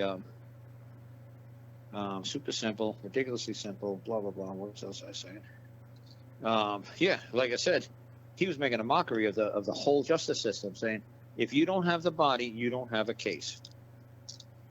So I knew that with that evil bastard, man, the guy that, see what he did? He got on my show, right? And he knows my personality. He was a Catholic choir director for the Catholic Church. He was a boys choir director, and he actually had a doctorate degree in music. So when you have a liberal arts degree, that means you also have to take psychology. You know, you have to take all kinds of, study of the, human mind, the brain, So he had a doctorate degree in this stuff. I mean, so this guy knew how to manipulate people. He was fantastic at manipulating. And what's funny is we found that he's in Montana and he's running a video business out of Montana. So very interesting. I'd like to go up there and run into that clown and say, how did you pull it off at the federal level? But he's still doing video, and that's what he was arrested for. He was arrested for video, selling video to the FBI. They arrested him right outside of it. He said within 20 minutes he made a full confession. He was outside. He was at a quadplex. He lived in the bottom right-hand side of a quadplex up there in Massachusetts. I went up there, had to take a shower before we went to pretrial, so I got to see his home, his side of the quadplex. And what was funny is he said the stadies and the feds were right outside the driveway right here. He said they were recording me through my window. He said I sold them child pornography through a FBI credit card. He said they walked to my front door. He said they tapped me on the shoulder, unplugged the computer, said that'll be enough of that. He said within 20 minutes at the police department, he said made a full confession. You know, he said, can you get me out of this? That's what he said to me on the show. And everybody, I had an open mic, which was stupid as hell for me back then, have an open mic. Everybody started screaming, Carl, get this insane, get this maniac, get this asshole, get this evil bastard the fuck off this. Carl, don't help this guy. And I said to the guy, I said, you know what? He said, what? You're brilliant. He said, what? What makes you say that? I said, don't give me that bullshit. You're brilliant. He said, you know exactly how Karl Lentz's brain works. He said, what do you mean, Carl? I said, F you. I said, and don't think that I don't know. I said, guys, let me check this out, okay? I got like 8,700 some people on a call right now.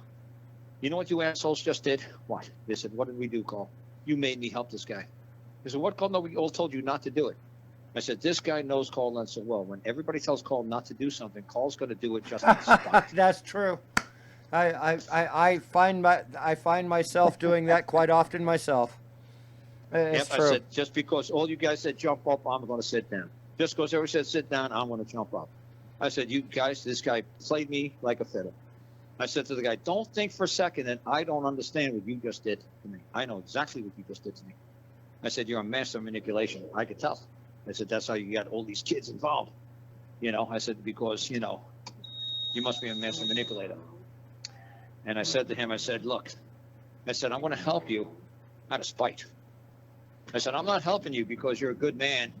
And I think that you could, you deserve a break. No, I think you should rot in hell for the rest of your life. I said, but while you're here on Earth and you're going to this, you know, you got state charges on you, man, in Massachusetts, I'll help you. Just because everybody told me not to help you. I said, see, people, from now on, I'll know better. I'll turn my damn fucking mic, your mics off. I'll mute everybody out while I'm talking to the next guy. Because this guy manipulated me. And I said, I know exactly what he did. I said, don't think for a second, buddy, that I don't know what you did. So then I said, I'll give you the best help that I could possibly give you. I said, you know, it's like now I got to dance with the devil. I said, you know, like if I tell Jesus Christ, I'll help him. If I tell the devil, I'll help him. If I tell Hitler, I'll help him. Do you want me to make Hitler look like a good guy or a bad guy? I can make you cry. You know, for poor Hitler, daddy didn't love him and mommy didn't give him affection. You know, Hitler was an only child and blah, blah, blah. And he's half Jewish and blah, blah, blah. You know, they cut half his dick off by mistake. You know, dude, I can make you cry for the fucking guy. I said, how do you want to play this? I said, now I got to fucking play this so I got to help this fucking loser. I want to see people like him rot in hell for all eternity. I got no sympathy for clowns like him. I said, but you people are leading me to help him. I said, I hope you're all happy. Because this guy knew how to play me like a fiddle.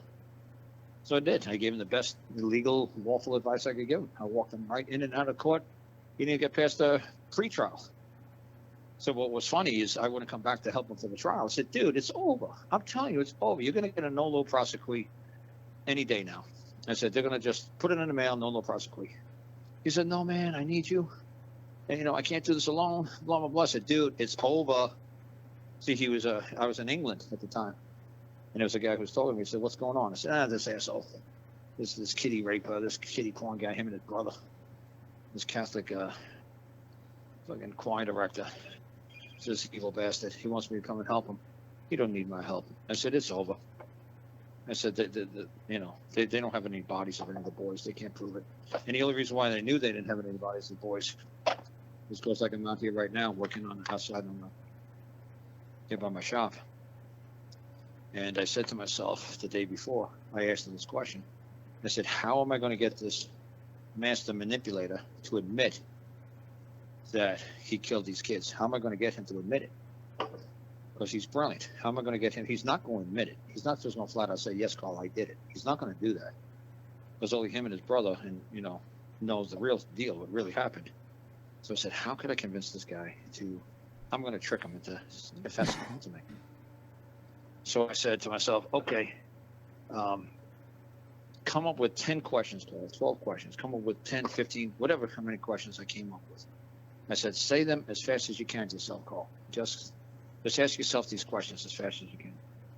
You know, what would you like to have lunch today? We had Kentucky Fried Chicken yesterday. Would you like a pizza?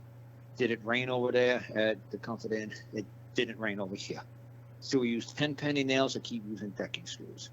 Should we cover it up with canvas or should we just use that tarp? Will they ever find the bodies of any of the boys? You know, what time do you want to stop working tonight? We worked pretty late yesterday. You want to call it an early day? So I had like 10 questions. And I flew through, like, there was question like number 8. Will they ever find the bodies of any of the boys? That was like question number 8. And I flying through all the questions. And as soon as I got to will they find the bodies of any boys? He said no. And then I asked him, you know, would you like, you know, do you want to do a pizza? Or do you want to do chicken? What do you want to do today? You know, did it rain over there? Should we use 10 penny nails? And I carried some like 3 or 4 more questions. But when I asked him, do you find the bodies of any boys? He said no. He stopped. And I got great peripheral vision. I saw him out of the corner of my eye. He was just standing there looking at me. And he was a big guy too. He was like 6'2". He had snow white hair. He was my age. He was like 50 years old. And I asked him like 3 or 4 more questions, like rapid fire, without even slowing down. And he just stood there. And I could see he was looking at me like he didn't. He said to me, I looked at him and said, what? What are you doing? I said, I asked you, do you want to get, you know, chicken tonight? What do you want to do? He said, what did you ask me? I asked you, did it rain over at Super 8 last night? Coming in? No. After that, should we cover up the shop with a tarp or just? No. After that, 10 penny nails? No. After that, pizza or chicken? No. Before that, dude, you want to give me a hint? Where you going with this? I have no idea. What do you think the question was? Give me a hint here. I asked you like a dozen questions. What did I ask you? Can you give me a hand? I can't remember everything I asked you. He says, no, you asked me something. What did I ask you? He says, you asked me something. What did I ask you? Tell me, help me. He said, help me so I could help you. What did I do? It was so funny. He's like, I just thought you said something. I said, dude, you just getting paranoid on me or what? I said, I don't need you to get fucking paranoid on me, man. I said, I'm trying to help you. So he's like, I just thought you said something. I said, yeah, well, can we finish this thing up so we can go get something to eat soon? He's like, yeah, okay. So funny. When we walked into the courtroom at pretrial, it was so funny, dude. I could have took his brand new red Ford pickup truck, because I said, why don't we leave your red Ford pickup truck here in case what I'm going to teach you doesn't work in court, and that way when you come out of jail in a couple 100 years, your truck will be here on my farm. I said that way you'll have something to drive. I said, if you drive up there now without me, they're going to just haul it out of the street, or the public parking lot, wherever you're going to park this fucking thing. And while you're sitting in jail, they're going to auction it off. You're never going to see it again. So why don't you just leave the truck here? And when you come out, you'll have a vehicle to drive. Dude, I could have screwed him so bad and got his fucking brand new Ford pickup truck. I could have fucked him good. And got a truck. It never felt like, well, he was an evil fucking bastard who fucking fucked with the boys. And he shouldn't have a truck anyway. I should have it. Nope. I still played it straight with him. Hang on. So I played it straight. And before we walked into the courtroom, I just grabbed him by the fucking chest. And I said to him, here, read this, you sick motherfucker. He said, what? I said, dude, you heard me that day. I asked you, will they ever find the bodies of any boys? Yeah, damn right I said it. You're damn right I did. I said, but I'm not stupid enough to ask you that question and think you're going to let me live long enough to see the sunrise the next day. I said, I'm not stupid. I said, you knew I would have been the only one other than your brother to know what really happened, and you'd have to get rid of me. It's self-preservation. I'm not stupid. So I said, this is the last question you want to ask the judge today. You're going to present to the court. Has the prosecutor found any of the bodies of any of the boys? Will any of the boys make an appearance? And you know as well as I know, the answer is no. And the case will be over. And I'm going to fuck home. And I don't ever want to talk to you ever fucking again. I said, so here you go. You're walking in there alone, because I'm going to walk 20 steps behind you. I want nothing to do with you. I want no association. You and me be known together. I said, you're walking in there alone, pal. So he walked in there and he did it, man. I'm telling you, man, the guy was amazing performer. When he came out of the truck, because he asked the last question, he said, the judge was really good. The judge said to him, well, it's probably going to be about 2 weeks. The trial's going to be about 2 weeks long. There's an awful lot of evidence we have to go through. There's tens of thousands of photos and videos. It's going to be are you sure you don't want an attorney? He says, no, I'm good. That's the only time I said to him when we went out to the truck that you fucked up. Is when the judge said, would you like an attorney? He said, no. you use the word no. I taught you don't ever say the word no. You're supposed to say, thank you for taking into my safety and well-being into consideration, Your Honor. That's very kind of you. You know what?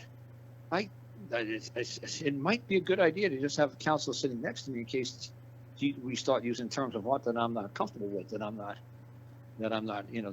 not have the full meaning of it. So yeah, you know what? That'd be a great idea to just have some man here to sit next to me to interpret in case, you say something that, that I'm not, comfortable with, that I'm not quite aware of what that term means. I said, other than that, dude, I said, you were ice cold, man. You were amazing. The way you stood, the way you moved your hands. I said, dude, I couldn't have taught you any better. I said, on a scale of 1 to 10, man, you were 9. I said, the only time you fucked up was when you used the word no one time. Willie said, no, one time. Other than that, I said, pal, you hit it out of the park. But it's funny, when I went out to the truck, it was a hot day. It was like August or September. It was very hot up there. And so I cranked my air conditioner wide open, and then he came out. So my truck was pretty cool by then. And the guy just sat in the passenger seat, and he looked out the window. And he didn't blink. He didn't do anything. He just looked out the window. And all of a sudden, the guy's face had all the sweat bullets on his face. His shirt got soaking wet. He wasn't like really breathing hard or heavy. He wasn't doing anything. He just stood. He just sat there and he looked out the window at the windshield. And I said to myself, "Oh, Carl, man, just stop. Back off. Back off. I don't know what the fuck's going on with this guy. He's breaking into what they call like a cold sweat. This guy's just fucking. He's having something going on in his brain, his mind, his body. This guy's stressed out to the max. Carl, just back off for a couple of seconds and just let him soak it all in that he's walking out of that fucking courthouse. Just back off, Carl. Just give him a moment. Shut the fuck up, Carl. Stop telling him how wonderful he did. This guy's gonna need a moment."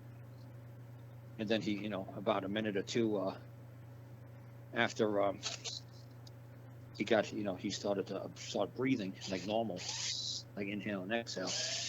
And I said that to him. That's when, I said to him, I said, "Are you okay, man? I ain't never seen nothing like this, man. I ain't never seen anybody break into a cold sweat." He goes, "It's cold in this truck and you're sweating." I said, I heard of this shit, but I've never seen anything like this in my life. And he said, yeah, I'm okay. But yeah, the guy was ice cubes, man, in court. I mean, this guy was insanely. He had the act down. He was amazing. I said to him, I said, "I hope I'm as good as you in court." I said, "That's how good this guy is." I said, "I hope I can act as good as you do." I said, "I taught you." I said, "But man, I am telling you, you are a master manipulator. You are, out of this world in a performance level, in a performance art." I said, "You are good at being, being litigating in court." I said, "You are amazing." So, yep, like I said, man, we put absolutely zero paperwork in. No notices, no orders, no motions, nothing. Because I knew they were missing a very major critical element, the bodies. A victim. You don't have a victim. See, most states don't care anymore if you have a victim. They don't care. Because when I was helping, talking to these, what are these people called? Kitty porn guys? Yeah, kitty porn. Yeah, kitty porn guys in jail. I was reading that they said even a depiction, an image that could be considered a person under the age of 18 is a felony. So at one time, you actually had to have an actual person in that photograph, in that image, in that digital image, had to actually be a human being. Now it could just be a caricature of a kid. It could just be a cartoon of a kid. It doesn't actually have to be Bobby Cupcake Jr. It could just be a cartoon of Bobby Cupcake Jr. and you're going to jail. It's pretty amazing how they lowered the bar so low. Because I guarantee, like, people like this clown was literally getting away with murder. If you get disposed of the body, you're going to walk. And they probably was starting like they have it up to here with this bullshit. What do you mean he walked? He walked. What do you mean he walked? Couldn't find the bodies. You mean that he disposed of the bodies, that way he gets out of it. He got out of it because he got rid of the bodies so well that we can't find them. Yep. Pretty crazy shit out there, man. So like I said, is it good that they lowered the bar? I think it's good that they lowered the bar to a point. you know, as a good as a bad. Because I know a guy who was in jail. His name is Rodney. That Billy said a little earlier. Rodney, he ran an Airbnb, and he said he left a cell phone for the tourists to use. And he said so he just left it like on a kitchen counter that anybody could use it instead of having a house phone. He just uses he has a real estate company, and he said he had a 3 like real estate salesman that he gave everybody in office their own cell phone. He paid for like 4 cell phones every month. So he says, I don't know what the hell my cell phone put on their cell phone. I don't care. You know, if they got kitty porn, I don't care. It's like, I don't give a damn what they're doing with the cell phones. He said, that's not my problem. And he said, and when I just left on the kitchen counter with the Airbnb that I rent out, he says, I don't give a damn what the people are using the phones for. I don't care. Well, he should have cared, because then they charged him with kitty porn on the phone, on the cell phone. And he said, oh, this is stupid. You know, I'm gonna take they offered him 3 years in jail. He already did a year, and they were going to let him go to do 1 more, and he was be free. But instead, he fought it. He said, this is ridiculous. I'm going to fight it. So he fought it. And they said they showed the jury 70 photos. He said, I'd never seen any of the photos, Carl. He said, I didn't give a damn. He said, they never brought my cell phone in to the court. These are just images that the state prosecutor said were on that phone. He said, I don't have a clue what was on the phone. They took the phone into custody. I don't have a clue if there were really pictures on that phone or not. I don't know, and I didn't care. I just thought this was ridiculous. I was going to be charged with this. And he got 360 years in jail. And the judge reduced it down to 120. And they never brought his phone into the courtroom. They never said that he viewed the porno. They never said he downloaded the porno. They said he never distributed the porno. How could that have been prevented then? It's like almost impossible. That's what I'm trying to say. When I was younger and I worked for Sony and Dell, right? Everybody got their free porno through something called news groups. I don't know if you even know what a news group is or ever dealt with news groups, but that's how everybody used to get free porno back in mid-90s, before all these other porno sites came out. There's news groups. You would just send a segment of a woman, through a machine language, and that you would get like a descrambler to scramble all the machine language together. So you were transmitting machine language, and the end user would have to have a decoder on his end, and he'd put the fucking decoder, and it would come out as a photograph or a video. It was huge, the files. I mean, it would take hours and hours and hours to download a video, or download a picture would take 20, 30 minutes from one picture. It was insane. And then you had to put all the pictures together. So anyway, I worked for Sony Dell's tech support, and I used to have young men call me up all the time. I was young back then too. I was in my 30s. So I'd have a young guy call me up on the phone, and he'd say to me, yeah, I'd like to ask you a question about news groups. And as soon as they said news group, I knew exactly what he wanted. I said, yeah, buddy, you trying to get some free porn? He said, what? I said, okay, yeah, come on. You don't gotta BS me, man. I know what you're doing. I'm not stupid. Look, I know where this conversation's going. Half the phone calls I get a day from young guys is news groups. Okay, I know exactly what you're doing. I'm not stupid. I'm not dumb. You want to make sure that 1, you could get it for free if it's for real, and 2, you want to know the legal implications of doing this. He's like, you want to know if you're going to go to jail or not, right? Would you like to know what kind of porn you can download and not download? He said, yeah, that'd be great. I said, okay, kid, let me explain this to you, how this works. I said, to be convicted of pornography charges, you have to knowingly have done it. You had to have a third-party witness, not your wife, not your mama, not a girlfriend, not your sister, not your brother. It had to be a third-party impartial person, like a librarian or somebody at Starbucks had to see you do it. And you had to view it, and you had to store it. Those are the 4 legs to prosecute you. If you could beat any of those 4 legs, kid, not a problem. They'll get you on one of those. If they can't meet all 4 legs, you'll walk. So whatever you do, if you store it, if you view it, if you download it, just remember, if you get arrested for this, It has to be a third party impartial witness until you do it. It can't be an ex-girlfriend. It can't be an ex-wife. It can't be your mama. It has to be a third party impartial witness. Other than that, if that doesn't happen, you don't walk. So every old guys should say, wow, man, that's exactly what I needed to know. I said, yep, I know exactly what you crazy effers are doing out there. I'm not stupid. I know what you guys are doing. I'm not dumb. I said, I get these phone calls all day. I said, I hear a guy your age. I know exactly what you're looking for. I know exactly what's on your mind. I said, I got you, buddy. I got you back.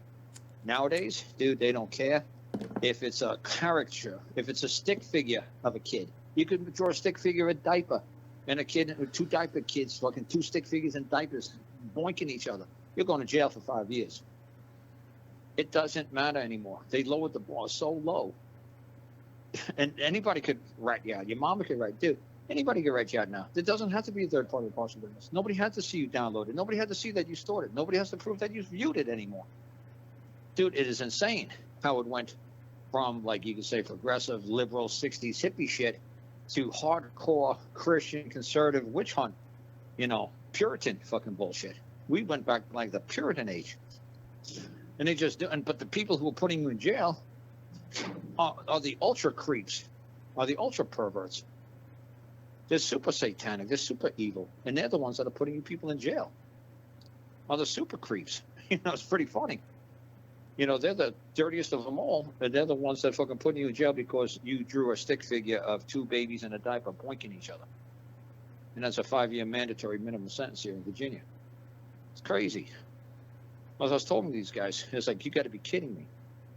They put you in jail for 360 years? He said, yeah, the judge. It was funny because I was talking to this man, very intelligent man.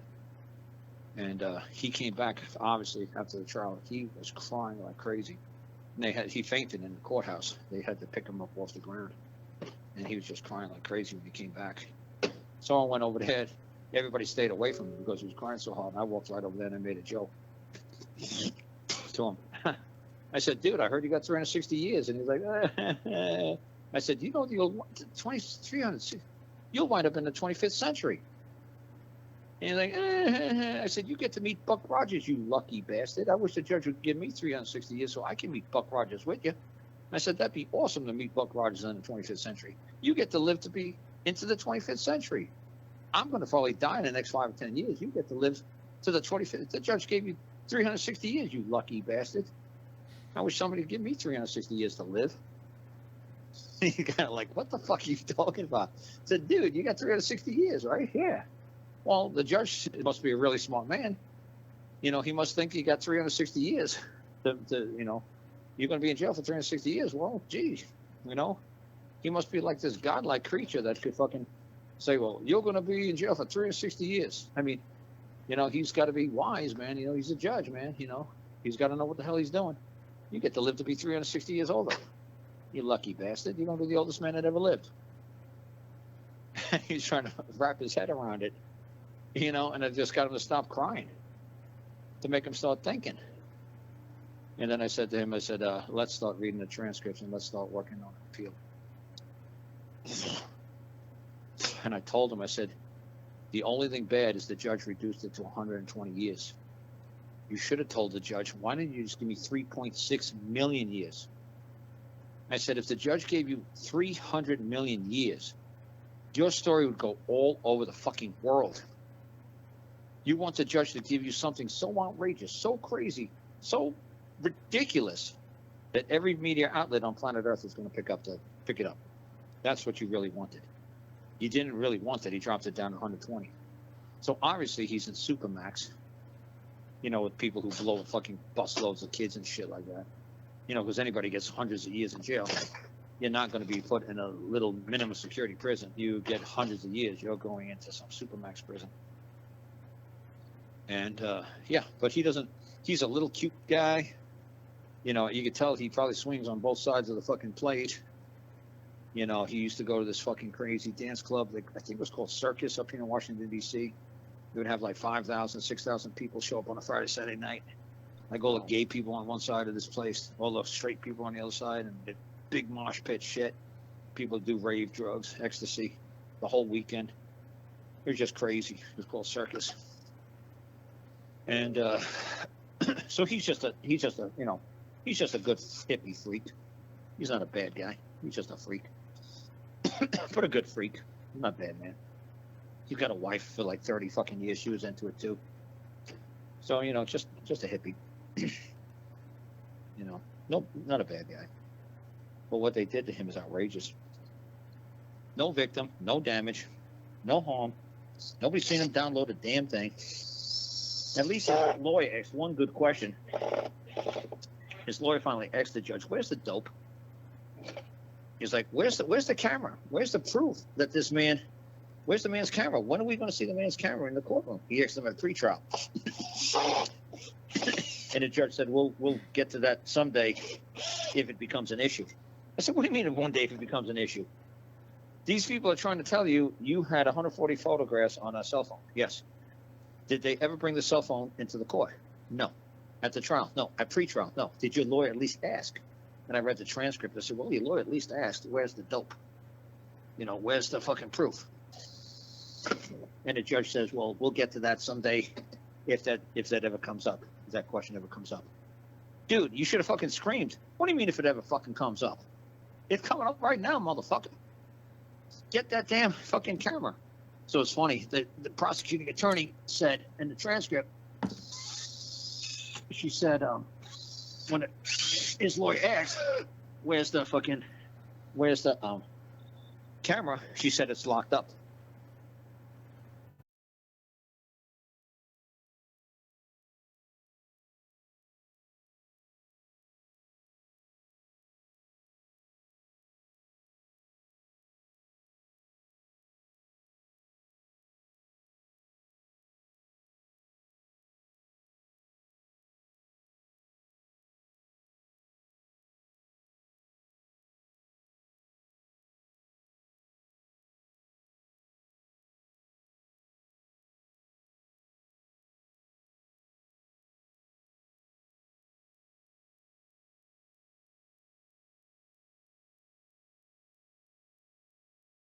The lawyer dropped the ball. I said, that's what you're going to use. That's your whole fucking, that's going to be your whole entire appeal, is that the camera never made it into the court. Evidence was never presented into the court.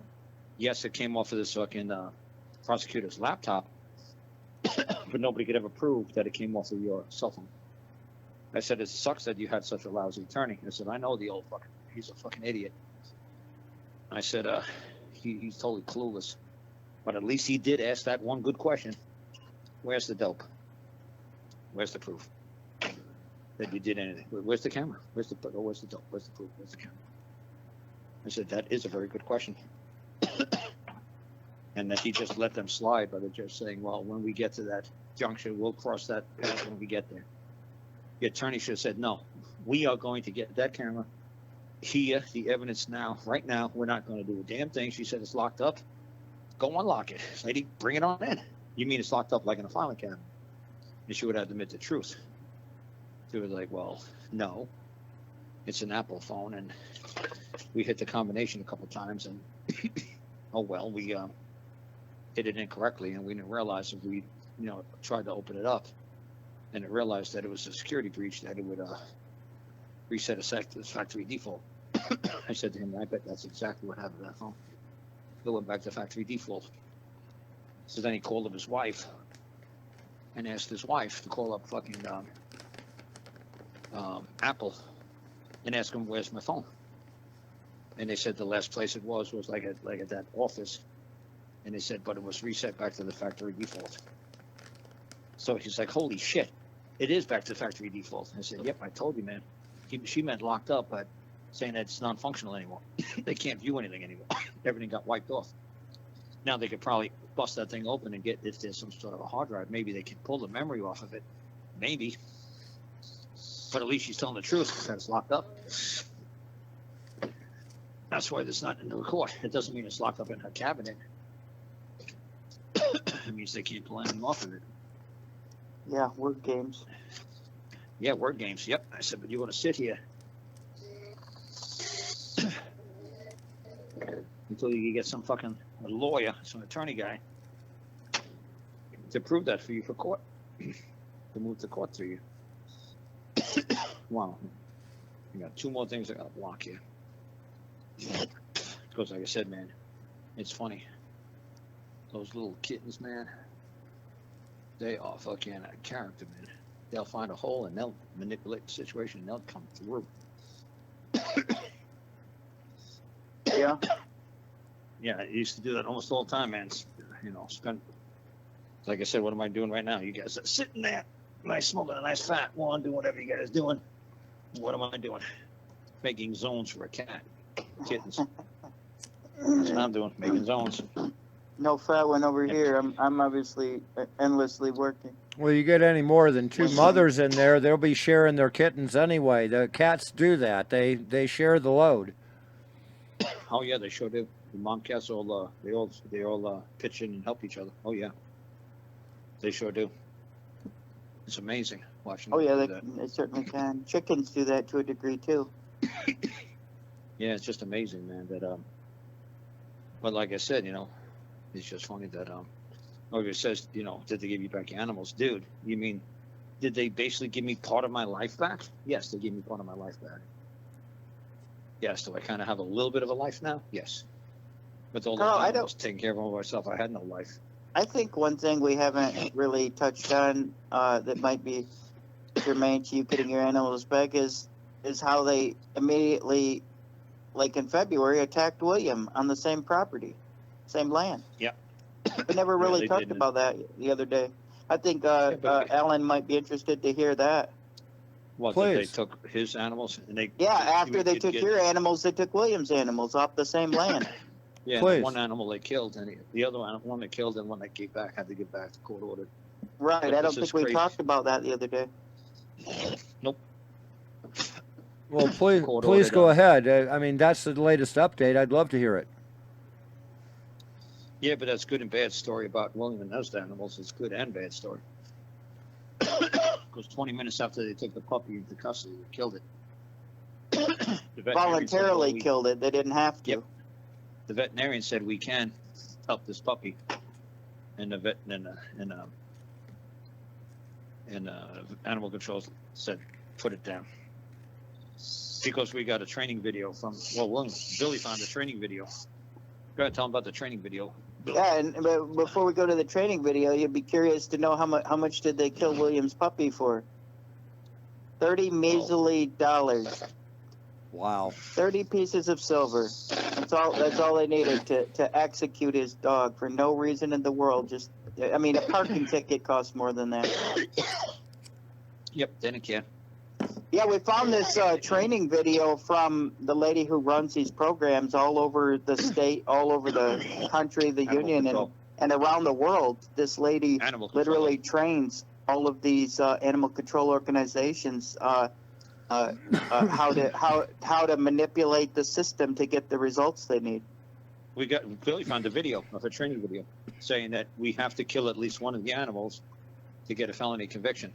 Yep. She said these stupid veterinarians are saving these animals' lives, and we can't get the damn felonies because these Yep. stupid lady. She said the stupid veterinarian. We had a felony conviction on these people, but the veterinarian pulled this 15-year-old dog through, saved the dog's life, and that totally effed it up for us because we were going to get a felony on these people. We couldn't even get it. We couldn't get a felony. Yep. She Because says the it really veterinarian sucks. cured. This animal went on to live a few more years, long, healthy life. Yes, and this is a training video. The animal control people saying we have to get felonies. We have to kill at least one of the animals. She said it used to be really hard to get charges on these people until we realized if we get the vet, we gotta get the vet to say this certain phrase, and then we gotta get the owner for a felony charge, and we gotta kill one of the animals to get a felony charge on the owner. Then we can really dial up the other charges. Yep, and we could get all the other animals then. Dude, this is part of their training video. So I don't want people to feel sympathy. I don't want people to think this is a random event that happened to an innocent person. These are targeted attacks by these organizations. They know exactly what they're doing to manipulate the system to get the results they need to get. Yep, to get the people to lose their dogs and cats, and to get people to lose their animals. And it's more than that. I think it's more insidious than the animals directly. I think it's about getting these people roped up on probation, parole type contracts, so they lose their right to vote, they lose their right to own a gun, they lose all manner of independence and constitutionally protected guarantees. Yep. The Lloyd guy that they assigned to my case, he did civil forfeitures for a living for the United States government. So they got him to quote unquote help me.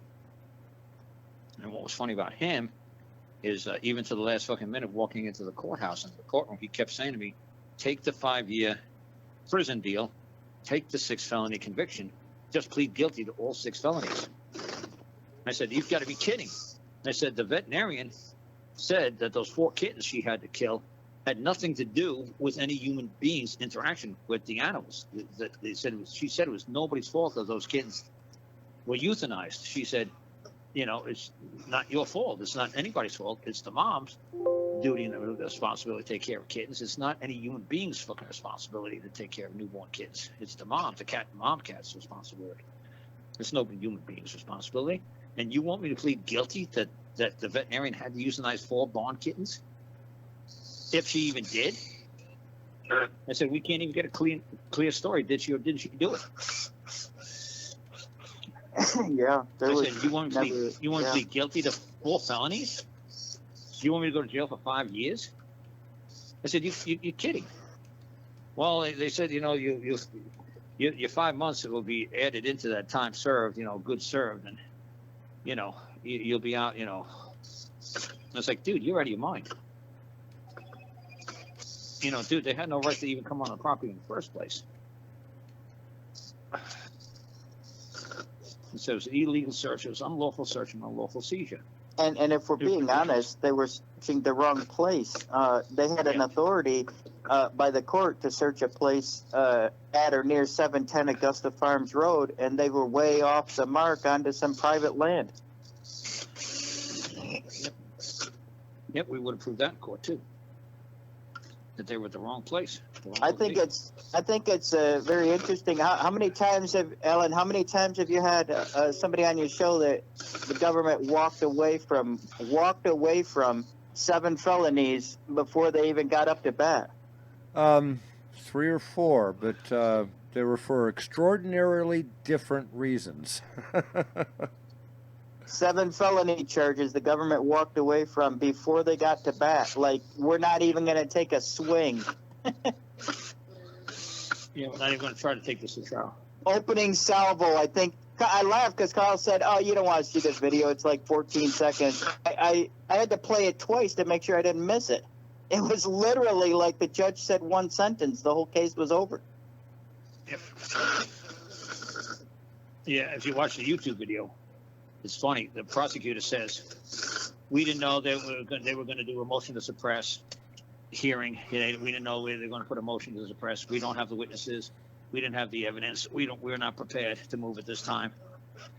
And then William went to the courthouse and he found the emails between the prosecuting attorney and the attorney that was assigned to help me. And they made an agreement back in December 7th or 17th to have the motion to suppress motion to be heard at the same time of the preliminary hearing on January 26th. So the lady just lied her ass off to the judge, saying that we weren't prepared. We didn't know they were going to do a motion to suppress. We didn't have witnesses. They had 15, 20 people there on their side. We had nobody on my side. Right. You know, there was no fucking person that was summoned to appear on my side. No evidence, no witnesses, nothing on my side. That side was packed. My side had nobody. And they still threw in the towel. Because everything the lady was saying was a lie. First they said they were arresting me for obstruction. Then the next thing at 7:32 p.m. they said the animal control lady says she had to euthanize 4 kittens, you know, in my yard. I said, lady, you were only there for about an hour. There's no way in the world you could have euthanized kittens, you know, newborn kittens properly. Like even Billy say, yeah, she needed a 23.5 gauge needle Those drugs are Schedule 1 felony drugs that if she can't account for every single drop of, medicine that she, the fucking, Yeah, both the They call it- euthanasia drug and the anesthesia both have if to you be can't account for every carefully single microgram, measured. Yep. that's a felony. So I said, lady, I said, you got to be kidding. There's no way in the world you're going to possibly convince me that you euthanized 4 newborn kittens in that driveway. You were running around taking photographs. You weren't. It said you don't have. Plus, you don't have the right. It's called due process, lady. You can't just go and kill somebody's animals. You have to say, we're gonna. You could give me a. See what they're supposed to do. They're supposed to give you a 24-hour notice. Say you got 24 hours to prove that you took this animal to a veterinarian. If you do not have proof that you took this animal for health within 24 hours, we're going to prosecute you for animal abuse or animal cruelty. You got 24 hours to take it to your vet. The clock's ticking. Go do it. That's what she was supposed to say. You got 24 hours. You got to, or she was supposed to walk around and say, this animal needs this care, this animal needs this animal needs, more water, this one needs more food, this one needs his hair combed, this one needs this. They're supposed to walk around and tell you what needs to be done. Like advise you what needs to be done. Like, we'll come back in 24 hours and see how well you've tightened this up. They're not just supposed to come in there, 15, 20 cops, and just do a massive raid on your place. It was insane. But like I said, Yeah, and a tiny bit of video. Yeah, and I think it was even more insane that, like I said, a month later they came back and did it to William, and William doesn't even live there. William lives in a whole nother state. Yep.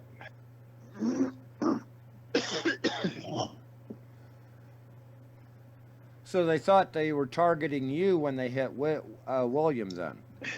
Yep, they thought they were targeting me. It's absolutely, But the warrant was drafted that way.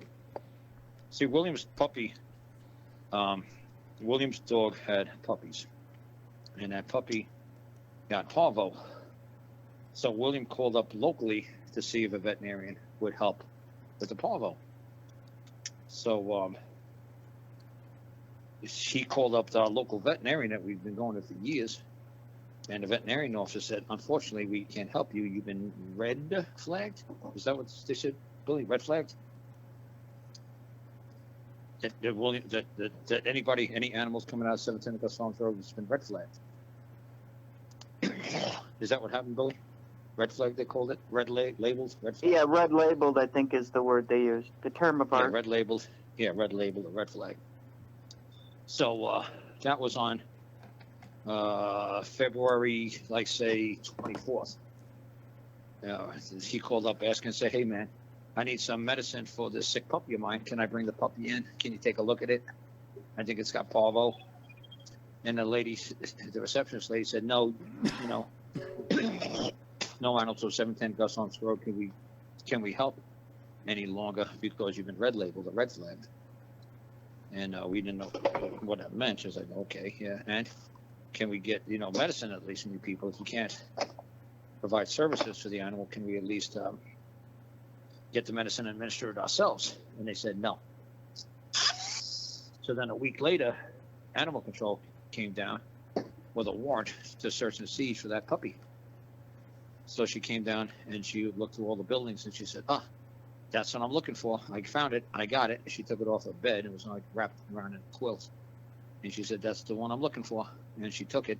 And she said to William, is that the mother? And he said, yeah. So she took the mother as well. And on the search warrant, it said that she's to seize. I don't remember exactly what it said, what she was supposed to seize. I don't know if she was supposed to seize a puppy, seize the dogs. I don't know what she was supposed to seize. But there's 9 dogs here, and she only sees the one puppy and the mom dog.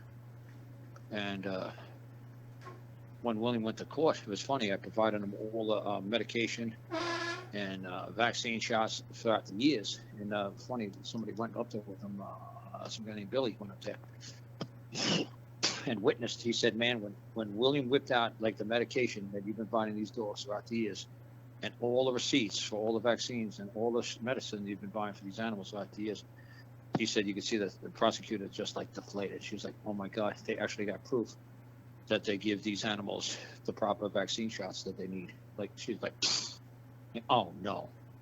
And the judge was asking him, what's this vial for? You know, what kind of medication is this? And William did medical, Marine Corps training in medicals, you know.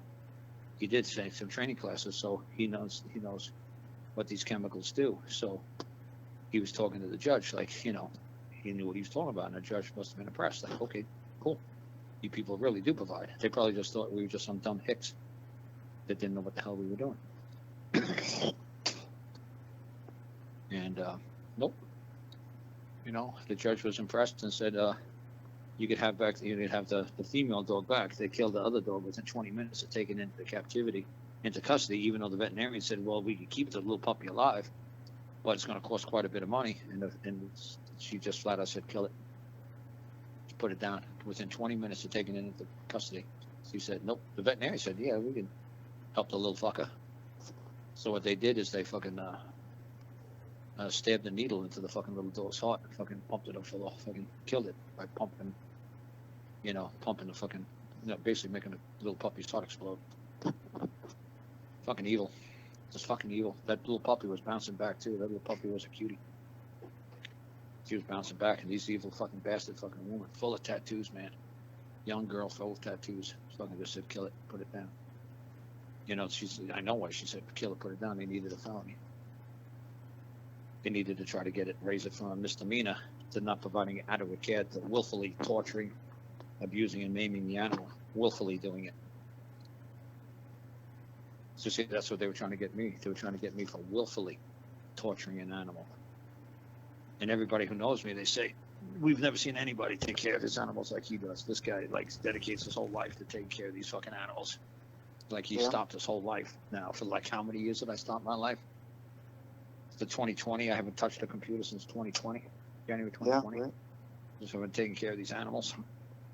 I mean, Billy didn't hear from me for years. Too busy doing these animals, man. Didn't have time for this bullshit. Didn't have time to talk to nobody. Didn't have time for nothing, man. I was done. Yep. So like I said, man, if if anybody wants to say I was cruel to an animal, holy shit, you got to be kidding me. So like They were I said, so silly when they came down there to take Williams dogs, or to take when they took Williams dogs, but they came down there with a warrant basically intended for Karl. It says on the face of the warrant that contempt of court. William didn't have any court actions. There was no contempt of court for him whatsoever. And we're like, this was obviously written for Karl, yet they're still gonna go ahead on the same piece of paper for William. Yeah, what was really bad is what they said that with William on there. What was really bad, how they fucked him up like that is when I was trying to think when they had The felony charge, are you thinking? yeah, no, they had the felony, they had the contempt of court, and yeah, it was just fucked up how they got it so screwed up, man. It was just funny how they thought they were coming after me. You know, they were hoping, you know. Yeah. But William was the one who called up the veterinarian. William was the one that was asking for the puppy, for aid for the puppy. I saw William calling him up, and I said, William, what are you doing? He said, I'm trying to get some ringer solution. I said, dude, we got tons of ringer solution. We don't need any more. He said, but I would like to have one out of a real drip bag. I said, dude, who you called? He's like, the veterinarian. So I said, holy cow, you know you're going to get the whole fucking the army to come down here again and fucking invade this place? I said, get the hell off that phone. And he's like, no, man. He says, I'm just asking. Dude, you don't understand, man. You don't understand. They can't wait to have a phone call like this coming to them, like a puppy needs help. They're going to fucking come down here and bust. We're all going to go to fucking jail. We're all going to, dude, you got to stop. These people are evil. They're not our friends. They're not here to help us. And they were down there instantly, you know. Well, the next week, 7 days later. If they were so worried about the poor puppy, why didn't they come that day? Yeah. Why'd they wait a week? The puppy was bouncing. If the puppy could live 10 days, they said it cleared the hurdle and it can make it. It was on the 7th day. Usually they die within the first 3 days. And then if they could make it past the 10th day, they cleared the hurdle. And then they're gonna be able to pull through. Yeah. No, You got to appreciate the kind of logic that we have to take your puppy to save it, and then they kill it immediately. Immediately. Because You're He harming your puppy, so we have to kill it. Yeah, because it's the merciful thing to do is stab a fucking needle in its heart and blow its fucking heart over with some fucking crazy medicine. Puppy thinks like, oh, it's so sweet, puppy, it's sweet. Yeah, let me stab you through the heart and plunge it in. Yeah, blah. Motherfuckers. Yeah. Like I said, you only hope shit like this happens to these people. Eventually, you know, we're all going to be in the same place in 20 years, 30 years, 506 years, 1,811 years. We're all going to be in the same place. There's no escape. We're all going to be in the same place. Nothing we can do about it. But let's see where these people are going to wind up. I hope there's a special place just for them. Yeah. Yep, just for evil fuckers, man. And I can't believe that she's saying that she's trying to do the right thing, except that she's trying to say, well, you know, we're saving Mother Earth because of pollution and fucking CO2, and you know, we got to kill all these animals, man, so they stop eating beef, so we don't have to have so many, you know, cows and chickens.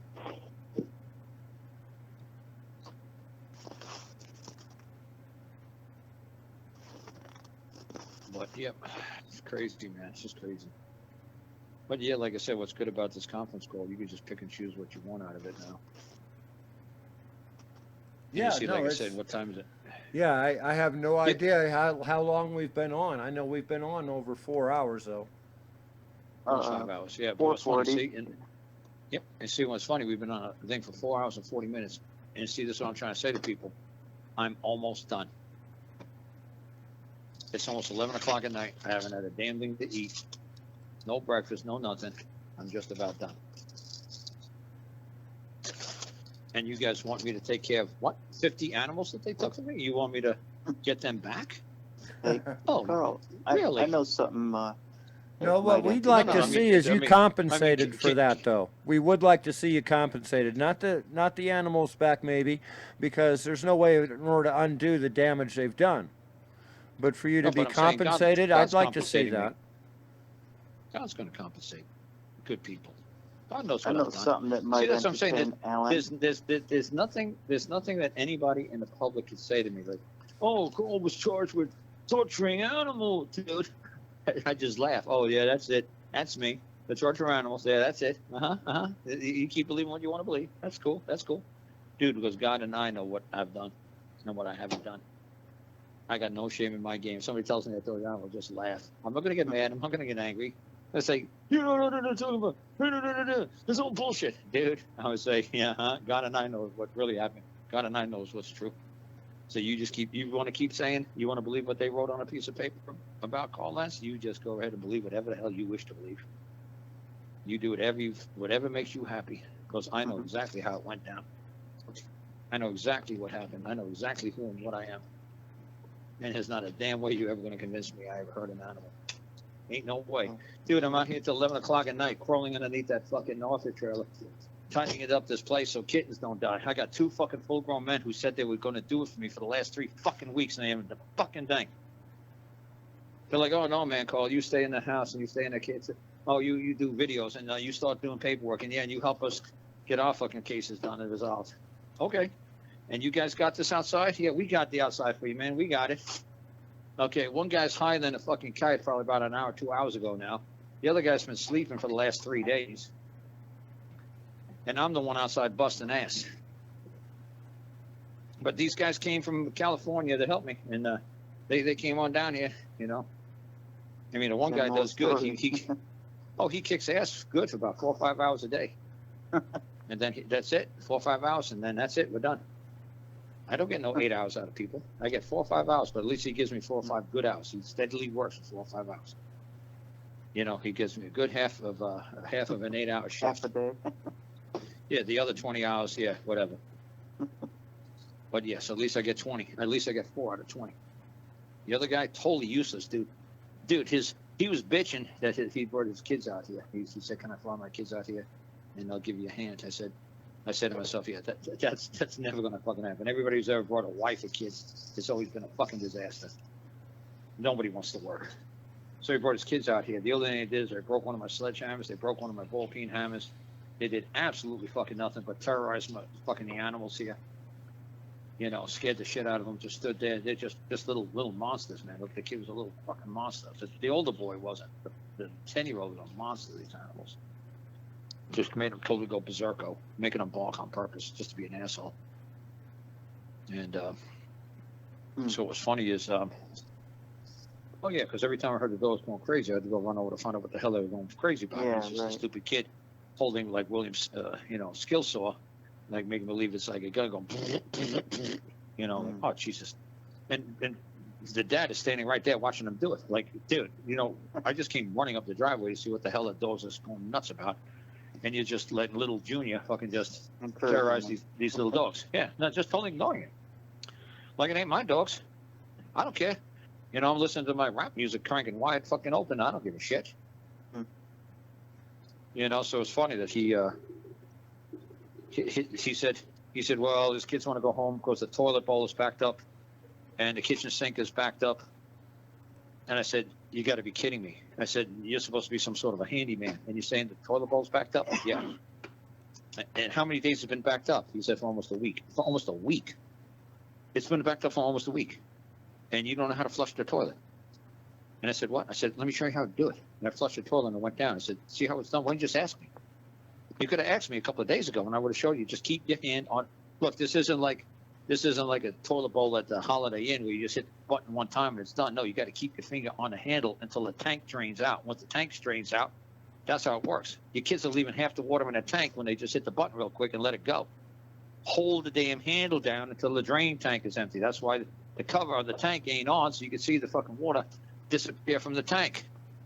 I said, watch this, magic. And I hit the button and I held it down. 1, 2, 10, 9, 10. There you go, it's all gone. Are you telling me that you guys fucking just kept shitting in this fucking toilet bowl for a week? Because nobody said, hey, Carl, man, the toilet bowl won't go down. What? Why don't somebody just ask me? I said, what's with the kitchen sink? Why is that all full of crap? He says, I don't know, the kitchen sink is full. Dude, it took me about 4 plunges with the plunger. I said, how long since it's clogged up? Like about 8, 9 days. He's like, yeah, just almost 2 weeks now. I took the plunger and I went 1, 2, 3, 4, and the thing, all the water went through. I said, you got to be kidding me. You can't plunge this sink. You're going to let the water stay up to the fucking top. He said, well, every now and then I take a pot, and I fucking throw the water outside. I take some out of the top. Dude, there's a plunger right here. Just 1, 2, 3, 4, boom, where it's done. How the effing hell is this? Holy shit, California lazy. You got to be effing kidding. Like, holy cow. And I don't know why you haven't gone to work for 4 years and nobody in your family wants you around anymore. I get it. You can't make up lazy. This even Billy, at least supervises his mom when she shovels the snow outside. And at least you supervise from your window with a walkie-talkie. Said, I think you missed the spot, Mama. At least you supervise. Hey, Carl, you want to tell Alan how when they came down there to get your dogs, they rounded up your ducks, and they thought your ducks were dogs. Yeah, How they do you took the mistake a ducks duck for a dog? Well, Oh, yeah, and the you have cornhole. to understand it from their point of view. They both start with the letter D. Yeah, but it's funny. I said to the lady who's an expert, she said, oh, and the ducks were malnutrition and they were underweight. Dude, I spend so much money on stupid feed for the ducks. I mean, non-GMO feed, and I got proof and I got receipts of feed. Those eggs cost me so much damn money just for feed. It's insane. Like the chicken coop I made cost me a couple of $1,000. Those eggs are like the most expensive duck eggs ever on earth. And the pond you built those for the ducks. Yeah, that's what I'm saying. Those are like the $10,000 most, that's what I'm saying. They're like the most expensive duck eggs on earth. And the lady had the balls in court to say, oh, the ducks are underweight. I said, lady, I don't know how to explain to you. I got a picture of 90 duck eggs that these 4 female ducks laid 90 eggs in 30 days. I didn't have the chance to cook them or eat them, so I fucking put them all in the refrigerator in a 5-gallon bucket. I got a 5-gallon bucket full of duck eggs. I said, because I don't have the time to cook them. I said, but they're in the refrigerator. I said, each duck lays, 4 ducks, man, they're laying up to the average of almost 6 eggs a week. I said, these ducks are pumping them out. So it's funny as hell, man. So that's 24 times 4 weeks. You know, it was like 108 or something like that. I said, I got like 90 eggs, lady, in a month. I said, these ducks are cranking it. I said, don't tell me, man, that these ducks are malnutrition and underfed. I said, how many ducks did you grab? She said, 6. I said, how many drakes did you have? She said, drakes. I said, yeah, how many drakes were there? I said, do you know what a drake is? She said, I guess it's like Peking duck. No, it's not like a Peking duck. What's a drake? I said, does anybody in this courtroom know what a drake is? Does anybody want to help this lady? All you experts, does any of you expert veterinarians, does anybody want to tell this lady what a drake is? And she says, it's like a pelican. Lady, you can't be serious. You don't know what a drake is. And she's like, it's some type of a duck. I said, holy shit. Alan, do you know what a drake is? I believe it's a male duck. It's a male duck.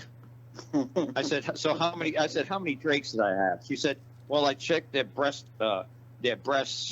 you know, their breast tissue, and the breast tissue was awfully, like, you know, like tight or awfully fucking lean. lacking. Like, yeah. Lean, yeah. I said, was it a drake? And she said, drake. I said, was it a drake? I didn't say, was it a drake or a hen? But she probably would have figured it out then. She was like, oh, was it a boy or a girl? Yeah, because obviously the girls carry a lot more fat on them than the boys do. I didn't bother asking her. And I said, was it a drake? She said, what? I said, how many drakes did you grab? She says, I was like, what? She was like, what? What do you mean, what? What do you mean, what? What's a drake? I said, you don't know what a drake is, and you're an expert animal control lady. And this is a veterinarian sitting over here, and nobody knows what a freaking drake is. Because the people that this is special. Ducks for dogs. No, because the judge ordered them to give him back. The judge said, you did not have a warrant to take poultry.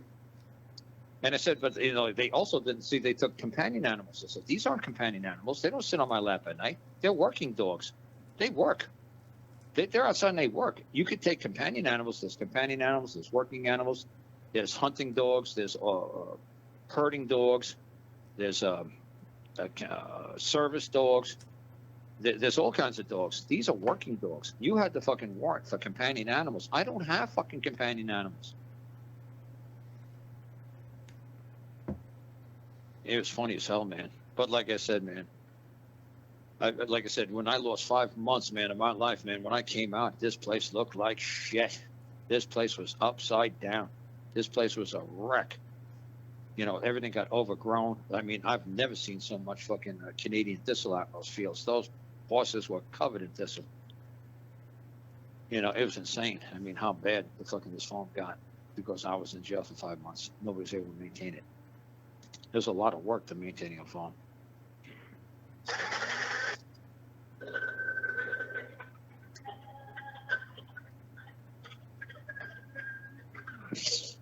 You know, it's a lot of work to maintain a farm.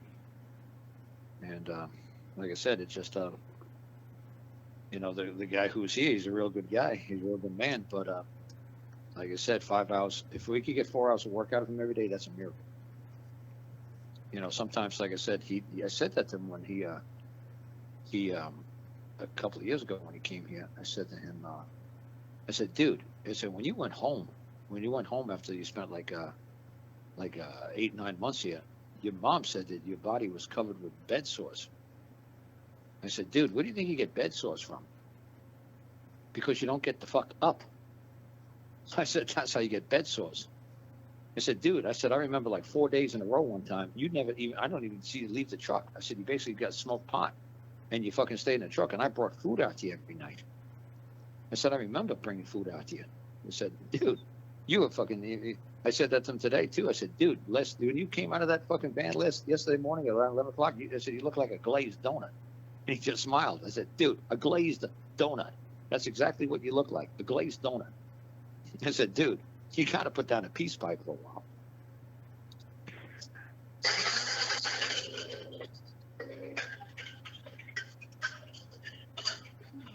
I mean, there's nobody else in the world that I'd rather have to have my back than that guy. You know, that kid. He's a Marine. You know, he's a good guy. He went to Fallujah and all that other shit. He, you know, supposedly rescued, you know, a couple of dozen people he got some sort of like accommodations for it and all that shit. He's a real hero. But damn, dude, you gotta lay off the peace pipe. But see, that's why I don't give him too much shit about the peace pipe, because I don't know what he actually saw, what he witnessed over there. You know, because he said that the favorite weapon of choice he was blowing people up with a fucking rocket launcher. He said, man, he'd fucking hit that fucker with a rocket launcher, and that guy would just fucking vaporize. I said, okay. He said, so yeah, he don't play. One shot done. Hit you with a rocket launcher, that's it. Yeah, right. Peace out. That solves that problem. Who's next? No, but he said he was really decent to them over there. He said, I realized we were in somebody else's country. And he said, I understood why they were fighting. And I understood. He said, he got it. He said, I'm sure I would have fought just like they did for my country. He says, but what happens, he said, is that he said he'd give them fair warning. He's like, look, unfortunately, it is what it is. He said, we're taking over your country. We're taking over your town. We're taking over your village. If you don't give us any shit, you'll live. If you fucking pick up one finger to fucking move in anger towards us, we'll vaporize you. So, you know, we understand that you hate us and we understand this shit. You know, we're just doing our job. You let us do our job, and we'll get the fuck out of your town in no time. But one of you motherfuckers lift up a finger to point a weapon at us, we'll kill every fucking one of you. So, yep, they had this shit tight. He said they basically had an understanding with all those people over there. Don't fuck with us, and we'll leave you alone. You fuck with us, we'll vaporize you. So he said they understood how the game was played over there. They weren't stupid. Because he said there was some Marines that just wanted to go in there and just start killing every fucking body. And he said, no, let's give them a chance. Let's tell them the rules. If they lift a finger to hurt us, we'll vaporize them. If they just fucking let us do our damn job, we'll let them fucking live. If they fucking move, we'll fucking just fucking level up. We'll fucking turn them into glass.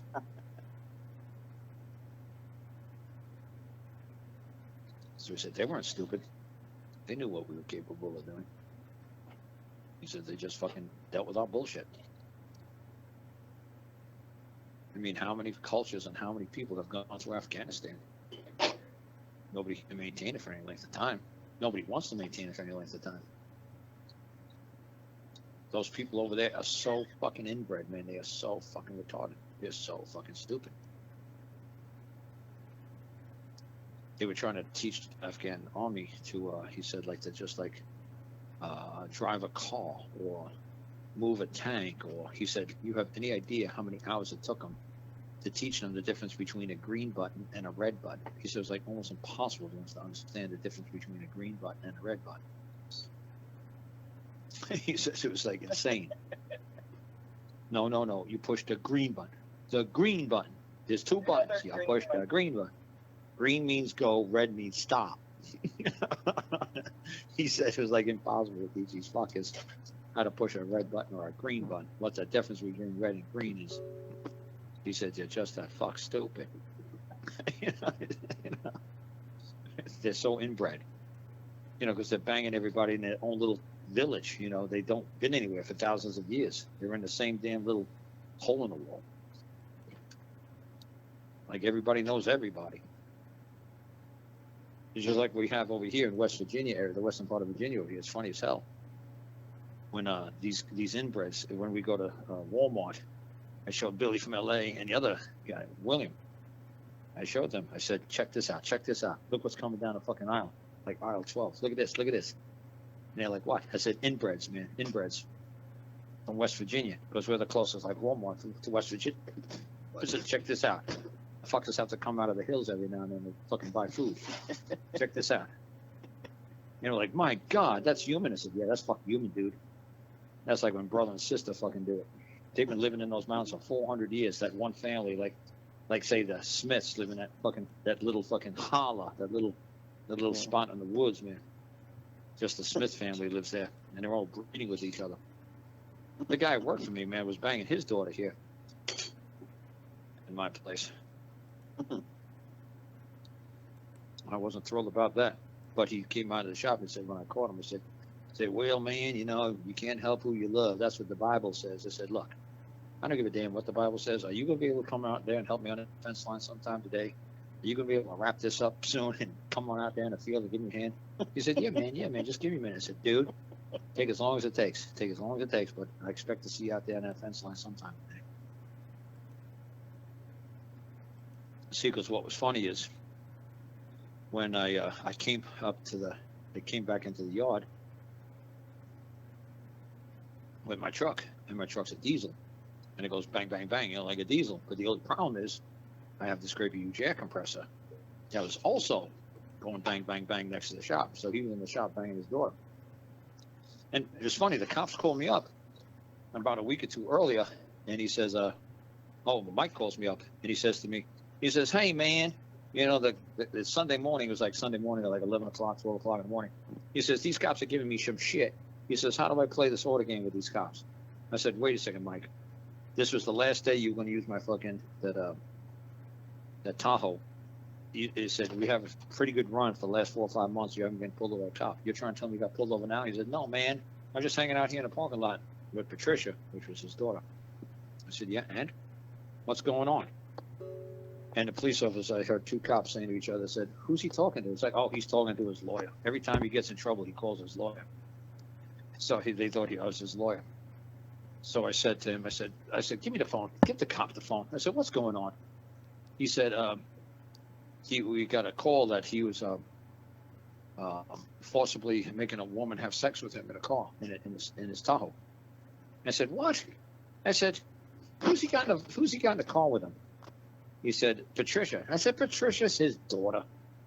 I said, he ain't having sex with his daughter in the middle of a food store parking lot on a Sunday morning at 11 o'clock when hundreds of people are on. It's not that stupid. I said, they're probably just roughhousing or playing. They were probably goofing. I said, that's his daughter. I said, you know, is she saying that she was he forced her down between his legs? He says, no. I said, well, there you go. I said, did anybody stick around? He's like, no. I said, well, then let him go. He's in my vehicle, man. Just let him go, man. You know, so they're like, okay, they let him go. So it's like, oh, that's some of the most ridiculous shit I ever heard. So then about a week or two later, I pulled up in my diesel truck, and my air compressor was going bang, bang, bang, bang, bang. So they were in the shop doing each other. And I walk into the shop because they didn't hear my truck pull up. Because the air compressor was so loud in the shop. I was like, oh. They said, oh. They said to myself, like, oops. And I just walked to the first filing cabinet. It just made me believe I got something in the filing cabinet. Walked right the hell out.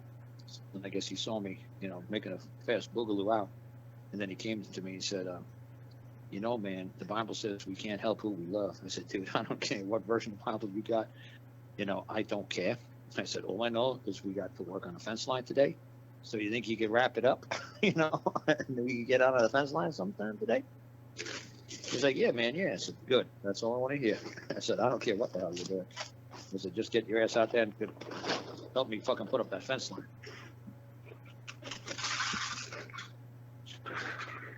Okay, well, we've got a good 5 hours here. Thank you very much, Karl, for joining us today. We'll go ahead and have some more sessions a little bit later, maybe cover some up-to-date news topics with you. If there's anything special you want to bring up, you know, make a list, make sure that we got some bullet points, and I'll try to get some video that goes along with that. The other thing is we might want to move over to Skype or something for video. Yeah, that's funny because you were just saying that earlier today too, man. You're saying some of the wackiest stuff I ever saw. Dude, that's not even the wackiest stuff. That's pretty wacky. But dude, yeah, just thinking about that. That is pretty wacky. How many people hear about this inbred stuff that's going on here in the Appalachian Mountains? You know, like it's true. It's true. It's not BS, man. You know, it's funny. You probably Google inbred West Virginians. I have and you no can say, clue. wow, those poor bastards humans. I have no clue. I have no way of judging somebody else because I don't look in their bedrooms. I don't care how many trampolines and trapeze swings that you have in your bedroom, and I'm not going to participate, you know? Yeah, but you got to feel bad, though, for these kids who are, you know, the products of brothers and sisters banging each other because they don't look human. you got to feel bad for them. that You know, like if they have an IQ of like say 110 or 120 IQs, they could actually have an IQ, and they look in the mirror and say, "How the fuck did this happen? Why don't I look like a human? Why do I look like this?" You know, can you imagine if hopefully that they're so inbred, their IQ is like 20, so they don't ever think. You know, they Yeah. look in the mirror and say, "How the hell did this happen? I What the hell is going on here?" genetically, yes, I do believe that Virginia probably would run at the highest, and that would be multiple generations, an entire way of life that's unique to the mountains. Right. So that's why when I go to court down here, see, they're used to dealing with like inbred people. They're not used to dealing with people from Brooklyn. Like my mom said, she was an IRS tax auditor down here. And she said, when April 15th comes, she said, all the hillbillies come down to the mountain with a blank check and tell her how much money do I owe. Just fill it out for me and I'll pay it. And my mom knows that's a federal felony for her to do that. The IRS tax auditor cannot tell you how much you owe. You have to tell the federal tax auditor how much you owe. The federal tax auditor can't tell you. You have to tell the federal tax auditor how much you owe. And it's just the way they trick you into saying it. So my mom says, so they were complaining. My mom said, go to H&R Block, go to a tax preparer. We can't do this. I'm a tax auditor. I can't tell you how much you owe. I can't do your taxes for you. So they got upset with my mom. So they went to my mom's supervisor, and they said to my mom's supervisor that she won't help us do the taxes. And my mom said to her supervisor of the IRS down here, you know that's a felony if we tell people they owe money. You know I'm not going to go to jail. And they said, and the supervisor said, no, we always fill out these hillbillies taxes for them. And my mom said that's a federal felony. We can't do that. We're IRS tax auditors. We can't tell anybody they owe a penny. That's a crime.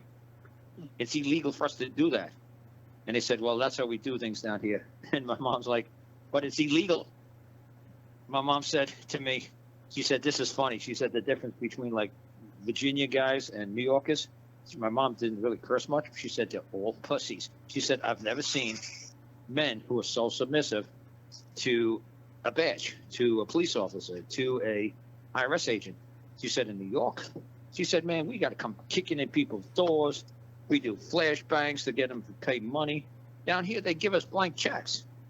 Up in New York, we try to get a nickel or a dime from somebody, and they'll fucking kill you for a nickel or a dime.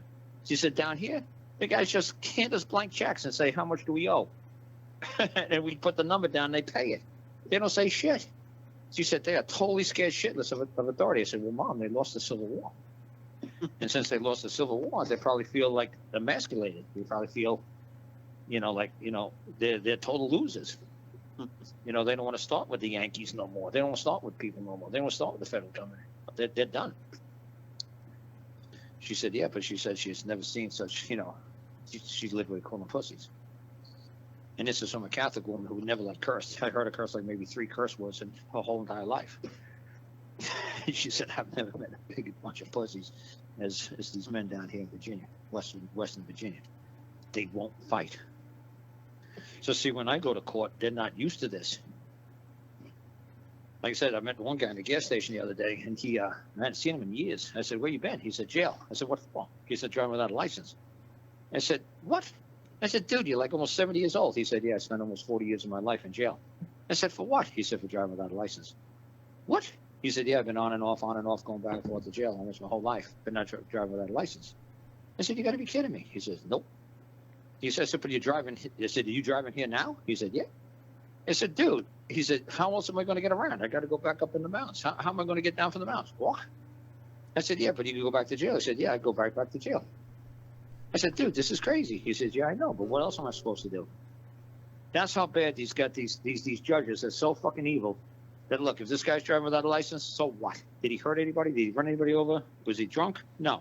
It's just he didn't have a license, so he goes to jail. To me, that's the most ridiculous thing Yeah, I'm a big fan of right to travel. that you could be doing, these poor bastards.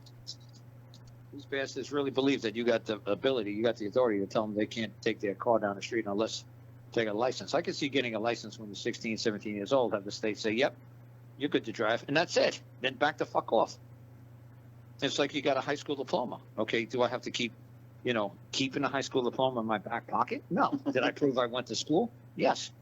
Okay, how many times do I have to prove I know how to drive? Take a look at my car. How many dents do you see on it?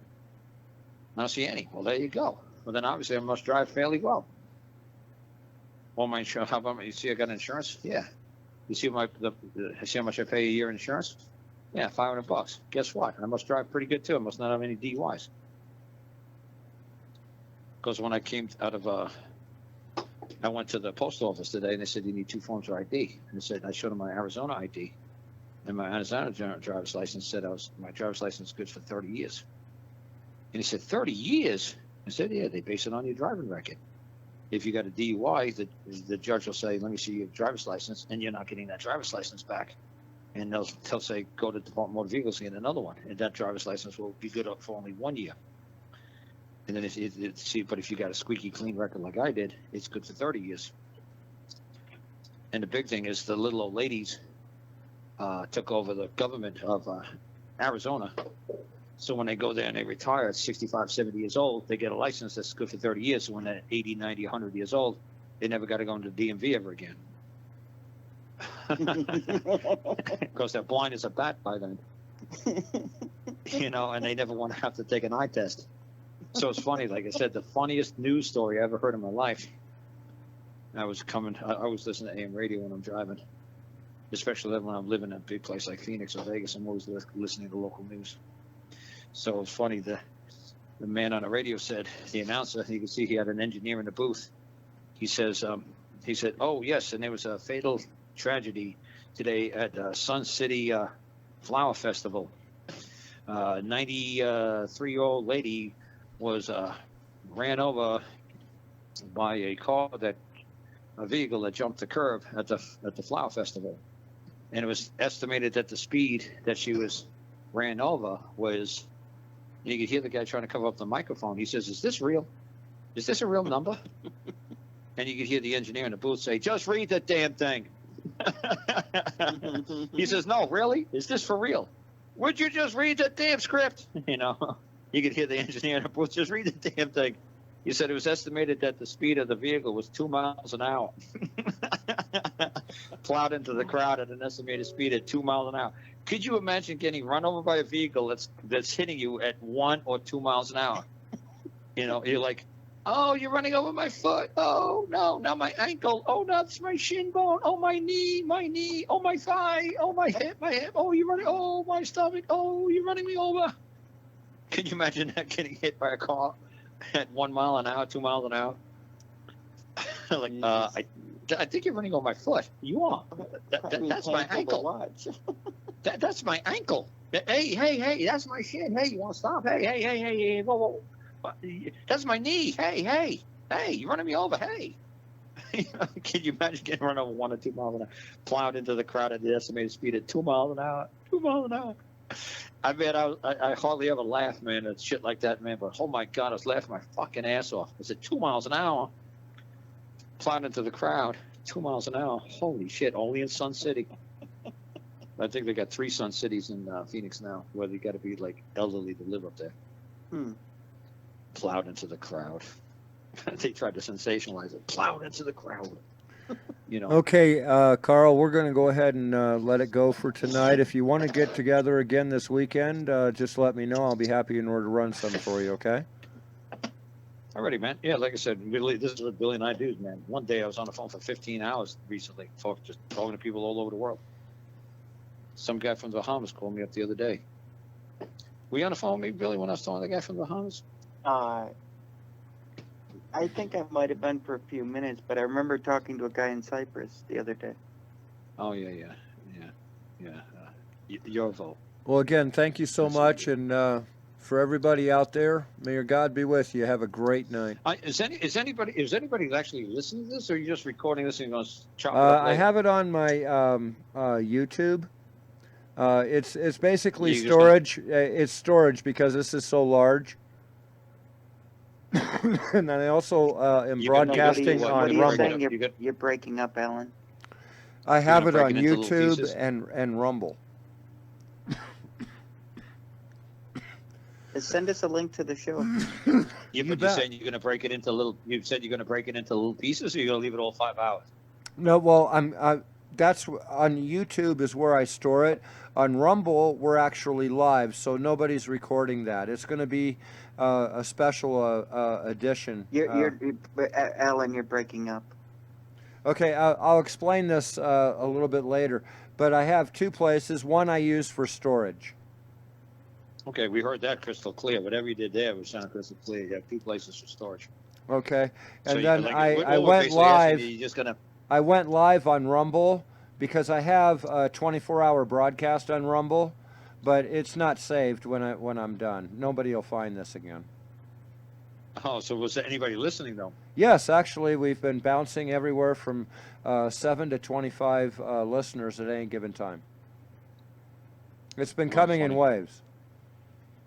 Well, then again, I mean, it is long, and people tune in for 15, 20, 30 minutes, and, you know, they'll drop out, or somebody will also post live or something like that and track them away. But I think it's pretty good. The Rumble channel is only about a month and a half old.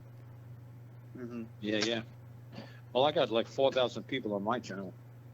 Well, if How many? I mean, I'll be happy in order to edit this down, send you the samples and stuff, and then you can post that on the channel as well. Yeah, that's what I'm saying. If you want to start editing, we'll see what. Yeah, you're that's capable of that's doing, what I'm and we'll- hoping. Now Yeah, it's we'll give you it's more going to be stuff then. simple edits because we don't have video in order to go with that. I'm not sure. Some of the stories there's not video I could provide anyway. Well, type in Karl Lentz and type in Karl Lentz, Mr. Daily, Birds of Prey, and you'll see how Gus used to do it. He used to do still pictures of like the farm, Billy, can you send me the that? birds. Billy, can you send me The link. Yeah, a link to that. Now, I did make a bunch of them. I sent Billy actually the most popular thumbnail tonight that everyone joined on. Okay. Basically, it was a courtroom setting with a humble man before the court. You were looking at the judges square in the face, but there is a parrot that was looking in on the court. It was. Hey, did anybody make a comment? In YouTube, yes. We had a cool. couple of people that was asking questions. That's where the truck incident come from. Now, I do know more about the truck. Is it illegal in order to load a gun? No. Is it illegal to carry a gun? No. Is it illegal to own a gun? No. Is it legal in order to do all these things and then do that? Yes. Having what they did to him broke down that way. There was nothing that you could find that was wrong, but until you look at the entire picture, you know. Yeah, the big thing, when anybody ever asks you, is it legal? Everything is legal and illegal at the same time. That's It true. depends if you have permission. It's Well, the illegal other to have question kitty is porn, lawful. but it's legal to have kitty porn. It's illegal to have marijuana, but it's also legal to have marijuana. It's illegal to have cocaine, but it's illegal to have cocaine. It depends if you're like a state, scientific, laboratory. If you're a state university, yes, it's legal for you to have every kind of drug on the planet. Yes, because you got the permission, you got a permit. Somebody said, "Daddy gave me permission." You don't have it. I do. I got the right permits. You don't. So yes, everything is legal and illegal at the same time. That's why I don't like dealing with legalese. It's silly. It's yes and no at the same time. It's always yes, and it could always be no. It depends on who is asking. Is it illegal to have a gun? Yes. Well, wait a second. Is it illegal for me to come into the courtroom? Is it illegal to come into the courtroom with a gun? Yes. But that deputy right there, he's got a gun. I thought he said it was illegal. Oh, well, he's allowed. Well, wait a second. I thought he said it was illegal to come into the courtroom with a gun. Yes, but he can have one, but I can't? Oh, so he's got permission from, I guess, some daddy somewhere. But I don't. That's correct. You don't have permission from daddy. Okay, well, that doesn't make any sense. You see what I'm saying? It's who gets permission. Like I said, and thank God people are waking up, because you see people walking into fucking courtrooms and state capitals and everything else with fucking M16 strapped across their chest. And people are saying, well, if the deputy could walk in like that, I could walk in there too. Not that I would recommend doing that, but it's just nice to see people pushing it in the envelope and seeing if they're going to be stopped. Yeah. So you're saying everyone responded to the parrot, basically, huh? Yeah, actually, I think it was just simply because it was unexpected. which attracted Say more that. people. Say that again. Maybe you're too close to the mic or something. I think that it was because it was just unexpected to be in the picture, and that attracted more people. Oh, wow. Yeah. So why don't you do a split screen where they could visually see you They can. and just do a still They photograph can. of me?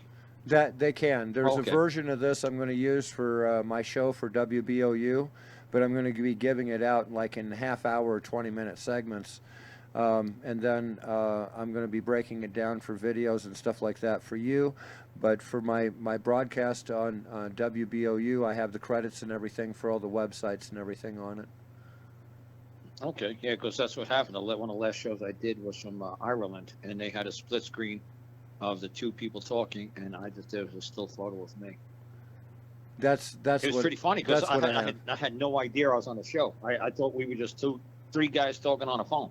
Right. It was funny when I saw it on YouTube. It was pretty good. I was like, wow, I know these guys are doing something called a podcast. I know what a podcast was back then. I said, these guys are actually doing a podcast. I said, this is some pretty funny shit I'm talking about. And these guys are laughing and having a good time, but they were like in a studio, and I'm like, wow. I didn't know Okay, these guys Billy, were, like, that real- should be in your real email deal. already. I see the link. It's now it's not downloadable. It's will it Well, be? yeah, it's still live. I'm still live though. Yeah. Yep. I see what you're saying. Yep. Yeah. I see the link. It says it ran for 5 hours. Yep. But it's good for I use this is my personal channel really, a little bit of a diary, Okay. things like that. You know, my day-to-day events. But nonetheless, I also use this for video storage, so I can pick it up and download it later. Yep. Yeah, but Billy and I could tell this is the first day with that cell phone that you got, because wow, it is wonky. Well, it isn't that. It's the fact that I'm 20 miles from town, and until the sun Oh. actually goes down, I have all sorts of interference. Got it. Oh, you're a Yeah. targeted individual, huh? That's it. That's it. I talked to actually no. That may not be a joke. I have a former CIA that I speak to. I have Robert Morningstar, which has direct contacts to the Pentagon. I also have Russell Anderson, has direct contacts to the Energy Department, and Roger Sayers, which is the national counterpart to yourself. So, you know, I mean, it's growing, but the thing of it is sensitive. Some of them are sensitive. There's stories I've gotten from these people I can't broadcast. It And was they know funny, it. man. I went to, dude, when I went to court the other day for these dogs, right? That they dropped the case in less than 4 minutes. The attorney had 9 inches thick of paperwork. 9 inches thick. William had to help him carry it. It was so freaking heavy. You know what 9 inches of paperwork? How heavy that is? And no case. The And more that's what I said the more to the they attorney have to guy, 'cause write, when the more they have to sell. Right. When they have 9 inches of paperwork, that means they got absolutely no case. When it's one sheet of paper, you're going to jail for the rest of your life. When it's 9 inches I thick- remember a court that actually followed that, and I also remember the charge. Did willingly and knowingly go into the Kmart and went to such and such aisle, picked up the tennis shoes, and they described the tennis shoes, and attempted to walk out with the tennis shoes under the thing, depriving the owner of their property.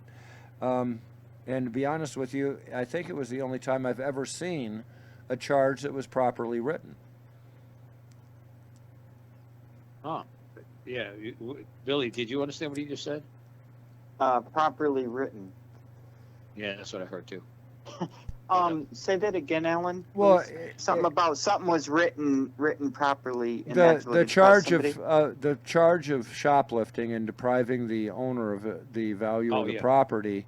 It was spelled out. It wasn't just shoplifting. 13, 14, 12. Say what? Okay, I don't know 14, what that is. You know, I can't plead to that. But in the description, it actually charged with the act. Okay, and how you committed the act, which is very rare in any charges I've ever seen.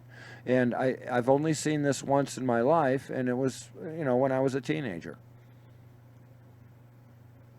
Yeah. That's what I'm thinking. I'm thinking that's why they stopped charging people shoplifting in California. Somebody probably heard my show and said that we could get every one of these stores for fraud on the court by saying that the product, the TV, was $800 TV when it really cost them $6.17 from China. Mhm. I think that's probably why they had to stop all this bullshit saying that they stole an $800, big screen TV when I worked for Sony and Dell. I remember the Apple iMac computers, those orange and purple and green ones that every girl and every gay guy had to have. They were selling between $1,000 and $3,500. And we knew, because we work in this tech support, we knew that it was costing Apple computers. Oh, that $1,000 to $3,500 computer. You might not have heard me say this, Alan. How much you think of like the Apple computers? And they were selling in retail. They were selling in retail from between $1,000 and $3,500 with all the bells and whistles. You know how much it actually cost them to make that Apple computer back then? I can't answer that question for that particular model, but I can answer that for the Apple IIe. The actual parts and materials were only about $25, and they were selling it for $540. Yeah, the cheapest base model iMac back then was $17, and the one with all the whistles and bells at $3,500 was $23. That's why Apple Computer, I don't know if it's still true or not, but Apple Computer back then had $1 trillion of liquid cash. That was the most liquid company in the world at one time. I don't know if it still is. They had the most liquid cash, liquid assets that they actually get their hands on $1 trillion. Because the products they were selling only cost them $20, but they were selling them for the average of $2,000. So how much percentage of a profit is that? Yeah. 100, 1,000, 10,000% profit. It was insane how much money they were making. In third world countries, they'd sell an Apple iPhone for $10, like how much it costs them to actually make. But in these Western countries, they'll sell them for $1,000. That's crazy. But yeah, it's good to talk to you, man. I'm having a cup of coffee. I'm going to get something to eat. It's 11:30 at night. See, this is what I told you. See, you guys don't believe me. I said I usually eat breakfast at 10, 11, 12 o'clock, maybe 1 o'clock in the morning. I eat my first meal. It's 11:30. Oh, yeah. I'm not bullshitting you. I'm not bullshitting you guys. I know you used to be cooking breakfast, a dozen eggs at 1:30 in the morning. Yeah, I usually try to eat about 8 eggs a day. Yep, and I try to do it right and around midnight. Exactly. It's 11:30, man. But I made a cup of coffee. Now it's time for me to make some eggs, and I'm good to go. But crazy, Well, again, dude. thank I'm you not for bullshitting joining us tonight. And again, I'll be available for you. You got any engineering that you want to do for your show, where I can do the video for your show and incorporate your video and stuff? Let me know about that too. Just give me credit for having done it. That's all. It's good if we can get some real live customers who have real problems. Well, again, you do have a following. We can just simply, I can be your engineer for your show, and I don't have to be in the show. Yeah, it can be just you. I can just do the engineering if you have specific video or something like that. I said that. You bring in some good shit. He wants some customers to solve their problems during the show to bounce it. But I'm saying that Alan said he'll back out. I said no. I like when Billy's on the show. Billy brings some good shit to the table. You bring some good shit to the table, Alan. I'd like when people participate. People who have kind of a knowing. Like look at Billy a little while ago. See, he said something about ownership. There's something, and I said no. Wait, guys. See, so if Billy's thinking this, Billy Michigan's thinking this. Other people must be thinking like Billy's thinking. Well, I'm the owner, so that means I have the highest fucking right and interest in this item. No, that's not true. So see, Billy brings up a point. That's saying that he believes that I'm the owner. That means I have the highest interest in this item. No. So other people who listen to the show, if Billy believes this and he's really knowledgeable, if he believes in this, almost everybody else is also going to believe when the court calls you the owner, that you think that you're standing so high when honestly you're pretty much just basically in the middle somewhere. You're not. It's really not. No, don't take the title of owner. No. Go. We'll go for another title. Go for the right to property. Or right. I'm the only one. I'm the only one with the right of interest in that property. You don't want to be the owner. You want to be the sole. Right of interest. Of the sole interest in that property. Nobody else has interest. Like you deposit money in the bank, and you get you know, 6% interest, you get every bit of that 6% interest at the end of the year. You don't share it with nobody. Nobody else has got any interest in that property, that currency that you put in the bank. Because thank God I got that Cohan guy, the legal vice president of legal for the bank that I go to out in Texas. I asked him, the first thing I asked him, whose property did I put in that bank account? Whose property? Who's that currency? Who's that bank? Who's that property belong to? He said, well, it's your property. I said, thank you. I said, thank you. I said, man, it was so nice and so refreshing to have an attorney just say it so simple. That belongs to I and I alone, correct? Yes, okay. I have sole interest in that property? Yes. Okay. So I get 6% return a year, nobody else could claim it? No. Okay, it's all mine. I have sole interest. Good. So would you rather have sole interest, or would you rather be the owner of that account? I'd rather have sole interest. I'd rather have what's coming out back as an investment. I invest, I put something in, I get the return on the investment. So I have sole interest in that property. Like when Barack Obama, that was one of the most evil things I ever heard Barack Obama says. He says, it's by the time I leave the White House, the United States government will have an interest in every single child born in this country. That was one of the most evil things I ever heard. Because if the United States government has an interest in every single child born in this country, that means they could withdraw.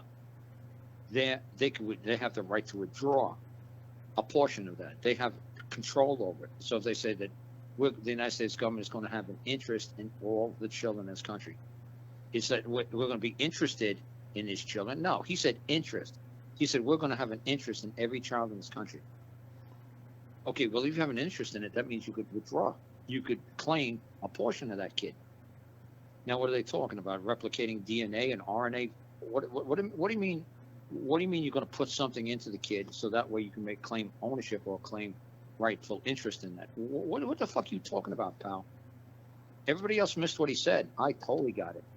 When he said, by the time I leave the office of presidency, the United States government will have an interest in every child in America. I said, dude, that's fuck evil. That's just fuck evil. But everybody's like, yay, he's going to have an interest in. He's not interested in every child in this country. No, he's putting an interest in this child. That means they could have a withdrawal. They could claim it.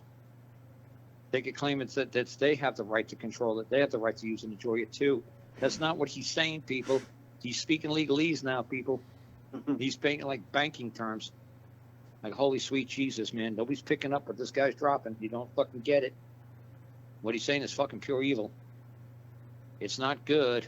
It's bad. You don't want the servants to have an interest in anything that you own. You want them to protect your fucking interest. You don't want them to have in place something. You don't want them, you don't want them to have any claim in your belongings. But yeah, let me say goodnight, guys, man. I'll talk to Billy for a little bit more if he wants to. But yeah, you could have a nice night there. Thank you so much, Karl, and thank you for joining us tonight. You've brought a lot of thoughts to me. Now, I did send a video to Billy. I had a couple of videos in there. I'd appreciate it if you take a look at that and maybe give me some feedback on. Well, basically, some of that it was inspired by you, but nonetheless, on the fly, under pressure, I don't know what your impression would be, and I'd love to hear it.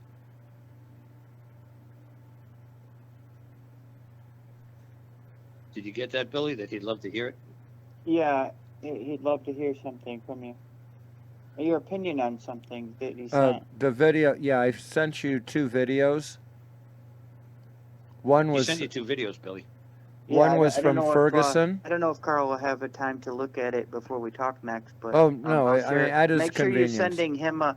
They're sure short. You're putting him on the email link list too. I may not have. I may not have. Yeah. I'll try to do that. But that's fine. I'll forward it over to him. If you want me to look at something, you have to call me on the phone and you have to text message me the link. I haven't done emails in years. I'll only do email if Billy begs me. I got you. Like, Carl, would you just take 2 damn seconds out? Look at that damn email. I did all this with you. Damn well, just look. Can you just stop? No, Billy, I can't. He's being generous. He doesn't really look at it. Sometimes I do. But it's 11:30 at night, and you guys ate breakfast at 8:30 in the morning. See what I'm saying? It's 11:30 at night, and I'm going to maybe start eating breakfast. Yeah, So I have a whole different work ethic than you guys do. I live on a whole different time wave. Like, you know, I love it. I mean, I wouldn't want to change it for anybody else in the world, man. I love how hard I push myself every day. I love it. Everybody else is in bed or whatever else, man. I'm still out there smoking and working. I'm kicking ass, man. I ain't going down easy. I'm going to accomplish I something. won't go while I'm- quietly into the night. That's right. I'm kicking and clawing. My grandma made it to 99. She was on Earth from 1923 to 2023. She almost made it to 100. But they said when she was 99 years old, she looked exactly like the author on Golden Girl. She was a big German. She looked like my grandmother looked like Karl Lentz in a dress. My grandmother was a big fucking woman. I mean, thank God my grandfather was into ugly chicks because I wouldn't be here today if he wasn't. But anyway, I walked past my mom's hallway all the time. I saw my grandma on the wall. I said, "Oh my God, that's me." You know, me in drag. You know, like, "Oh my God." You know? But anyway, very, very, very hardworking woman. You know, she worked for the transit authority. She was a city cop. You know, she sat there in the snow and the rain in the middle of Times Square, whatever, blowing a whistle, telling everybody to stop fucking traffic. You know, 100-degree heat. You know, she was standing out there fucking doing her job. Tough old broad. But what was funny, at 99 years old, they said when she was dying, they said, I don't know how, I can't quote exactly, they said they had so many nurses and orderlies holding her down because she was fighting. She's like, I am not fucking dying. I am not motherfucking dying. She was not going to fucking die. They said, man, she was fucking kicking and clawing and scratching. She was going totally apeshit. She was not going down. She was not dying. She almost made it to 100. She was a tough bitch. She wasn't the one who just smiled like, oh, I'm seeing rainbows and unicorns. Yay, I'm going over the mountain. Yay. No. She's like, you know, Bring it devil, on, you ain't motherfucker. yeah, you ain't taking me down. It ain't going that easy. You fucked with the wrong bitch. I will fuck your world. Oh, yeah, like I said, she was a city traffic cop, you know, standing in a brown uniform, you know, fucking blowing her whistle, saying, what part of fucking stop didn't you understand, you motherfucker? You almost hit me, you fucking, what the fuck's wrong with you? Stop that fucking goddamn truck. When I say stop, bitch, I say stop. Oh, yeah, she was tough, man. Big old German girl. She looked just like me in the dress. I'm telling you, man, it's so scary. But yeah, let Alan go, man. We gotta let Alan go. All right, have a good one, guys. Alrighty, man.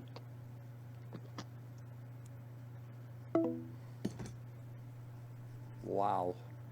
Thank you for tuning in, everybody. I'm going to go to bed, put on story time. That's it for the night. But boy, I tell you, thank you, Karl. It's going to get interesting now. Boy, is it going to get interesting.